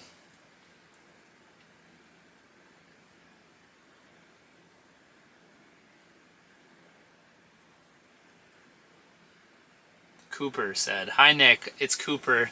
I talked to you on Saturday at the St. Paul Ice Show. How's it going, man? Thanks for coming up and chatting. That's I love going to the show. It's fun seeing different people and chatting, talking about videos and fishing and all that. So yeah, it's good seeing you at the show for sure. And thanks for stopping in at the live stream. Brandon said, I forced my old lady to watch ice fishing videos. Will you please say hi to Courtney for me so she allows me to keep watching? Is that all it takes? I can definitely do that. How's it going, Courtney? Definitely watch hours and hours of fishing videos with Brandon. 100%. I think that's just the best way to bond with your significant other. So 10 out of 10 would recommend that. So definitely continue to do that. And you could even sit down and watch a live stream with him for 5 hours. I think that would be really awesome too. Looks like we got another super chat. This one is from Sipple31. $5. I appreciate it, man. Very much appreciate it. Like I've said in the past, that'll go straight towards my hotspot bill, so we can keep on doing live streams like this.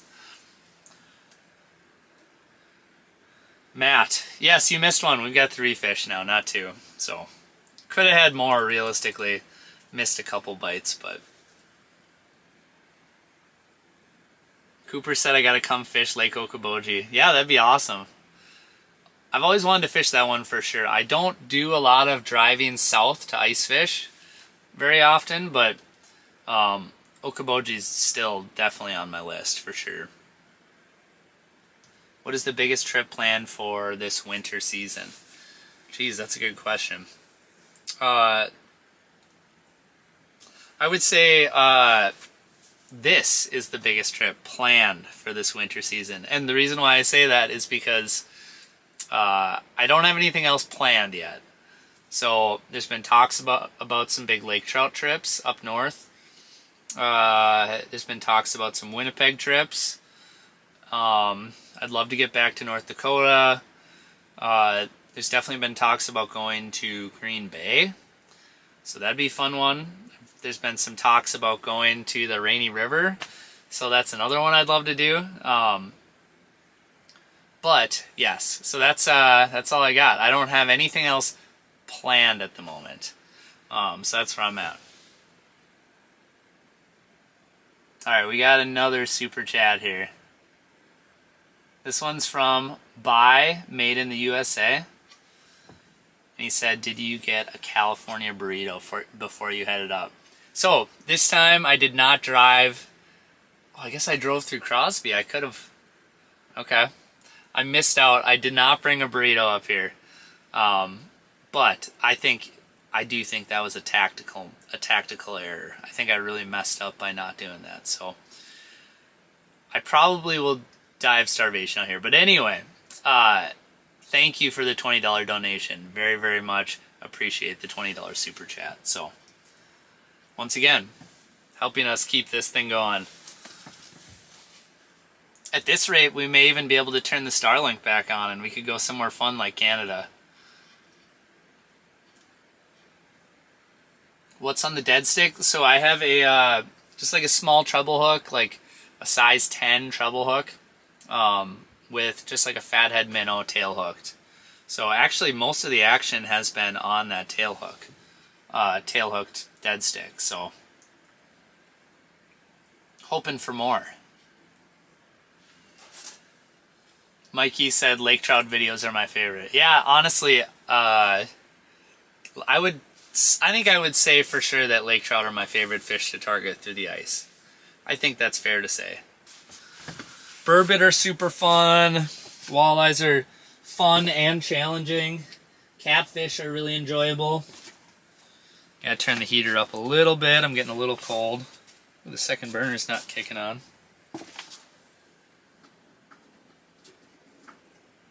I bet this tank is almost out.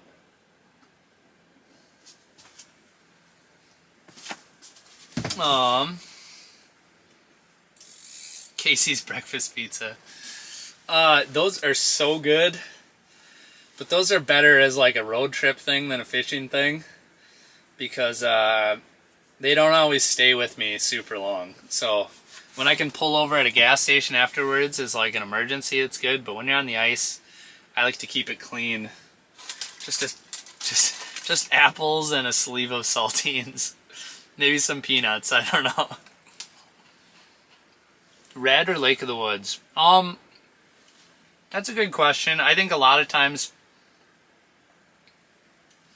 the one thing cool about Lake of the Woods is you have the potential of catching something pretty impressive. And red, like, you don't really get the top end as much. But I really do like the average size of the walleyes on Red Lake. I think it's a great fishery, especially right now. And you got the crappies, and there's a fish coming through. Is he still there? He's in that weird part of the cone angle where it's hard to see.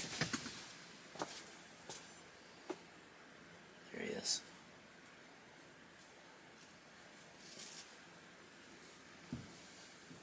Come on. I think he's kind of swimming around us right now.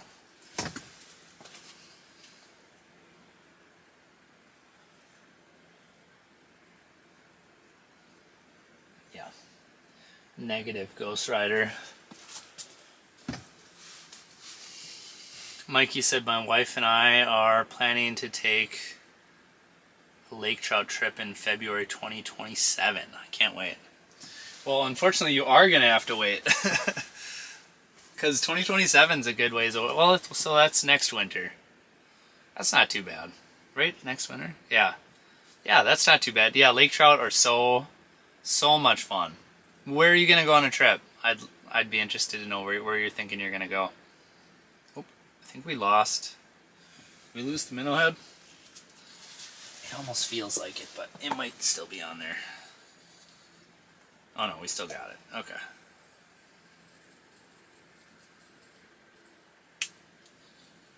Look at all you guys are talking gas stations in the comment section. Quick Trip, Casey's. I mean, Quick Trip is kind of considered to be like the GOAT, isn't it? Oh, here we got another one.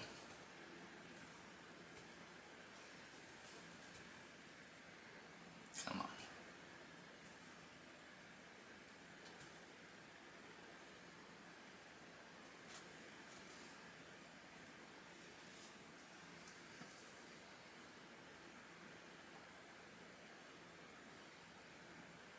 Well, that's not cool.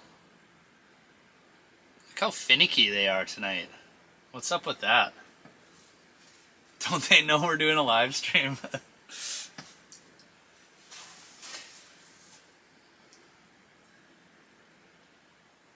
Oh, you got a kid on the way. That's why you're waiting. That's awesome. Congratulations on that, by the way. We talked about going to the Ely area, Lake of the Woods, Lake Superior, Lake Ethpap. Not sure yet. Well, wherever you go, I hope you catch some big lake trout.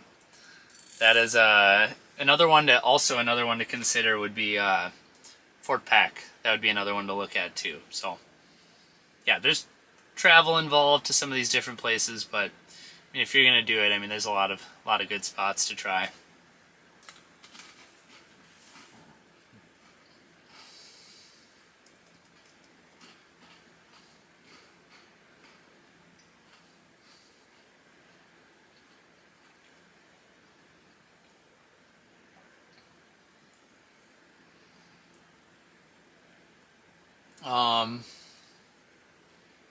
Bonds is King asked, Nick, what rod and reel are you going to use with your automatic hook setting devices now that they're legal? I played a little bit when I was up in Canada. I played with the auto hook setters, and I think I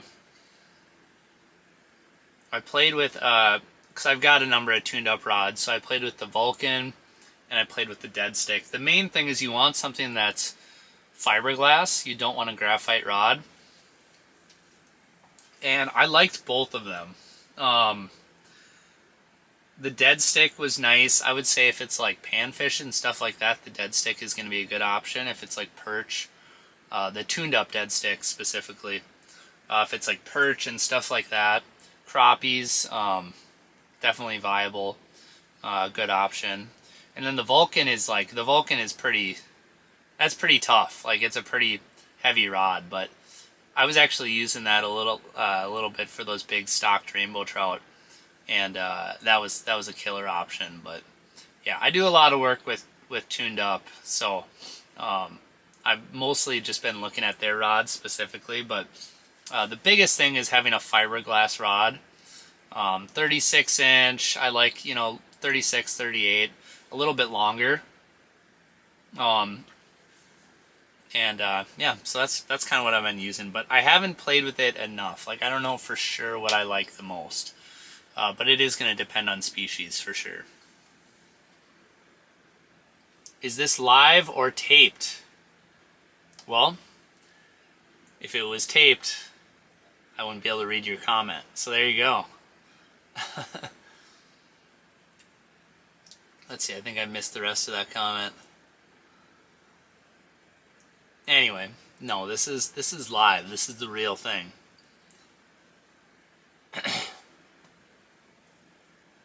Oh, we got a $20 super chat from Tim. Nick Lindner, the lives are your lane. You're a stand-up guy, and it was a pleasure meeting you in person at the St. Jude's fundraiser. Time for bed. Thanks for taking me and my couch out on the ice with you. Cheers. I appreciate it, man. Very, very much appreciate the super chat. Great chatting with you down in St. Paul. And yeah, hope to hear from you more in the future. So thanks for watching tonight. Radical Z asked, Radicals asked, do you still use the suffix advanced line? Yeah, so I got the suffix advanced fluoro on right now, yeah, I still use that quite a bit. So I don't work with like a line company or whatever, and you know, I experiment a little bit with different brands, but this is just something that I've had that I know works. So it's kind of what I've been rocking. Archer said, gotta love a slice of Casey's breakfast pizza on the way to the lake bright and early. Yeah, that stuff is so delicious. I totally agree. Have you ever fell through the ice? Watched 4 guys this year go through. Oh, here we go.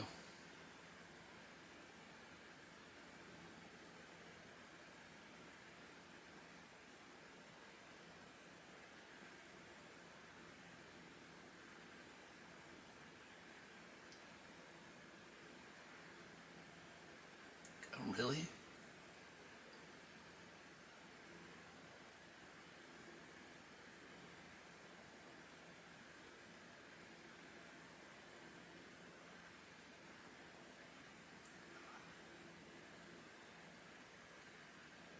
Come on.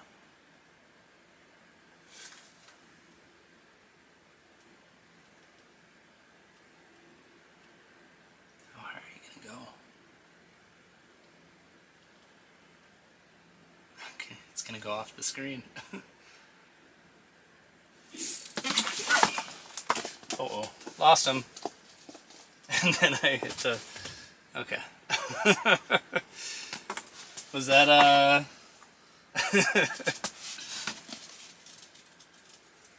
You guys missed him. I ended up jigging him all the way up to the top of the screen almost.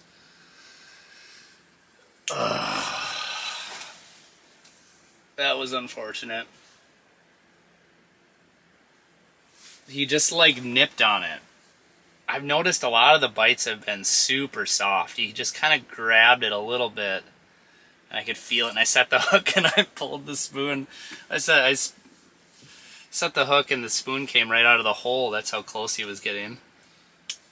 So anyway, I missed a super chat while that was happening too. From Jamie Herrera, or Jaime Herrera, my favorite YouTuber. Just don't let that TJ guy know that. Oh, I won't let him know. I won't let him know for sure. He's asleep now. He doesn't know that. He doesn't know that happened. So, very, very much appreciate the $10 super chat. And thank you for watching this late. It's like 10:40. You caught a whole cover. Yeah, I caught a whole cover on that hook set. Okay. That thing came up though, man. What, didn't it? That thing was interested. We're getting a little flurry here, so obviously it was quiet for like well over an hour. And now we're actually getting a few fish coming through. And then that's like the most a fish has been willing to follow me jigging today, so. Blaine said good night. Catch you tomorrow. Heck yeah, man. Thanks for stopping in and watching for a while here.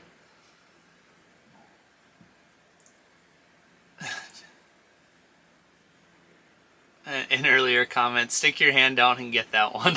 Yeah, he was so close. I set the hook and the jig came flying through the hole. So yeah, no, that's I almost could have grabbed that guy.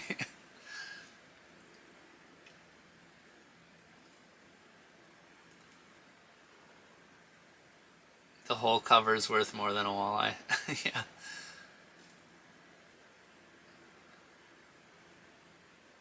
Can you tell me anything about tuned up rods? I'm looking for something new. Yeah, I mean, they make great stuff. They make it right here in Minnesota, and they weren't like the very, very first custom rod company, but they were one of the super early ones. And great people, great rods. And the Commander, super awesome for hard baits, rattle baits and glide baits. And then like for spoons, like the Power is definitely my favorite. I mean, a 38-inch Power is, it's like a Swiss Army knife. It's a super sick rod. So that's what I'd throw in there.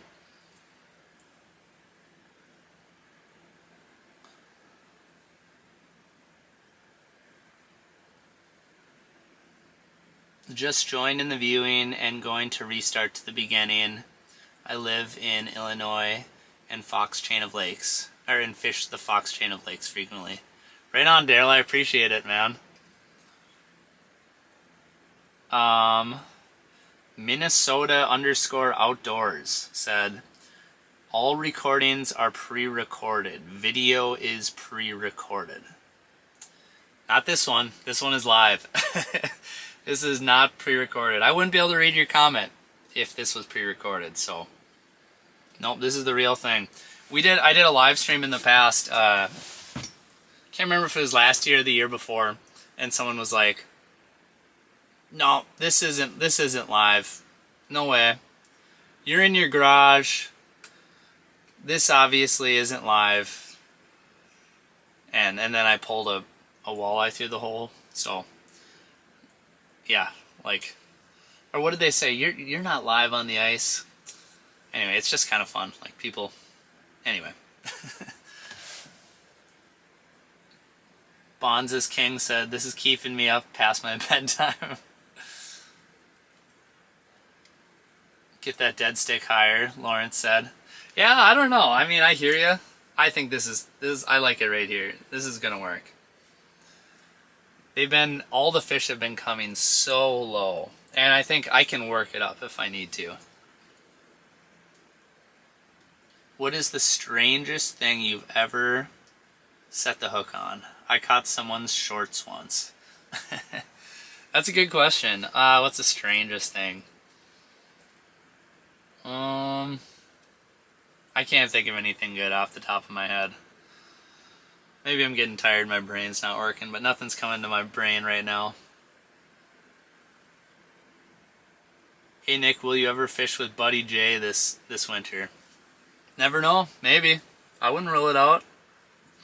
I think he's either on Red or coming to Red this week. I was talking to him at the St. Paul show. Have you ever fished Rainy Lake? Mike asked. Yeah, I fish Rainy. Rainy's awesome. I'm a big fan of Rainy. Rainy's got some really nice fish in it.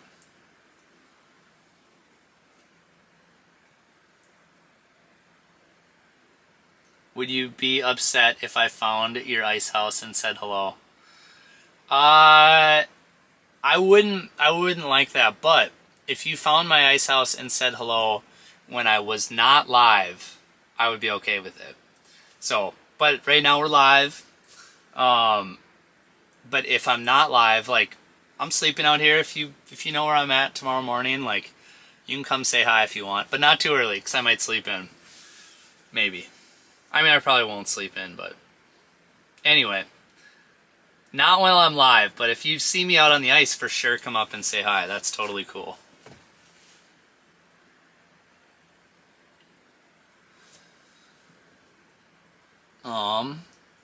Tony said, how do I get the live scope screen in the video? So I've actually got an HDMI cord going from my Garmin unit into my laptop. That's how I got it on there.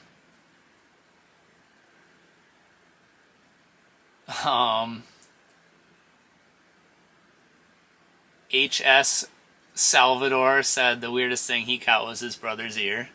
Yeah, that'll happen.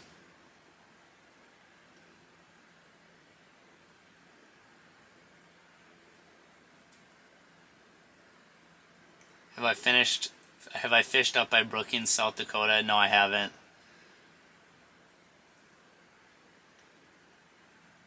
The dead stick has been down there so long the minnow's gonna die of old age. You know what? Those things are hardier than you'd think. I think, look, now it's kicking. See, I just had to wake it up a little bit.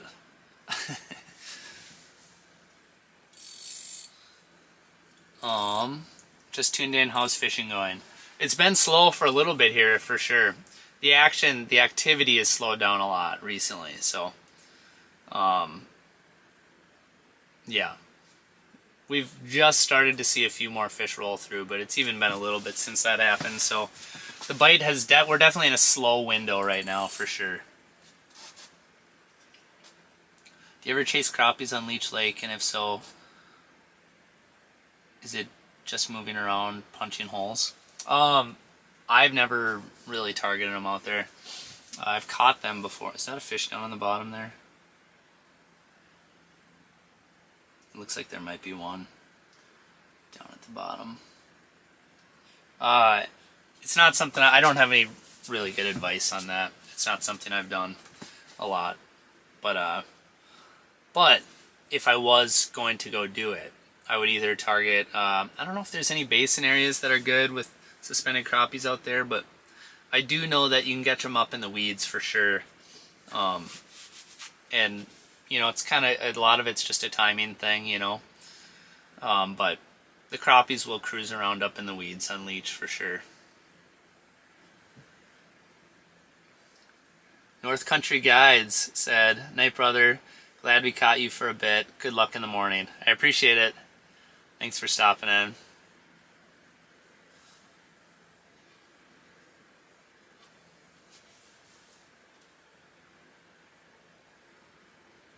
Have you ever used the little flasher thing that blinks when connected with the water? If so, how do you like them last year on Lake of the Woods? They were really productive. Oh, I see what you're doing. Yeah, I've used them a little bit, and I've never caught on them. But a lot of the lakes I fish are really clear. But I've heard on places like Red, or Lake of the Woods, or some of those dingier bodies of water, I've heard that they can be pretty good. I haven't played with them enough, though. Like, I don't have, like, a real strong opinion. Are you in that new Otter Sleeper? Yeah, I am in the Otter Sleeper. And I will be sleeping in the Otter Sleeper tonight, so.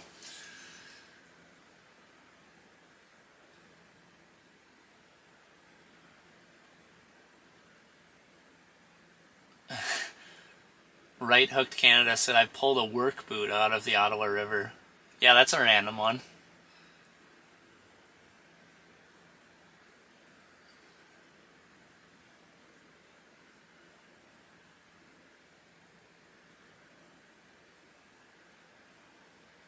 Are you planning on making a trip to Fort Peck at some point this year?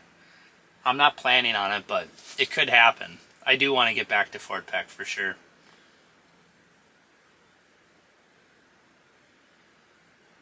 Landon said, "Hey Nick, just looking to clear up some foggy area here. I heard you were born with 6 toes. Just wondering if that was true."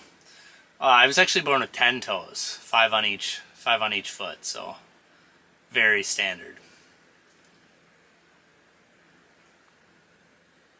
I am planning on getting the new Otter Sleeper this Christmas. How is it? I'm a big fan. I mean, I used... Here we go.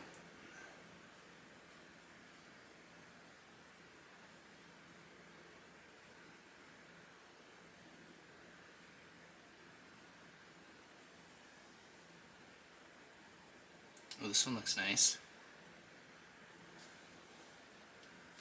Oh, shoot. He nipped it. Why are they nipping it?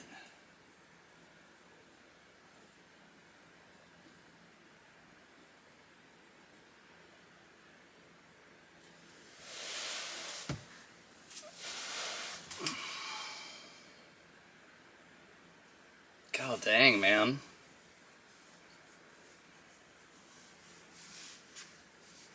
That sucks. I mean, it's not like it was a giant. They don't get super huge out here, but it was a better one. I mean, it was probably the best one we've marked tonight, probably. So, they're really nipping it, too, I've noticed. Like, it's nice when you work that bait up like that. The closest thing to the fish is the treble hook. But the problem, if they're not woofing it good, you can just pull it right out of their mouth. So, anyway, that kind of sucked.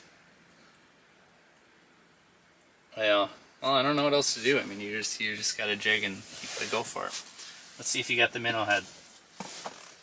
I mean, what are you gonna do when he bites it and not set the hook? I guess I could have gave it a second and let him maybe double woof it, but what do you do? That's the way the cookie crumbles sometimes.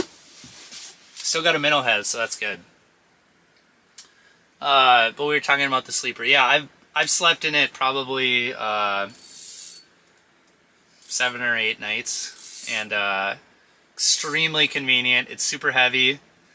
So would be hard to get in and out of a truck by yourself, but if you got a trailer, you can just pull it off and on, and yeah, super convenient. I'll just lay all the seats back and just put my blow up mat over it. So anyway, we're gonna try and catch the next walleye that comes underneath our hole. All right.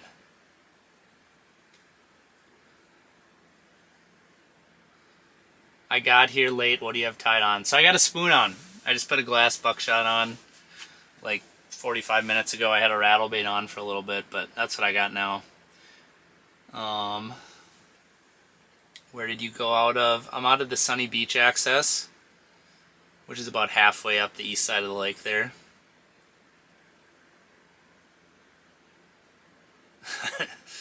After losing that fish, we got a few comments here. I'm trying to catch up. Burb. Walleye 007 thinks it was a burb. It could have been a burb. You never know. It was an eager beaver, that's for sure. I mean, it came up and hit it.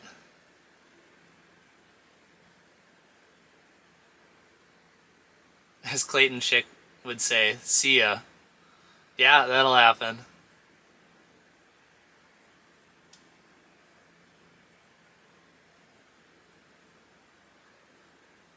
Yeah, Chase said that was...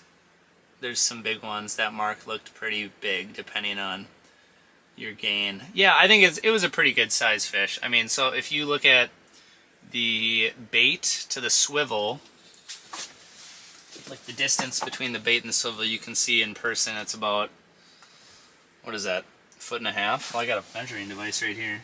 8 to... Wait. 8 or 9 to 20. So what is that? 11 inches. So it's almost a foot. So when you drop this down, you can see the bait to the swivel is almost a foot. So yeah, I mean that fish could have been a mid-20. It could have been like a good one. Tough to say. You guys can go back and rewind a little bit and check and see how long it looked in your opinion. But I can't rewind, obviously. Because I'm live. I'm right here. I'm doing it. But you guys actually can go backwards if you wanted to look at it again. But anyway. Burb test. Put on 3 minnows.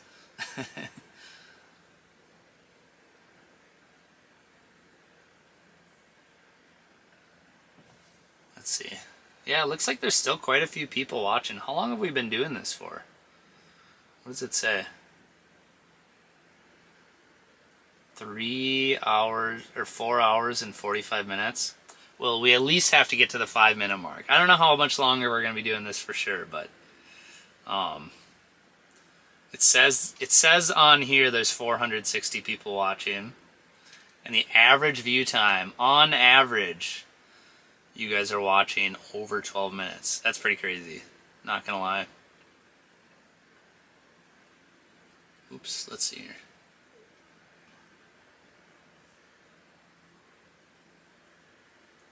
Sorry, I'm working on my computer things here.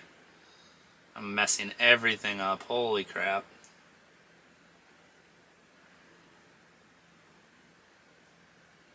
This works, whatever. I gotta go to the bathroom again. Only 12 minutes, can't be true. Yeah, I'm the long Minnesota goodbye, so I probably won't be done in 12 minutes. But I'm just saying that I have to fish at least 12 more minutes to get this live stream to 5 hours. God dang. Sorry. This thing got all messed up. I don't know how I messed it up, but it's messed up.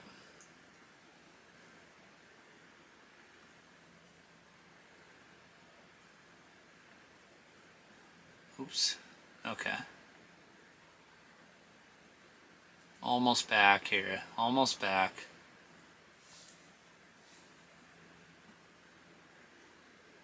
There we go. Okay.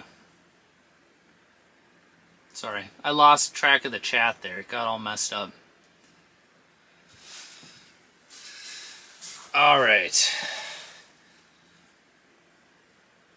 So there's some fish rolling around. I mean, we definitely could catch some more here on stream. Ideally, I would like to land some of the fish that bite. That would be a great concept. But otherwise, I mean, it's just a good time all around.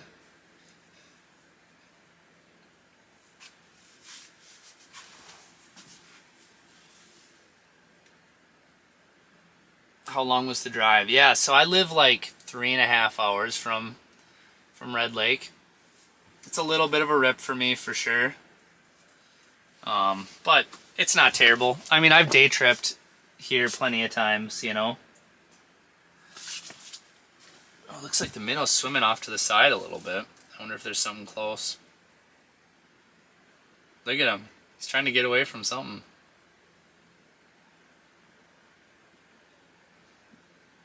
Yeah, so 3 hours.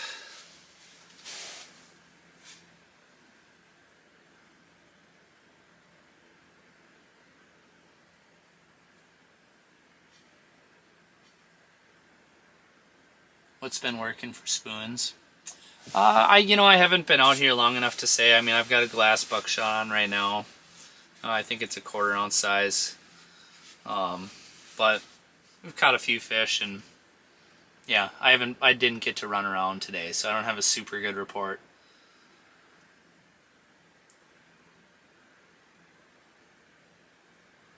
Axis Gaming said I'm out for walleyes right now too, spending the night on the ice. Heck yeah, man. I hope you're creaming them.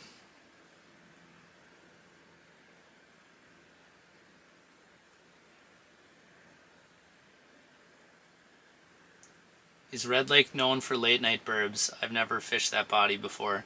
Yeah, there are some burbits for sure.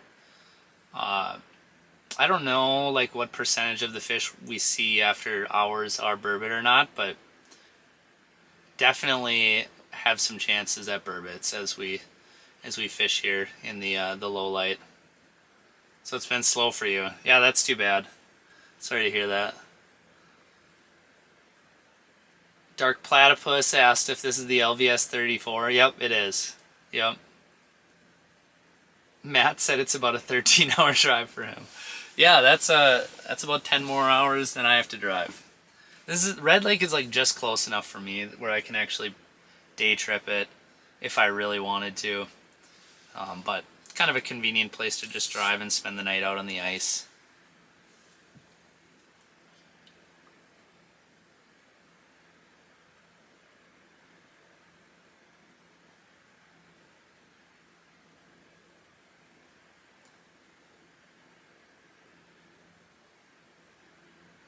Can you give us your best Buddy J? Hee hee hee. Little laugh he does before I go to bed. Hee hee hee hee. I don't know if I can do it. Is that good? Probably not.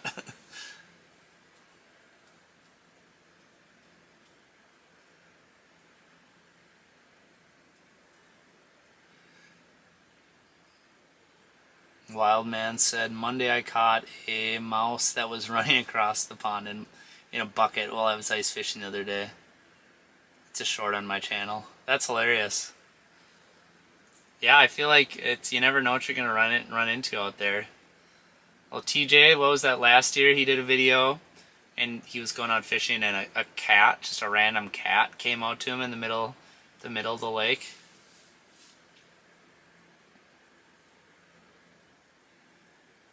Axis said, how many have you caught tonight? I'm trying to harvest a few. I think we got 3, so not great, but a few. Not great for Red Lake standards, but a few fish. They're being pretty finicky. And then sometimes they'll bite and I'll just lose them, so there's that too, right?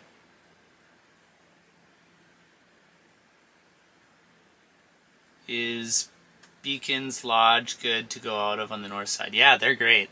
I would definitely recommend them.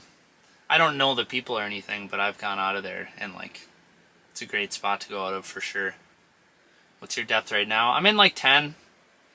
If I could pack everything up and move right now, I probably would go to 8 if I could do it again. Just be a little bit shallower. I'm 6'3", so do you think that bed on the Otter will fit for me? I think if you, I'm 6 foot, and in this resort size shack, I've got like quite a bit of room. I would say probably like this much room, maybe this much room on my head and this much room on my feet. So being 6'3", I think you could definitely make it work, but we've got a walleye coming here, so. You guys think we can actually catch this one? Should we lock in? Or is it just going to disappear?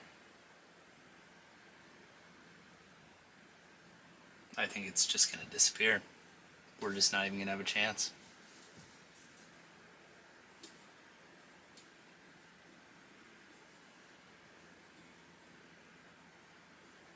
Feels bad, man.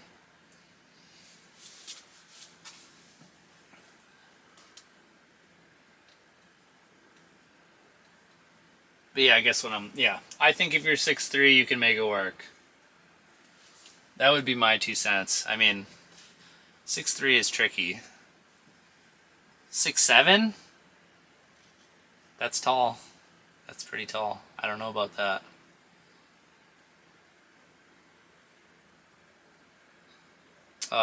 Tate, if you are 6'7", I can't tell if you guys are trolling me right now, I'm not gonna lie. I would recommend getting a hub house and getting like a big cot. I mean, you could make it work in here, but that's pretty tall. I mean, sleeping becomes tricky when you're that tall. Yeah, kids. I know. Then I feel like I'm getting trolled right now. I don't think anybody in this chat is 6'7". I think you guys are just trying to get me to say dumb stuff, I think is what's happening. Guys, you gotta quit saying a 6 and a 7 in the chat here. You guys are gonna get me demonetized. They're gonna think this is a kids channel. They're gonna think I'm making content for 9-year-olds. All right, it's gonna mess everything up. So you guys, you can't even put it in the chat.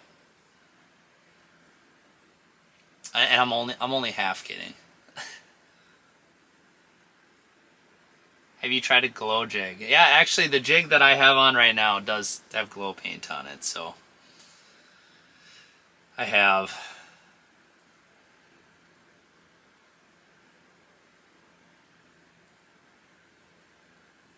In your opinion, which fishery do you think is better, Lake of the Woods or Devils?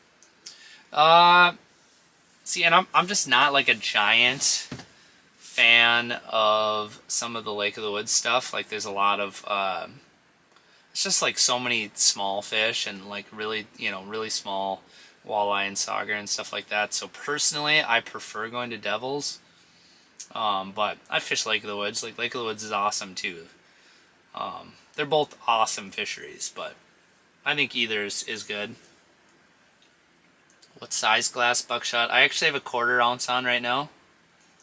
Something a little bit bigger, a little bit louder.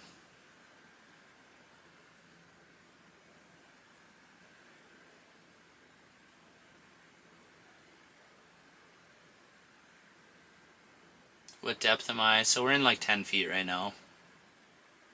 What panoptic? This is the LVS 34. My brain is slowing down to the point where I have to think about that.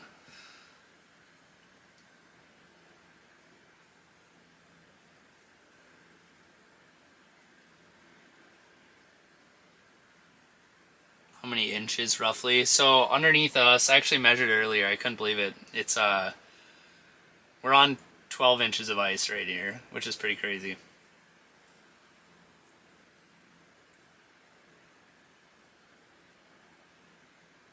Why doesn't red produce big walleyes?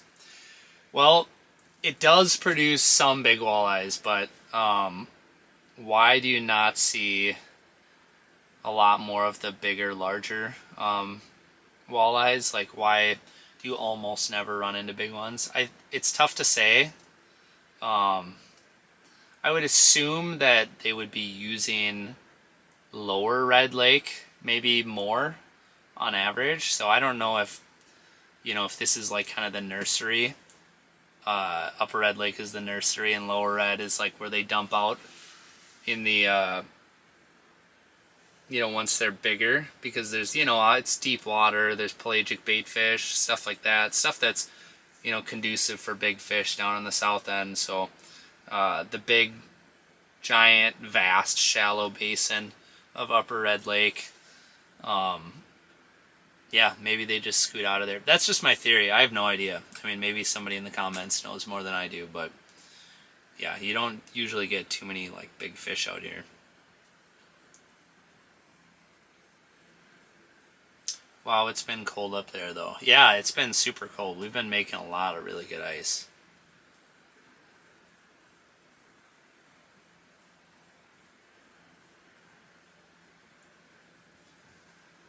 Rad Fishing said, I want to say thanks for all the summer videos you made this year. I crushed it with the Mayors this year on Winnebago. That's awesome, man. Heck yeah. Oh, here we got one coming. Where's the dead snake?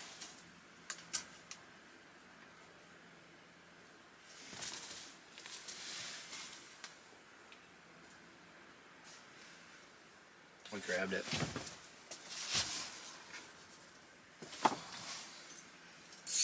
There we go. Got him.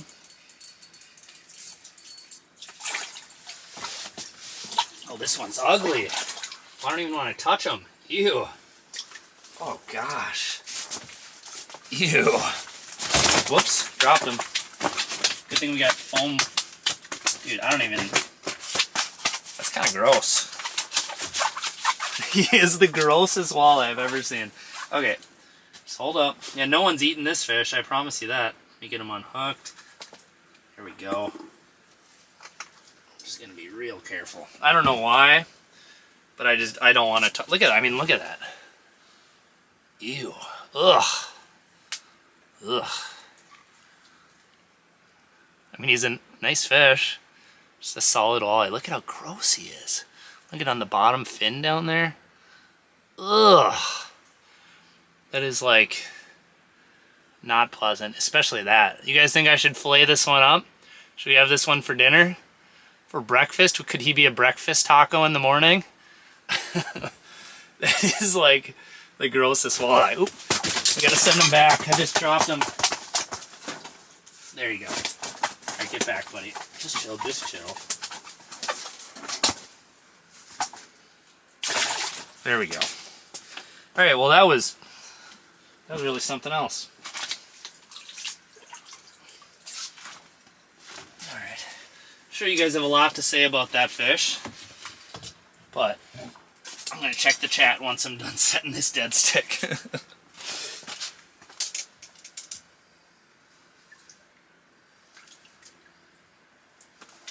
It's not the prettiest fish we've caught, guys. Not the prettiest fish.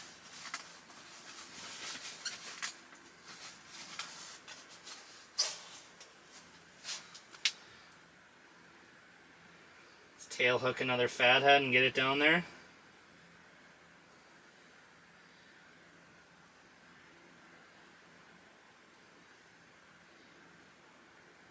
Come on.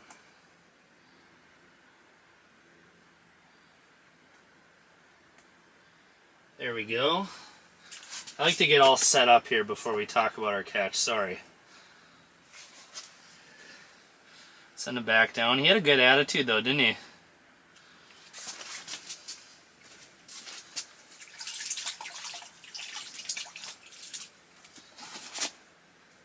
Alright. Get the rod sleeve back on. Reel it up to the right depth. Right about there. It's probably pretty good. Alright, we'll see what you guys have to say about that Gorgeous Red Lake walleye. I feel like I should wash my hands with soap after that. The fish got bonked anyway. Yeah, we did drop them on the ground again, so.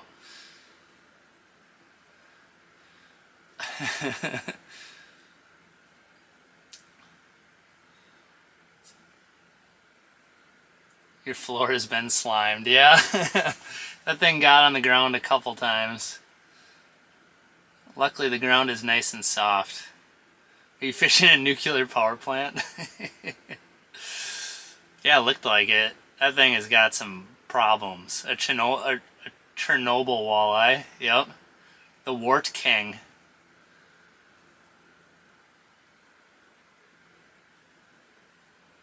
Now I can go to bed, said bye made in the USA. Yes, very ugly. Sorry, I gotta read your guys' reactions. Don't worry, it's not dead. Come on. It's alright. That thing had so much energy. Trevor said, I've ate crappies that look worse than that. Oh, there's a fish down there.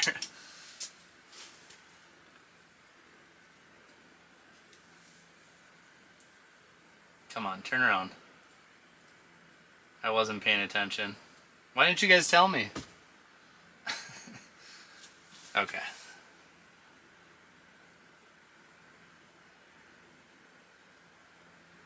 Cut the warts off and fry it up. Yeah, I mean you could. If I was desperate, I would do that.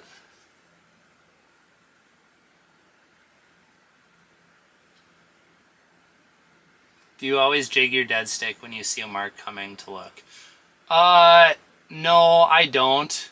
But the reason I've been doing it tonight is because every time I've moved it, tonight, I feel like it gets the walleyes riled up. So a lot of times when I'm starting out, like for a day of fishing or a night of fishing, a lot of times I will just leave it and I'll see how the fish reacts. Sometimes I'll pop it a couple times just to get that minnow kicking a little bit.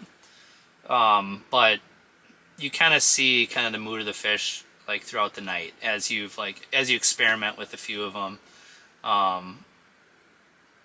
I've just kind of noticed today, it seems like with that dead stick, if you just kind of pull it away from them a little bit, it's been better. So, no, I don't always play with it, but in this case, I have been today.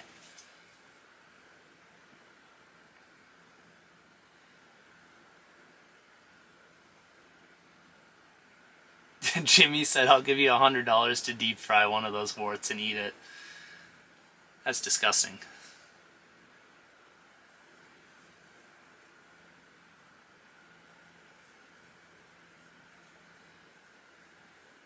If you ate that one, you'd turn into Spider-Man. What types of minnows work best?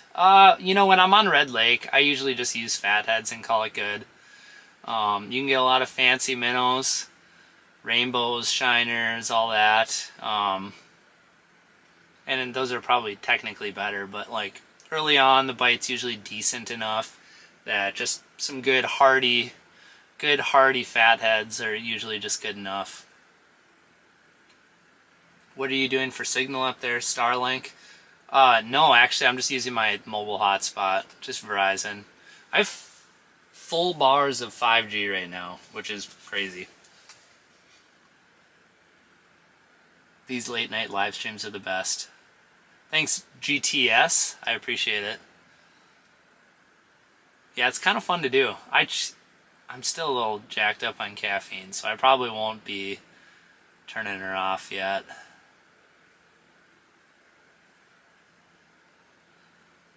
Bass Fishing Boy Games said, and I'm excited as heck for this year. I finally bought some of my own equipment and won't be leeching off other people this year. Right on, man. Well, I hope you get into a super good ice fishing season. How's the wind up there? There's really not any wind. It's pretty nice, actually. So pretty pleasant, pretty pleasant.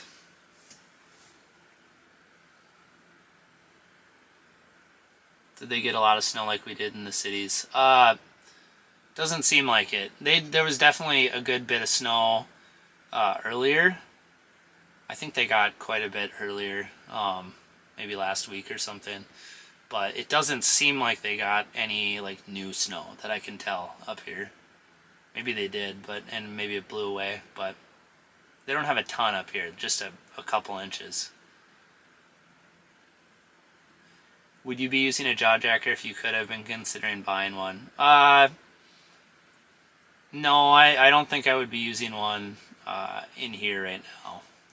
I don't know if I'm like super sold on them for walleyes yet, but we talked about that kind of at length earlier in the live stream, and basically, you know, the verdict is I don't know because I haven't gotten to play with them enough in the winter, but for the most part, I still kind of like the tip-up dead stick setup for walleyes. But for like stock trout, perch, crappies, stuff like that, I do think the jaw jacker definitely plays for sure.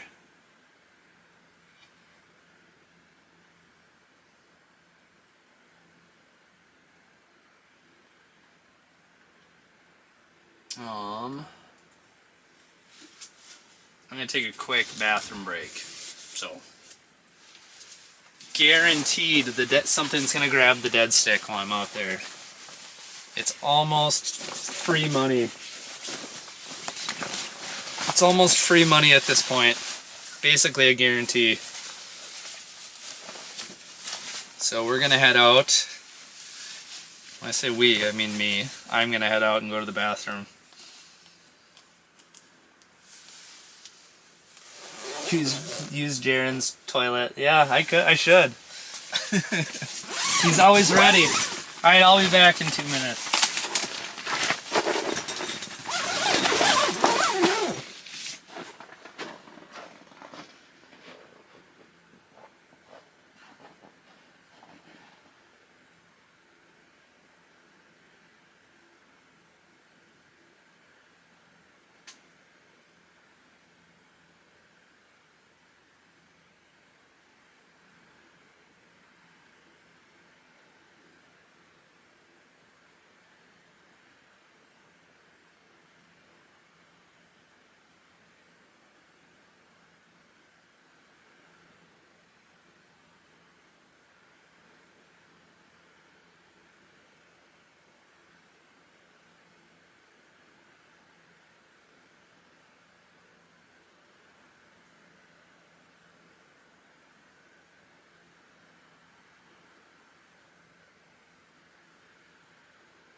Holy crap, it's cold out.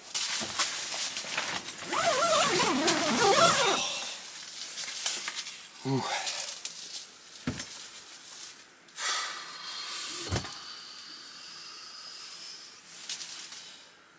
Man, it's chilly. I'm like chilled after that.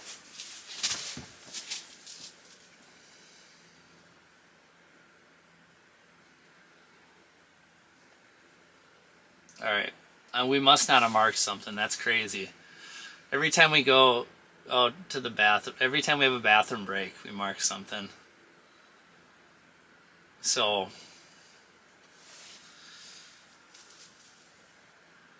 can you tell me about your streaming setup? Man, it's a heck of a streaming setup. I've got a laptop right here. Oh, that's actually in frame. I didn't realize that. Anyway, and that's it. I mean, I'm using OBS. Got everything plugged in. Got a camera right there. And that's pretty much it. Nothing, it's not too crazy. I mean, it's a little complex just generally, but yeah, I'm just using OBS and I've got it running on my laptop with a hotspot. So that's that.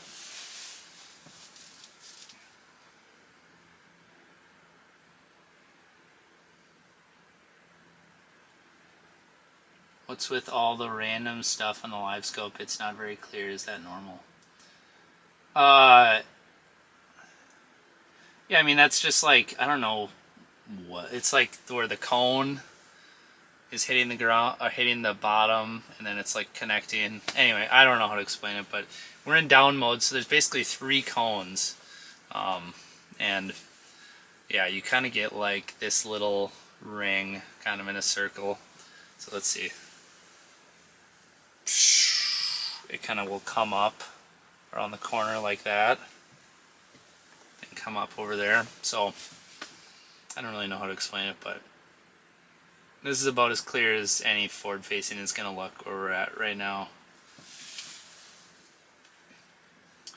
I have used my built-in MacBook webcam at different points, but I just have a little Sony camera up there right now.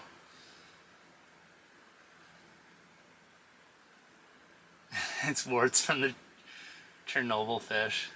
That thing was gross, wasn't it?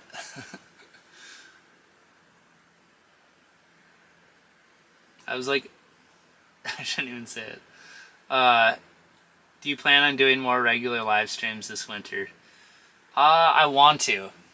No guarantees, but I do definitely want to do more live streams. For sure. They're fun to do. I also don't have to edit this video tomorrow or this week or whatever, so that's the fun thing about live streams. You can go out and fish, and it's a lot of work and you can't move around as much, but like there's no editing afterwards. So for someone who does YouTube videos, it is kind of nice to be able to do a live stream like this. Have you ever fished lower red before? No, I haven't. I cannot. As a non-tribes person, I can't fish lower red, so I don't even think you can get permission to fish it. It's like just straight up, if you're not part of the tribe, you can't fish lower red. Have you ever fished the Fox River? No, I've never fished the Fox River. I'd like to, though. One of these springs, I think I'll do it, for sure.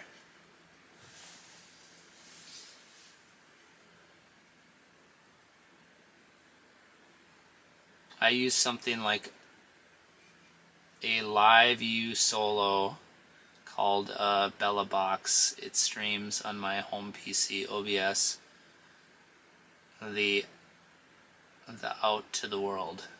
I've heard of that stuff. I've looked at it a little bit. I think it could potentially be viable. It sounds more complex for sure. So yeah, I don't know if you think you've got a really interesting setup that I should know about, or if you want to talk about setups or whatever for live stream things, shoot me a message on Instagram for sure. So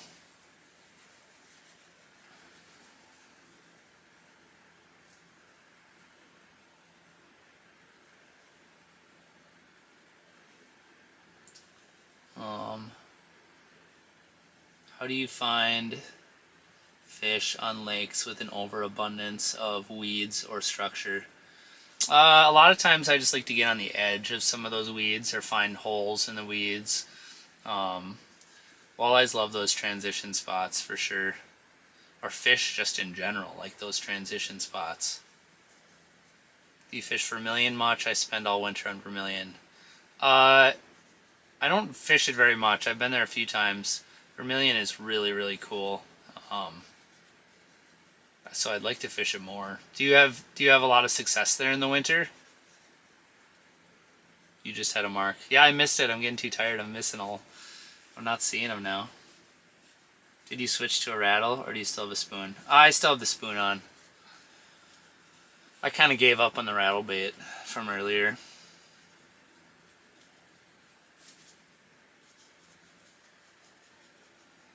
Ben said, just join the live stream. Have you caught any good fish?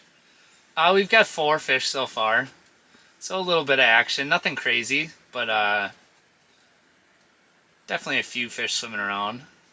But yeah, just a bunch of good like nice eater size fish. Very dedicated for a 5-hour live stream. Yeah, no. Well, we've got some longer ones. I don't know what my longest live stream is. Yeah, what's the longest one we've done? I don't know. Like I could look back through my channel, but north of 7 hours for sure is, I'd say, the longest. Does the glass buckshot come in glow? Yeah, there are some glow colors for sure. The one I've got on right now has glow on it. I smell a burb coming. Maybe. We'll see. What resort / end are you out of? So I'm actually out of up north Fish House Rentals. This is their landing. Sunny Beach access, or Sunny Beach Road access area. So just basically the far east side, about halfway up the east side of the lake. Early ice is pretty hot in Vermilion. You have to work for the fish later, but the scenery makes it worth it. Yeah, no, Vermilion's beautiful. I'm a big fan of Vermilion for sure. How do you like Winnie versus Red versus Lake of the Woods as far as ranking best to least luck you generally have at them? Also, which produce the biggest fish? The biggest to smallest in your opinion? I guess if I hit, am I marking a fish? I guess if I had to choose, I would say probably Red and Winnie are close. Probably Red, realistically. And then maybe Lake of the Woods after those two, but Lake of the Woods is super good too, you know. There can be some crazy bites out there. I've just personally haven't experienced any super good Lake of the Woods bites, especially for bigger fish. But then, you know, if you're asking about the size structure of the fish, there is a fish down there. Lake of the Woods has the biggest of those. That doesn't look very big. Oh, jeez. He jacked it. What do you do? He thumped it. I just missed him. I don't know. I definitely lost the minnow head. You guys saw the minnow head falling off. That's annoying. That was annoying. Everything looks good. I mean, that fish just thumped it, man. I don't know what to tell you guys. That was a bummer.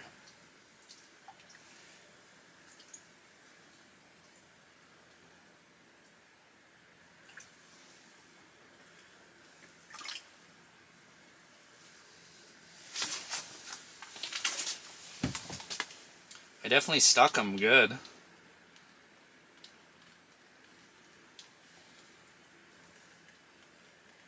It's kind of just the way the night's going though, so at this point it doesn't even faze me. At this point it doesn't faze me.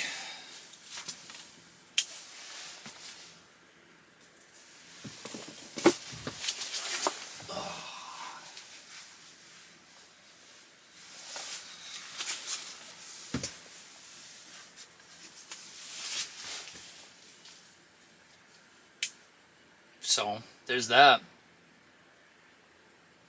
Fish trying not to get...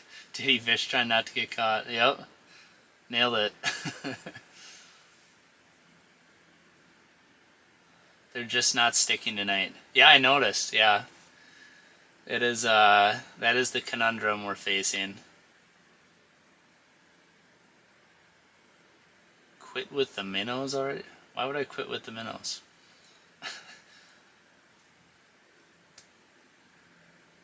What are you throwing out?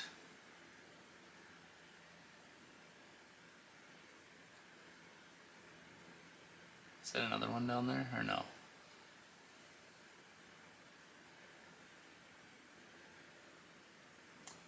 What is the biggest fish you've caught on red? I was trying to remember earlier. I want to say it was like a 24, 25. It was a pretty nice one. I mean, that's a big one out here. Obviously they get bigger, but do you have merch? No, I don't have a merch. Or a merch. No, I don't have merch. But I do have a giveaway if you want to sign up for it. It's up in the... There is a giveaway pinned, the pinned comment at the top here. There's a giveaway of just some of the companies I work with. So I gathered up a good pile of gear, so if you guys are interested in that, check it out. Are you running a diesel heater? No, I'm not. I got a propane heater going right now. So I'd like to get into the diesel heater life at some point, but I just haven't.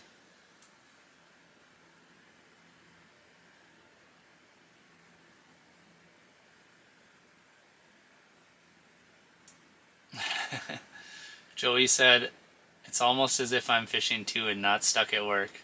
Well, I'm glad I can help you through the night shift.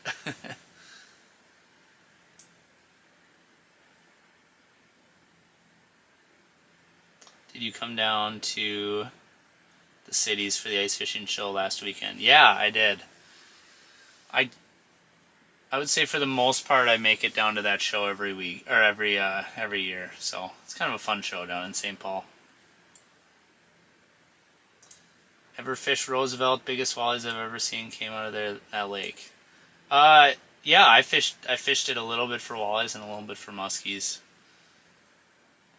Big Buddy heater is great. Yeah, no, that's Big Buddy works good. This is the big heat hog, but heat hog, Buddy, Mr. Heater, whatever. You know, I've had mostly good luck with either. When is the draw for the giveaway? I think it's going to be next month. I want to just be able to give people time to sign up for it, so we're not doing it right away. I'm new to your channel, so forgive me if you get asked a lot. Last name Lindner, any relation to Al? Yeah, Al is he's my great uncle. So, yes. What part of Mille Lacs do you prefer for fishing? Well, I live closer to the northwest side, so generally the north end or the west or the northwest by Garrison. That area is generally where I'll fish the most, but that's mostly just because that's where I live. You ever fish the northwest angle after fishing that part of Lake of the Woods? We've stopped doing the south side. Yeah, I mean, it's better for sure up north. Absolutely. I have fished it and caught some fish, you know, but actually, when I go up like north end of Lake of the Woods, I really do like to do the lake trout thing out of this Sioux Narrows area. Do you have enough Dakota lithium power to make it through the live stream? So I've got actually an Amped Outdoors power box behind us. So that's definitely got enough to get us through the live stream. What I don't know is if it's enough to get us through tomorrow's live stream, if that happens, which it probably will, but actually the amount of battery we have could be a deciding factor. So, have you ever caught a flathead catfish? Not yet, but it's on my bucket list for sure. Have you tried gulp minnows in a jar? Fish them on Knife Lake near Moore, Minnesota. The walleyes love them. I haven't played with that, no, I haven't. I'd like to use some of that stuff for some trout in the future for sure. I tried for walleyes. I'd try anything. Dude, I get the chance to yell a few words at the Wall's house. Well, luckily I don't live anywhere near the Twin Cities, so. Do you have an ice castle? I don't. No, I don't. Was out there today, 13 feet of water, caught 40 fish between 3 people. Morning and sunset bite was hot. Nice. Yeah, I could consider moving deeper too. We'll see if I can run around tomorrow and see if I can get confidence and shallower or deeper than where I'm at now.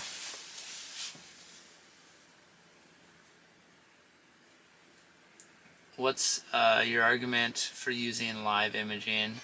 I have a buddy that's highly against forward facing, and he's telling me that I'm no longer fishing and that pretty much just a video game.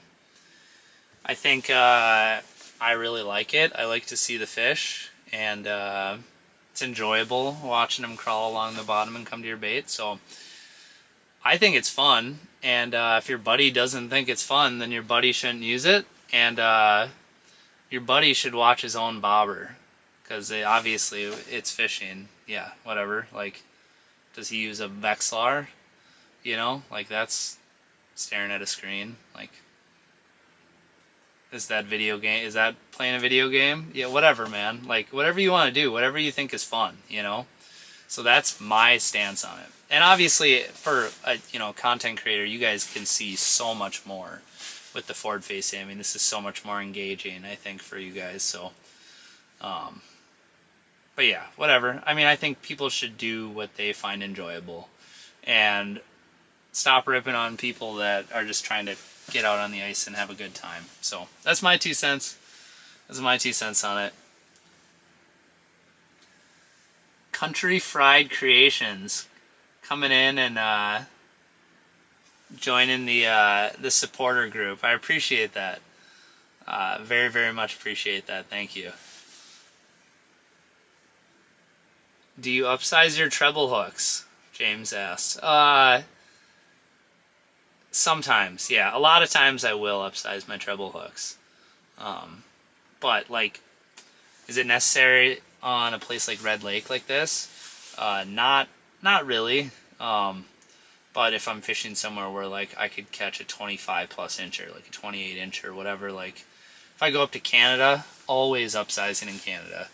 But if I was on Mille Lacs, like, I think it is nice to upsize sometimes because you can run into some big fish out there.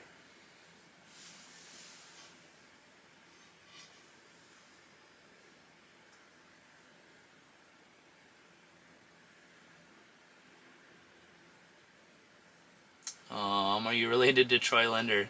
Yeah, so Troy is Al's son, so yeah. Troy's a good dude. Why no tip up? I do have a dead stick. I got a dead stick right here. Right there.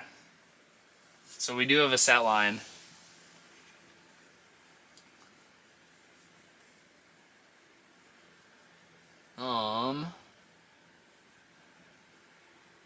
Forward facing will help you find the fish. Doesn't mean they'll bite. Yeah, this is a great example of if the bite is, if the fish are moving in slow, you know, like, it is what it is. I don't think, like, right now, I don't think it would make a huge difference and help us catch way more fish than if I just had a flasher down, but it can help for scanning around and finding fish for sure. Everyone hates one until they get one.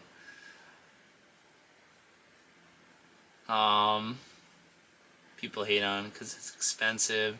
So we're getting to some of the electronics comments now.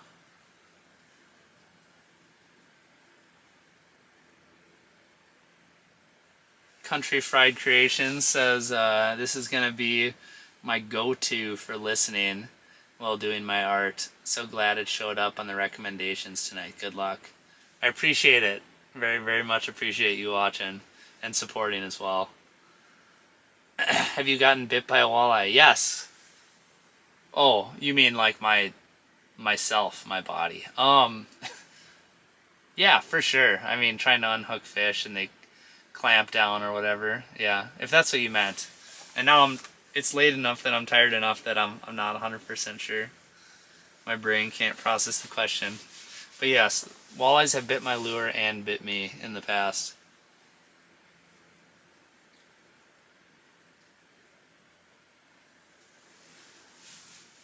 Ooh. Any pike swimming under you? I don't think we've seen any pike today. We definitely haven't caught any. But we got started pretty late. Yeah, it was like, I think it was like after 6 when we started, so so nighttime I don't feel like you see nearly as many, but during the day you definitely see plenty of pike out here. How often do you make it to Hayward? My first time ever in Hayward, Wisconsin was this last spring, so don't make it out very much, but it's only because I just started fishing it, so I want to go back to Hayward for sure. Maybe I'll do walleye opener there next year, or maybe I'll ice fish there. I don't know, we'll see. What's the rig on the dead stick? I have it's like a treble, just like I'd say like I think a size 10 treble, maybe it's an 8, I can't remember, 8 or a 10, with a fathead minnow on it. So I got a little split shot weight above it. I don't think I'm related to Cameron Lindner. No crappies? No, we haven't caught any crappies yet. I don't usually catch a lot of crappies in this section of the lake here. And, but I mean, they are all over. They are all over the lake, so they could be. They just kind of cruise around in big schools, and here we go.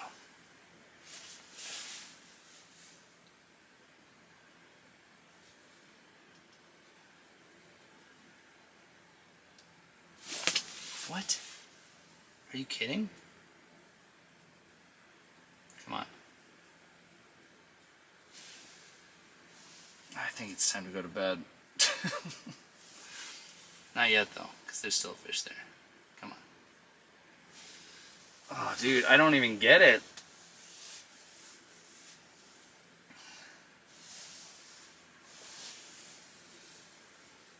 He's still hungry. I don't get it. I don't... He thumped it. I mean... I don't even know what to say. I mean, I've lost fish before, but this is just... This is something else. I mean, I feel like every fish that comes through, I'm just losing it.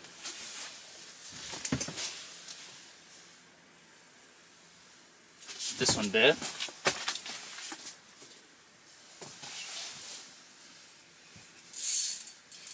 I am always getting them on the dead stick, though.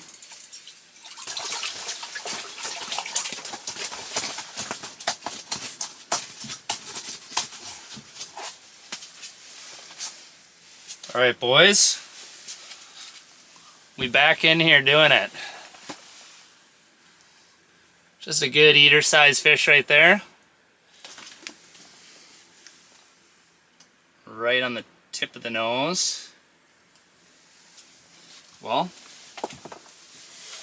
the fish gods were feeling bad for me and sent another one.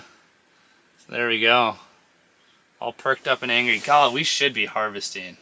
I mean, this is just a perfect eater right here. Anyway, back in the drink. What a sequence. What a sequence of events. I'm also starting to lose track. Was that fish number 5?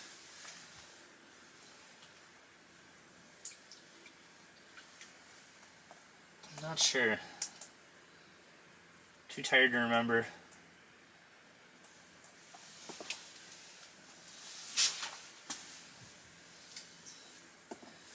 But here's the problem. I'm not too tired.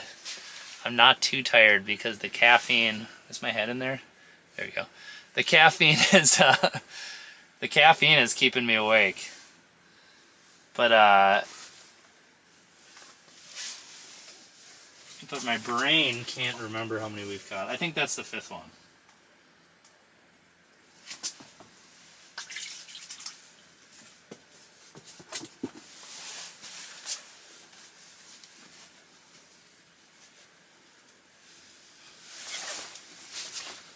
All right.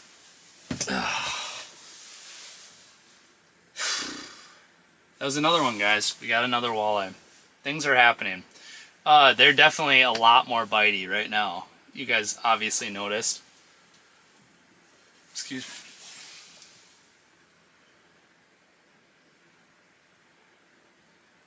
This season came so quick. Yeah, it did. Big fan of the weather we've had leading up to this week. Just good ice making weather. 3 degrees currently. Yeah, it is cold. It is cold out here. I should turn up the heat. I think my propane tank's kind of low. So I should bring in my second propane tank just to warm it up if I have to change it in the middle of the night.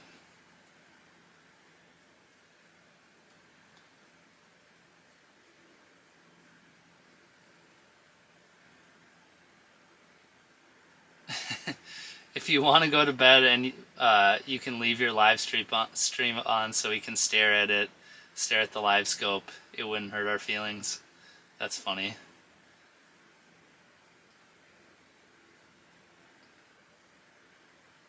Tony said the jigging rod lure needs to be changed. Here's the thing, Tony, you might be right. I think I might need to, I don't even know. I need to put something on that when they bite it, they stay on the line. I don't know what the heck is going on tonight with this. I think you're right though, I'm going to change it. I mean, a glass buckshot's like my favorite lure. But for some reason, I am not converting on it right now. I'm going to see, actually I'm going to put on, oh yeah, I like that idea. I'm going to put on a thumper spoon. And why the thumper spoon? So this is basically like a flutter spoon with a little blade on it. The reason why I'm going to put it on here is because when a fish goes to bite this, it's so like lightweight and kind of, I guess just lightweight. When they bite it, when they open their mouth, it almost just like flies into their mouth. So when they're kind of short striking it like they are today, I actually do think something like this would definitely play. So we're going to switch. I'm not like, tactically, I'm not in love with having a flutter spoon at night. Because I think a lot of the beauty of that flutter spoon is just the fact that it's visual, you know? But that said, oops. That said, I think the hookup percentage is going to be better on this one. Maybe, maybe not. Guess we'll see.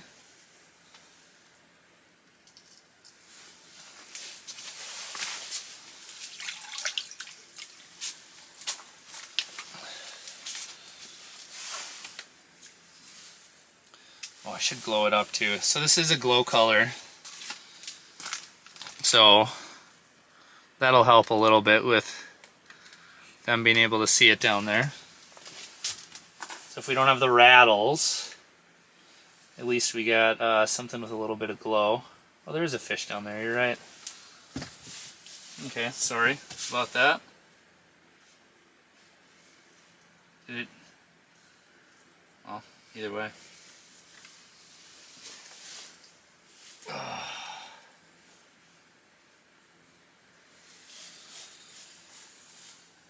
Hope the minnow head fell off. That's one of the benefits of live scope. You get to see the minnow head. Get to see the minnow head going off.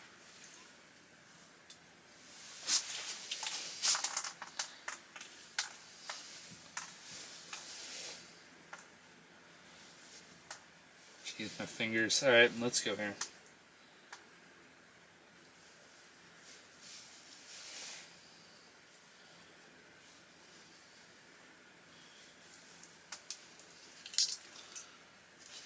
Alright, let's not lose this one.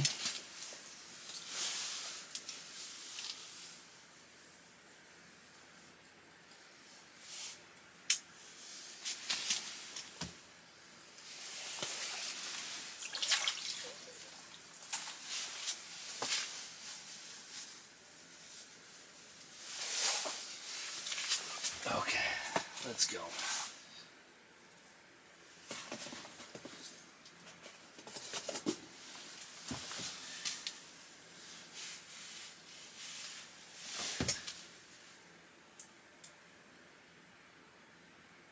What dropped? Yeah, I don't know. I think that was the back half of the minnow that I pinched off. I think that's what fluttered down the hole there.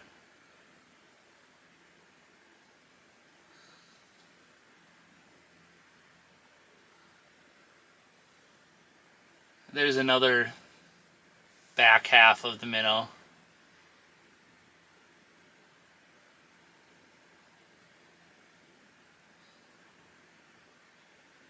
So, is it okay if I ice fish with a bait caster? I wouldn't recommend it. For lake trout or something though you could, but for generally I wouldn't. You never miss the early bite if you don't sleep. Yeah, no, that's true. We should consider going to bed at some point here. Chum. Legally I cannot chum. But I think it's okay if I throw the back half of my minnow in there. That's probably okay to do.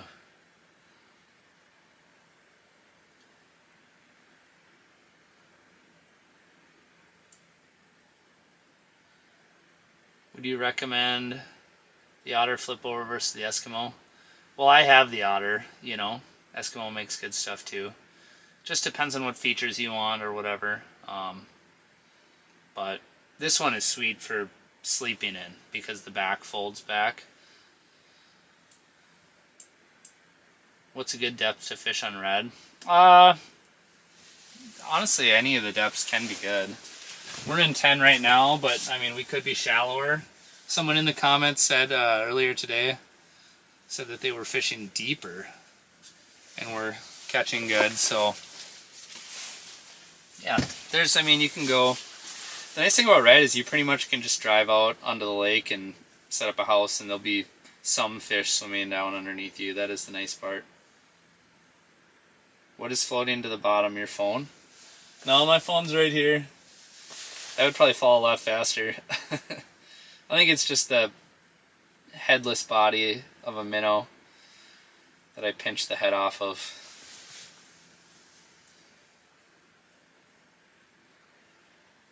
LVS 32 or 34, and why? 34, because it's better and it's just an upgraded version of the prior version. It's pretty flat, right? Yeah, Red Lake is super flat. It's basically just a big giant flat and the fish just roam around. If you're familiar with Winnipeg, like it's a lot like Winnipeg. Just the fish are significantly smaller. What are the odds of me and my friend getting skunked this weekend? Extremely low. You're gonna catch something. Oop, here we go.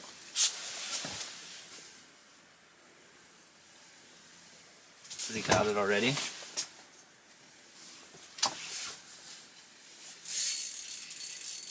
There we go. Let's go. Okay guys, this is like, it's like heating up right now. This is like a bite window. Fish number 6, I think. I think I sat on a rattle bait. Oh, here we go. That's just a puppet minnow. I sat on the open tackle box and got a bait stuck to my butt. Okay. There we go. Jeez. Chill. Here we go. Here's a walleye. Nice solid Walter. Back in the drink. Things are heating up, guys. Things are heating up.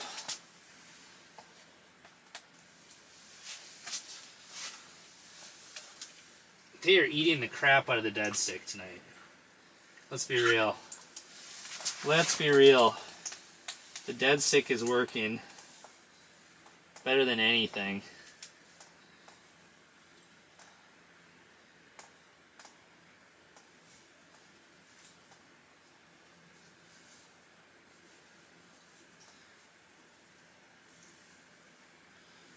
Let's get that thing hooked back up. Ready for the next fish. Send it down.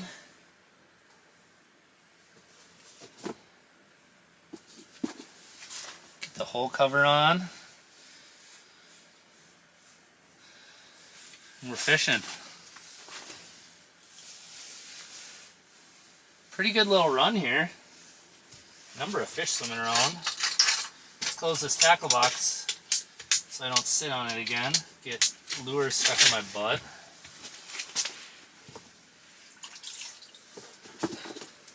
Alright.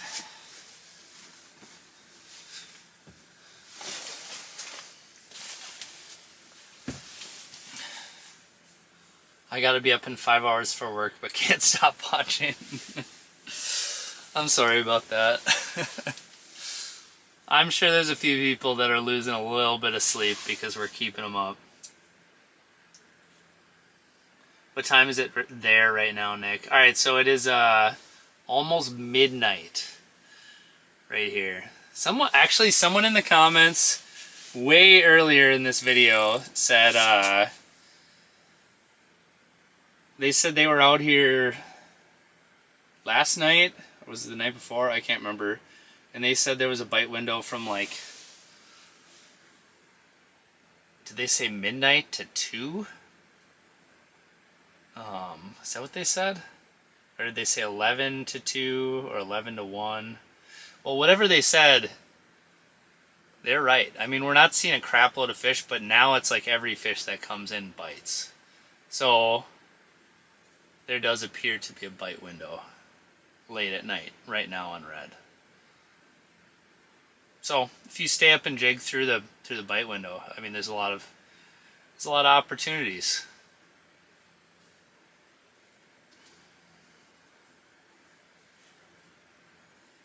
I probably should have a lighter rod to pair with these smaller fish too. I mean, the Commander's pretty heavy. Realistically, a lighter rod would be probably a little bit better with these smaller fish. Smaller fish, smaller hooks.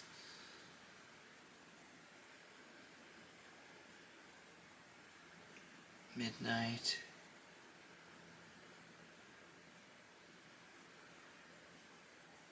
Midnight to 2 a.m. the fish are nuts. My wife and I had to pull up our 2 rattle reels in order to get some sleep. Yeah, there you go. So midnight to 2. So we're just creeping into that now. The fish are just significantly more aggressive. These last couple fish have been significantly more aggressive than they were earlier. So just one of those deals. I don't even feel that bad about where we're set up, realistically. I feel like we've seen a lot of fish. They've just been tough to get to bite earlier today.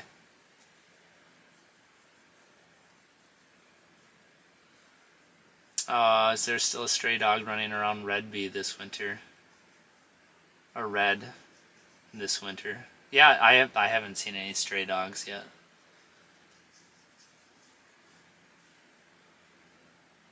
How are you hooking the minnow on the dead stick? I'm just tail hooking it. Just tail hooking it on a little single treble. It's a fathead minnow, so you can't really do much besides tail hook and nose hook. Should I bring my bullwhip with? If you want to go hunt some crappies down, my understanding is that you can go catch them, but they do maybe school up a little bit better in January. But yeah, I mean, these are, the bullwhip would handle these walleyes, these eater-sized walleyes for sure. But I would probably go with a walleye rod ideally.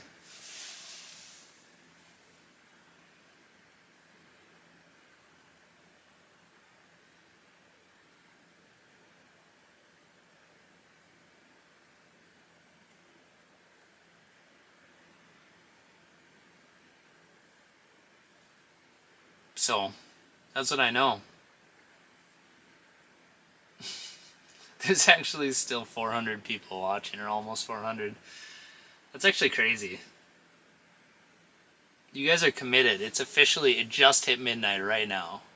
Officially midnight. You guys are hardcore. Or is that true? Is it still... Oh, now I'm confused. I'm looking at the screen here. Do we still almost have 400 people watching?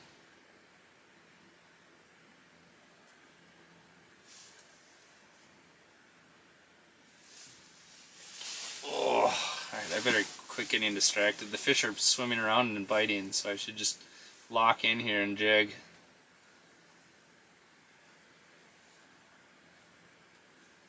Yeah, you guys are committed. All of you that have stayed up this late are committed. Here's what I really want to know. Here's an interesting one. How many of you have actually been watching the entire live stream? Since we went live at like, I don't know when that was, like 6 or something, 6:30, somewhere in there. How many of you have been here for the whole thing, or like almost the whole thing?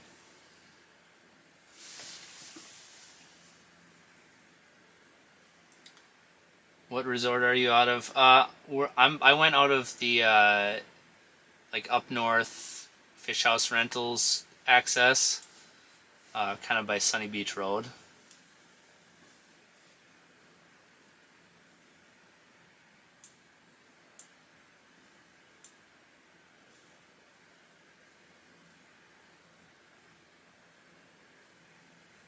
Yeah, it looks like a lot of you have been watching for a while. 2 hours, hour and a half. The last 3 hours.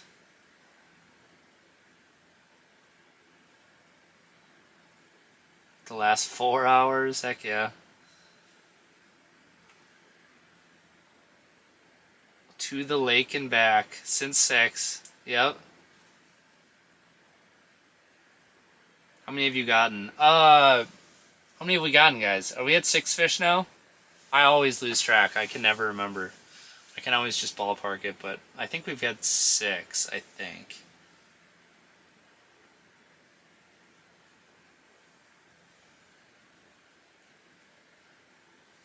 Nitro Borders said, like someone said before, it kind of feels like I'm out there fishing myself. I've been watching for about an hour now since I noticed it was live. An hour 15. Yeah. Awesome. 6. Looks like there's some discrepancy. Some are saying 7, some are saying 6. Either way, that's the ballpark. I've missed a handful of fish. Like, we honestly could be at like 9 or 10 if I wouldn't have missed them. But that's just the way the cookie crumbles sometimes. Have to watch the GOAT of the working man's ice game. I appreciate that. What are you rocking for a machine on the ice? I've got a Yamaha VK540. So, pretty sick rig. KB Forever with the $2 donate super chat. $2 super chat. Thanks for keeping me entertained. Absolutely. Thank you for watching, man. I really appreciate it. I keep saying just one more fish. Mike, if you got to go to bed, it's all right. I'll understand. But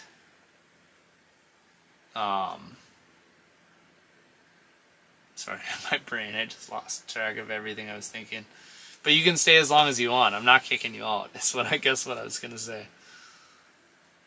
I will say, too, for all you guys watching right now, for the late night crowd, I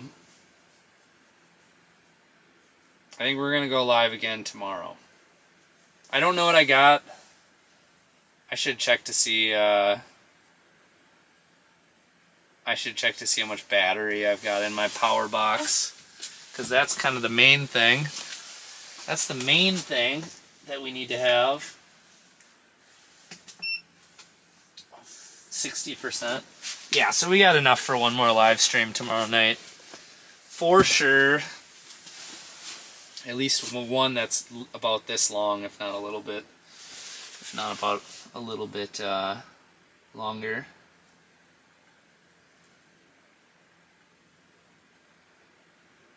My wife texted me. She said, "Go to bed already. My eyelids are drooping."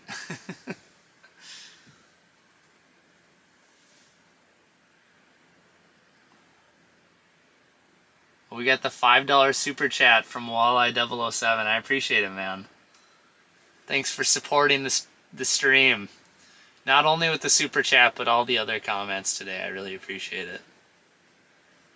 Do you have a way to recharge a generator? I don't. This is just a 2-night thing. You know, get out here for a couple nights, hang out, do a couple live streams. So I didn't figure I needed more than this. Yeah, a generator would be useful potentially, but not super necessary at the moment. So not for a little 2-night trip like this. Actually, the only thing I'm worried about, I don't know if I have enough propane. So I might have to run into town and get more propane in the morning, potentially.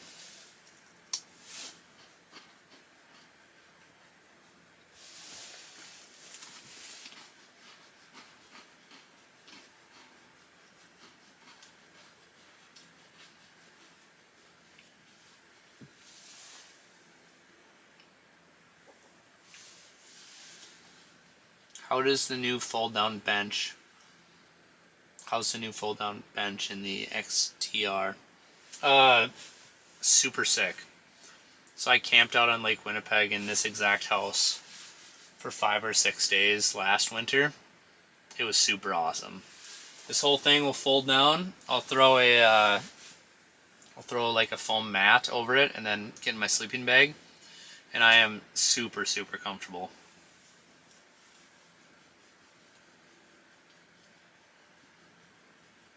Is it bad to have a lot of lines out? It's hard to keep track of, I heard, but then at least you have more lines. Yeah, definitely the more lines, the better, in my opinion. So, based on what we're doing right now, is that heater running out? I'm gonna go grab the other propane tank just to bring it into the house here. But yeah, based on what we're doing right now, I probably wouldn't use more than 2 just because... Oh, that thing's dying. Just to keep things simple, but yeah, the more the better for sure.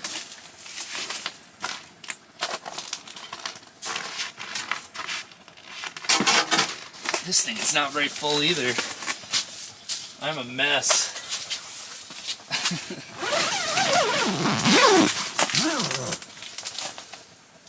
In fact, I'm going to try and hook that other heater up right now. That propane tank definitely just emptied. Yeah, there's definitely some in here. Let's see here. What a pain in the butt. It's not that big of a deal. But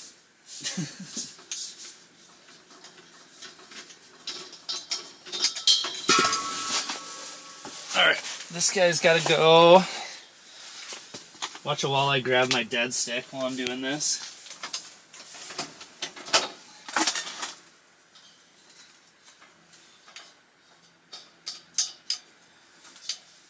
Alright.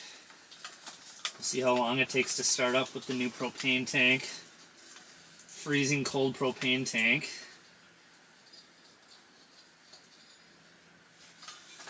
There we go. Alright. Oh no, we still got propane in the, that was easy. Still had propane in the hose, so it started up nice and easy like. Oops. Got a little tangled up in the dead stick. We should be good to go now. I better just throw this outside.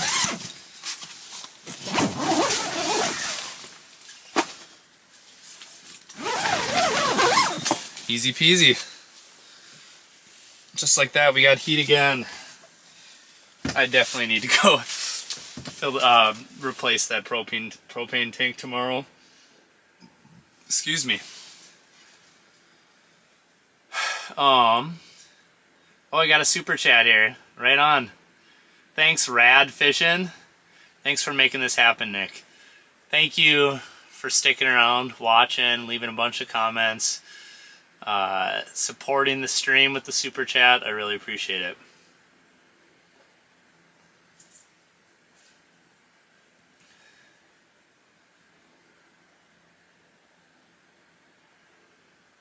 Yeah, there's people asking. Yeah. How many we're at? I'm not sure if we have 7 or if we have 6. I think it's 6, personally. That's my call. That's my call, but I'm not 100%. It's either that or 7. So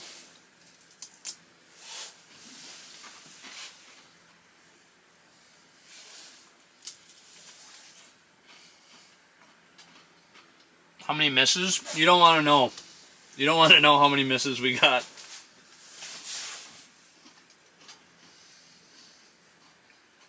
Holy cow, guys. Another super chat. This one's from JD Loquino. Sorry, I definitely butchered that. Watching this makes me excited to get up there next weekend. Appreciate it. Tight lines. Well, I appreciate you for being here watching. and supporting the stream. How are ice conditions? Well, we're sitting on 12 inches right here, so that's a positive development for sure. So I don't know how the conditions are like out, you know, or in different sections of the lake, but right now we are on the east side of the lake, about halfway up the east side, and conditions are great. Super good conditions. They probably will start letting trucks out soon, honestly.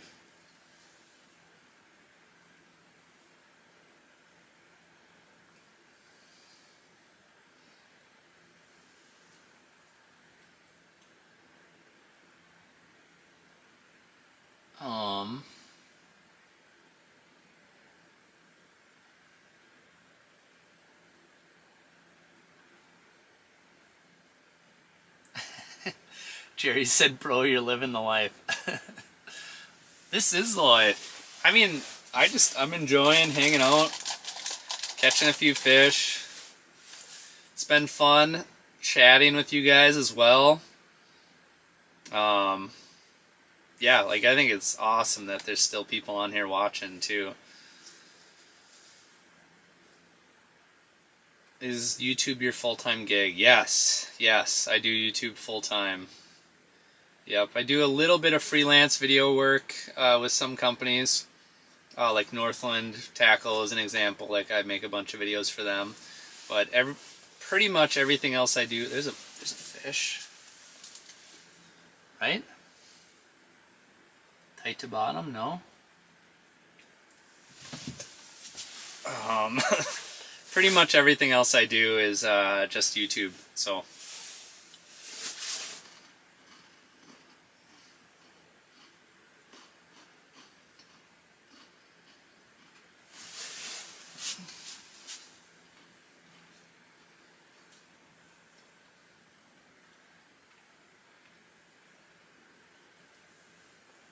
Yes, Mike, I am still at it. We're still doing the thing. Any plans to fish Green Bay? Some Green Bay plans are cooking, for sure. Definitely cooking up some plans for Green Bay, but that is TBD on when that will happen exactly, but the plan is definitely to get to Green Bay for sure. I'm not that flexible. This is like, ugh.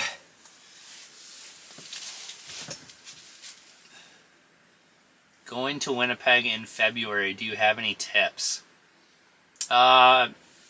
Big giant rattle baits. I guess I went to Winnipeg a couple times last year. My biggest advice would be run and gun, cover a lot of water, use big rattle baits, big spoons. So basically I used like the biggest size of the Rip and Shad, and then I used the biggest size of the Thumper spoon. That was my 1-2 punch. That's exactly what TJ was using as well when we went up there last March. But February can be brutal. The bite, it's possible that you might have an insane, crazy bite up there, but it's also possible that you'll have a slow bite midwinter like that. But a slow bite on Lake Winnipeg is still significantly better than anything that you'll have around home,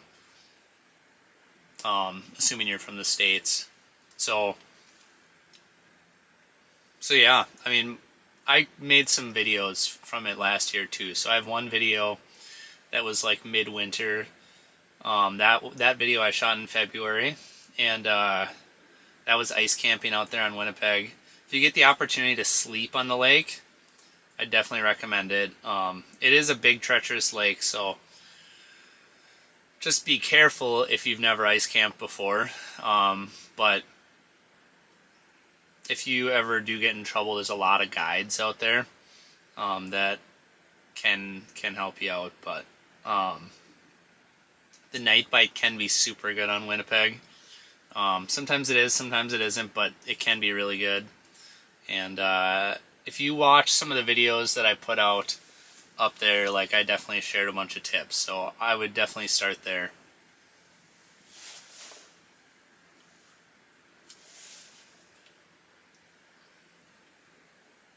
The Real Canucks said, yeah, late Lake Winnipeg in February. Dress warm and come out and join us on the ice.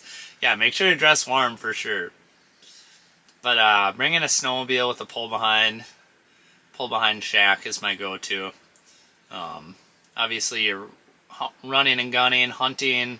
You know, I like to use forward facing to kind of find areas where there's a lot of fish, or there's more fish, I should say. And once you get there, once you're in an area where you feel like there's quite a bit, if it is frigid cold, it is nice to flip over the shack and turn on the heater and just jig in a little bit more comfort. But being willing to be mobile is kind of a good thing to do on Lake Winnipeg. Nick, when do you try jigging wraps into the ice? Early ice. I like to use different glide baits and stuff. Yeah, like I love to use. Is that a fish? No, it's just me. Early ice, like early ice on Mille Lacs, I've really liked them. Whenever I go up to Canada too, I feel like they're super effective just all season long. But early ice around home is kind of my go-to. Are you down imaging or forward? This is down right now. So, are you out of Westwind Resort? No, I'm out of the launch, the up north Fish House Rentals access on Sunny Beach Road there. What's for breakfast? Nothing. I'm intermittent fasting. No, probably saltines. I eat like I don't even know, like a homeless person when I'm out here. But I'm working on that. I'm going to start doing a lot better with some of my meals out on the ice. I mostly try and eat stuff that agrees with my stomach is the idea. Hey Nick, did you zoom your screen on the live scope or zoom on the laptop? Your bait is huge. Well, we're in 10 feet of water, you know, so it's going to look pretty big. But no, I'm actually not zoomed in at all. I got, like, on my scope, the range is set to 15 feet. So, 15 feet of depth. But yeah, it's not zoomed in at all. This is just kind of what it looks like at 10 feet. When I'm up in your neck of the woods in Lake Winnipeg, like fishing in 6 feet of water, that thing looks like, it looks like 10 of these blobbed together.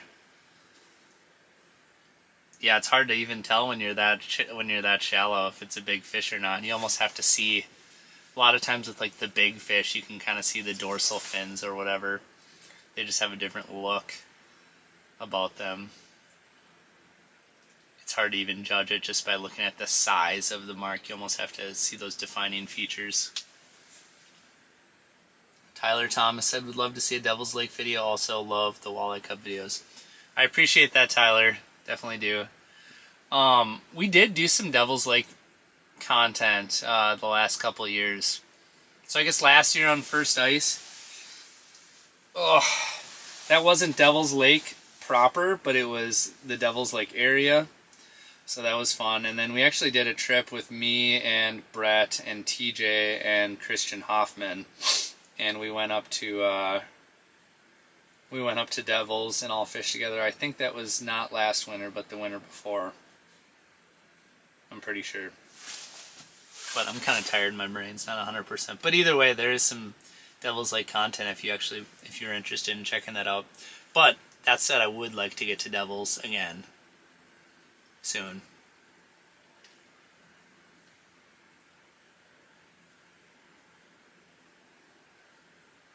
Live scope doesn't work that well at the mouth of the Red River. The fish are there and then gone so fast. Yeah, I played with it a little bit. just right out from the mouth. It was like really shallow. It was like 5 feet of water or something, or can't remember. I ended up frying the blades on my auger because there was so much dirt and stuff in the ice. But there were so many fish at the mouth though when I drilled my holes there. You can barely just scan around with the live scope because it's like this deep, you know. It's super shallow. So, but yeah, they're super fast. I mean, you'll just like see them. You almost are probably just better off almost just jigging blind when it's that shallow of water.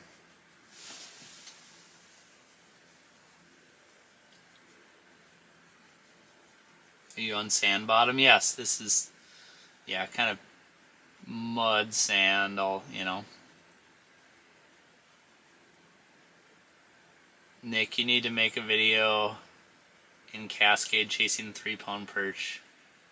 Yeah. Definitely. I definitely need to go to Cascade. That's on my bucket list. A lot of people have kind of said, oh man, like you got to get to Cascade before the fishery gets hammered too hard. So I kind of feel like I need to get out there before before it gets hammered too hard. I'm sure it's already hammered pretty hard, but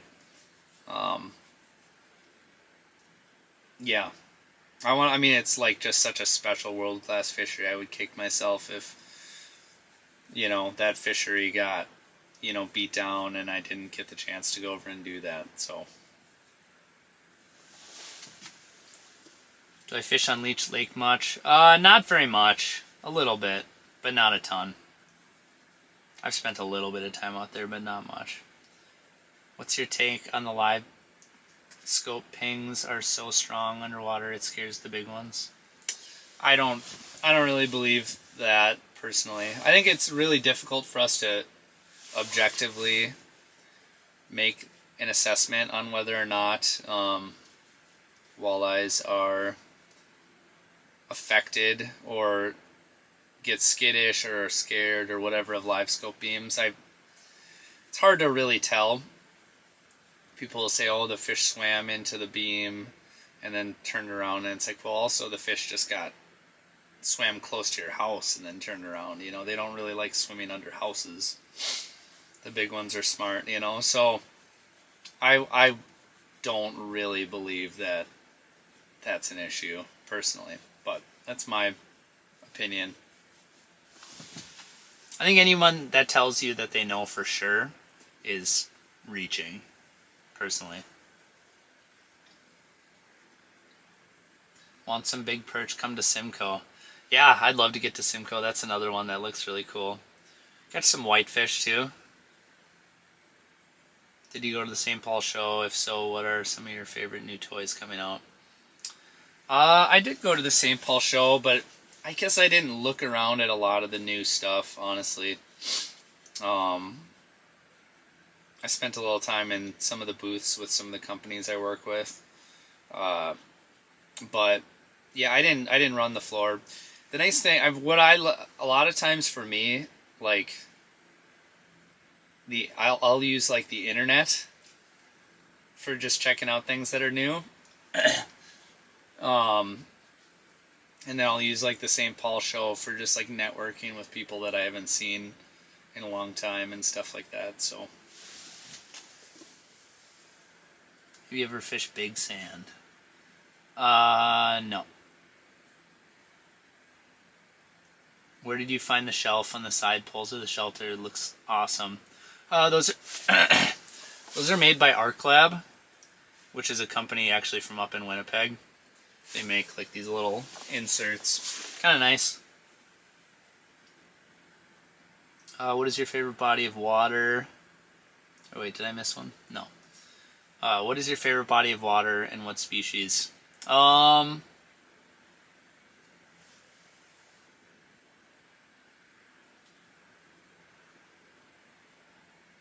don't know. Maybe that's a tough question.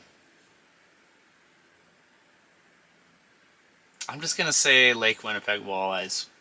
Just because, I don't know, that's what I've got on my mind right now. We just got done talking about it.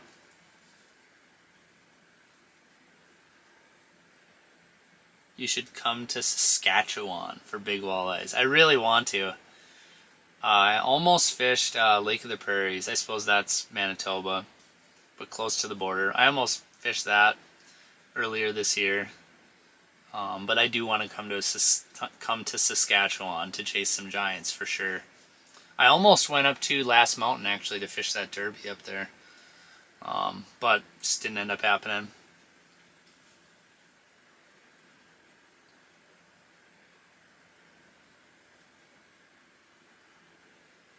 I bought a Predator tip up for Christmas today. Awesome. I hope you cream some big fish on it.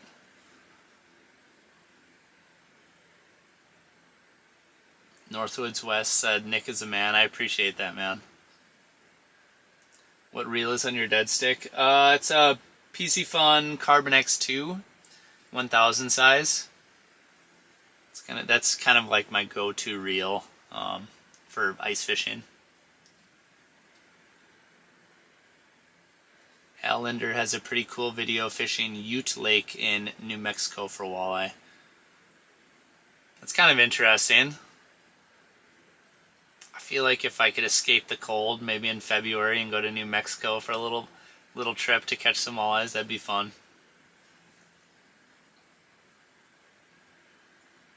You have a favorite lake to fish in the Park Rapids, Minnesota area? I haven't spent a lot of time up in that area, but if you are interested, TJ Erickson lives in that area, so he does a lot of YouTube videos out of the Park Rapids area. Are you related to Al Lindner then? Yes, he's my great uncle. Yo, I'm going to Last Mountain tomorrow. Tell you what, I'll meet you there. I wish I could go to Last Mountain. That would be super fun, but that's like another 10 plus hours from where I'm at. And it's probably going to be real cold up there this weekend. If it's going to be like negative 15 or negative 20 Fahrenheit here, I can't imagine what it's going to be up there this weekend.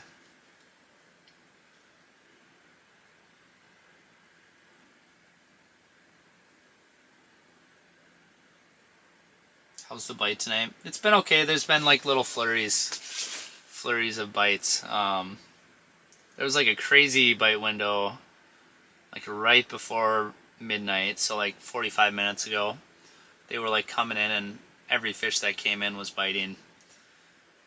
We didn't catch a ton during that window, but we did catch a couple. How many have we caught today? 6 in a whole cover. Yep. We did catch a whole cover. Story behind that one is I was working a fish super high, and then it bit.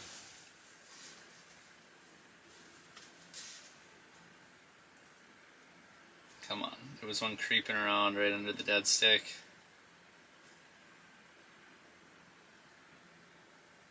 Anyway, I was working a fish super high, and then it bit, and I set the hook and pulled the hook right out of its mouth, and the jig came flying up into the house, slingshotting into the house. So that'll happen, but I have hole covers on my holes to block the light, and I was hooked up to the hole cover. So yeah. Yep, you're right, Lucas. There was one creeping down there.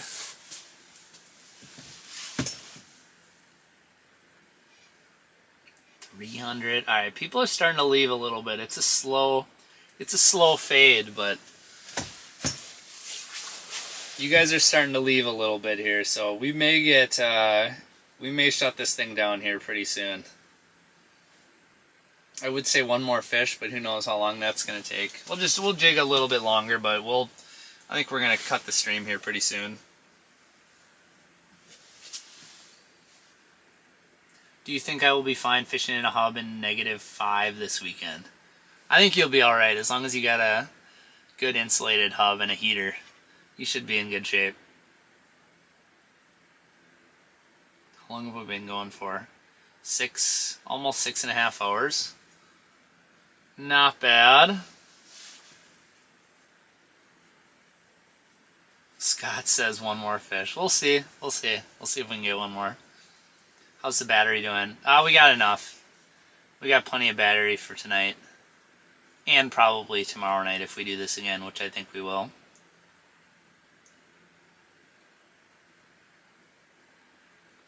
Everyone open up the video on all your TVs in the house and iPads. Well, either way, I think we're down to like 300-ish people. We had 400 a couple hours ago, hour or so ago. So it's dwindling. You guys can try. I mean, you can fire up all your TVs, but I still probably cut the stream here pretty soon. Tips for finicky intermetro walleyes. I would say one thing that guys are doing more and more, I mean, this isn't like a new tactic or anything, but just relying more on set lines and putting set lines up kind of shallower, up in weeds, in little pockets and holes in the weeds. So tip ups, stuff like that can be really awesome. And then also fishing into the night. You know, a lot of times these pressured bodies of water, pressured fish, you know, if it is a clear body of water, sometimes the night bite is just going to be the deal. So using set lines, getting out away from your set lines, you know, those pressured walleye are super smart.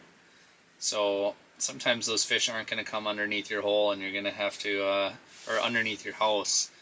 So you're going to have set lines to, you know, go and catch those fish. So looks like we got some minnows swimming around underneath the house here too. If you guys are wondering what that stuff is.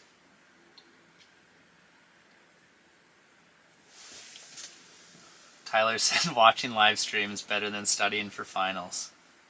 Hey, if you're going to spend all that money to go to college, I mean, you should do a little bit of studying. Make sure you just get a good grade in there. But yeah, live stream is good too. Drew asked, is YouTube your full-time career? Yes, yep. I just do YouTube stuff. That is pretty much it.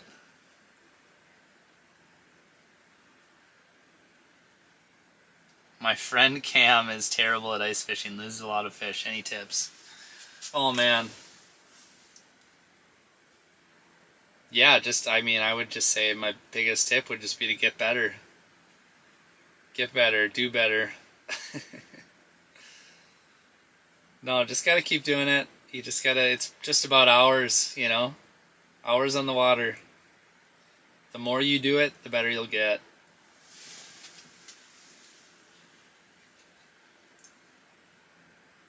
Angelica said, I can barely keep my eyes open.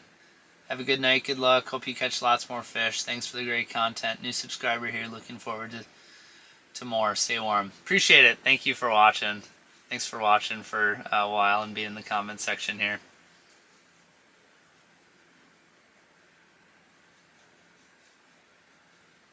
Yes.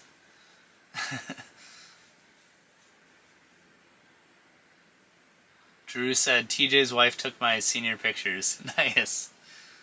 There you go. Small town.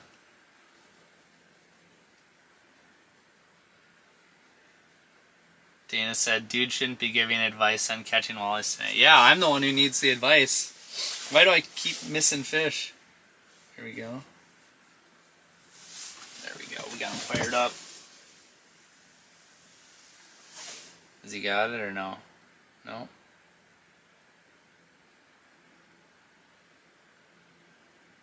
I don't feel him.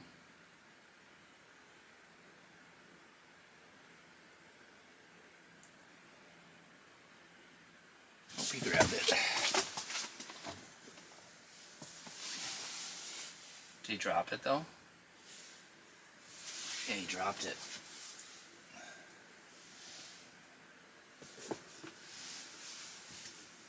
Is he back on it again?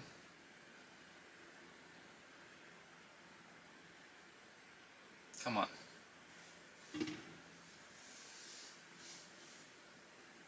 on now.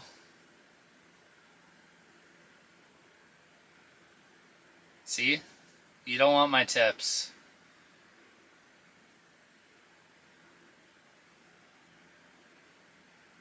They've actually, I have noticed tonight with the dead stick, a lot of them have kind of thumped it and then like instantly spit it. So that's kind of been a thing. You guys noticed though when I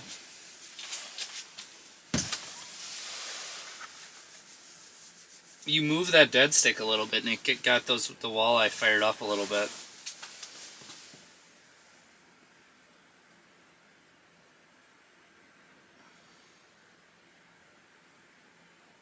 Who do you got winning the college football playoffs? GBR, am I right? I'm not up on it. I haven't been following the college football stuff. I've been hearing there's a little bit of drama with it, but I'm not super up on what's been going on. Re-glow your spoon? Alright, I'll do it.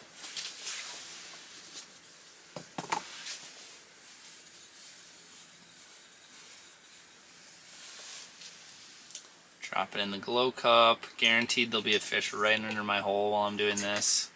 It's just how it works. Alright. We're re-glowed. There it is, the thumper.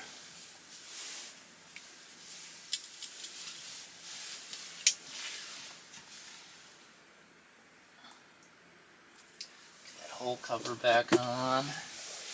The hole cover is nice for a couple reasons. Number one, it blocks the light going down into the water.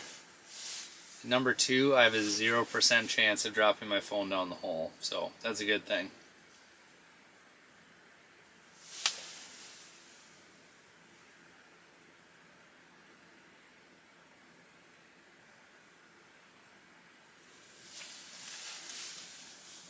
Yeah, you guys can argue about the college football in the chat there, but I just haven't been following. I don't always watch a lot of college. Yeah. Usually I watch a lot of football on Sunday, so it's hard to tell the family that I want to watch football on Saturday as well.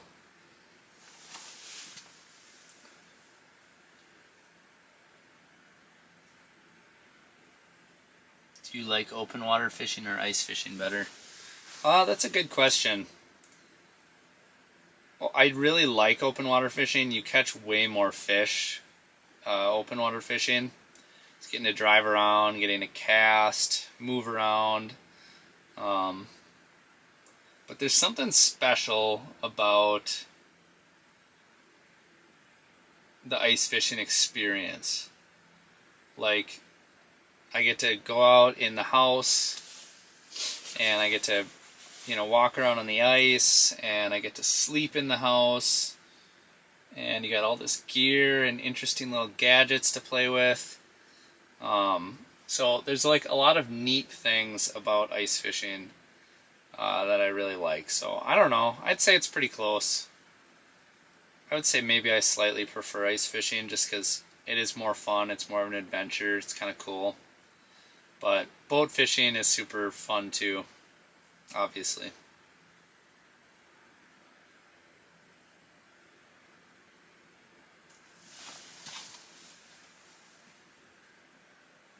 Ice fishing is cozy and nostalgic somehow, just a vibe. Yeah, exactly. Exactly.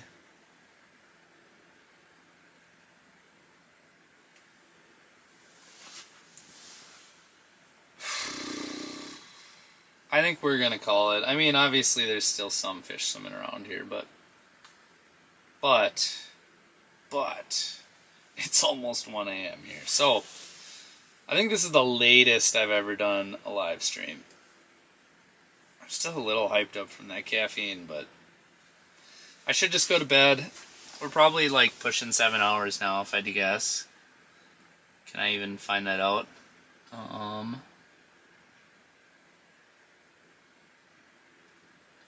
I mean, looks like we're at least 6.5 hours. But yeah, I mean, I think it's probably fine to cut this thing off at this point. You guys are still here though. I mean, there's still almost 300 of you here, which is pretty sick. But I think I'm gonna sign off. I'm gonna get some of this packed up. I'm gonna hope I have enough propane to keep me warm tonight, but we should be good. Either way, we got a military sleeping bag, so it's always warm in there, no matter what. So 6.5 hours. Yeah, that seems like it's probably long enough, right? Anyway, hopefully catch the stream tomorrow, same time tomorrow. We might start earlier, actually. I don't know what the plan is. I do know I need to run to shore for sure, and get more propane for sure. I definitely need to do that. So I'm gonna be running back on shore tomorrow morning. Then I'm gonna fish around a little bit, but I think like sometime after noon, I would say I will start the live stream. Definitely not at the same time. Like, it was a little late when we started it. Like, I would definitely want to start before sunset. But I mean, like starting at 2 maybe, or maybe 3. I don't think I would start it at like noon. So probably later than that. But yeah, probably like 2 or 3 or maybe 4 at the latest. That will be the goal. I mean, we're on the ice now. I don't have to drive up, and I don't have to pack all the gear and do all that. So we're a lot more. We definitely can start a lot earlier tomorrow. So anyway, food. Oh well, yeah, I got to eat food too. So I have my saltines for breakfast, and then I got to figure out what I'm doing. So anyway, thank you all for watching to the end of the live stream. You guys are awesome. And tune in tomorrow if you want. This might not be a bad idea. I don't know what I was gonna say. Anyway, tune in tomorrow, and look at now I'm getting people to drop off here because they can see that I'm calling it. Anyway, also you can sign up too before you guys go. Check out that giveaway that I put up in the comment section there. If you guys want to potentially win some gear, just with a few of the companies I work with. So, anywho, that's that. Thank you for watching. Some of you are on the East Coast, so it's like 2 a.m. I don't know what you guys are doing, but I appreciate you.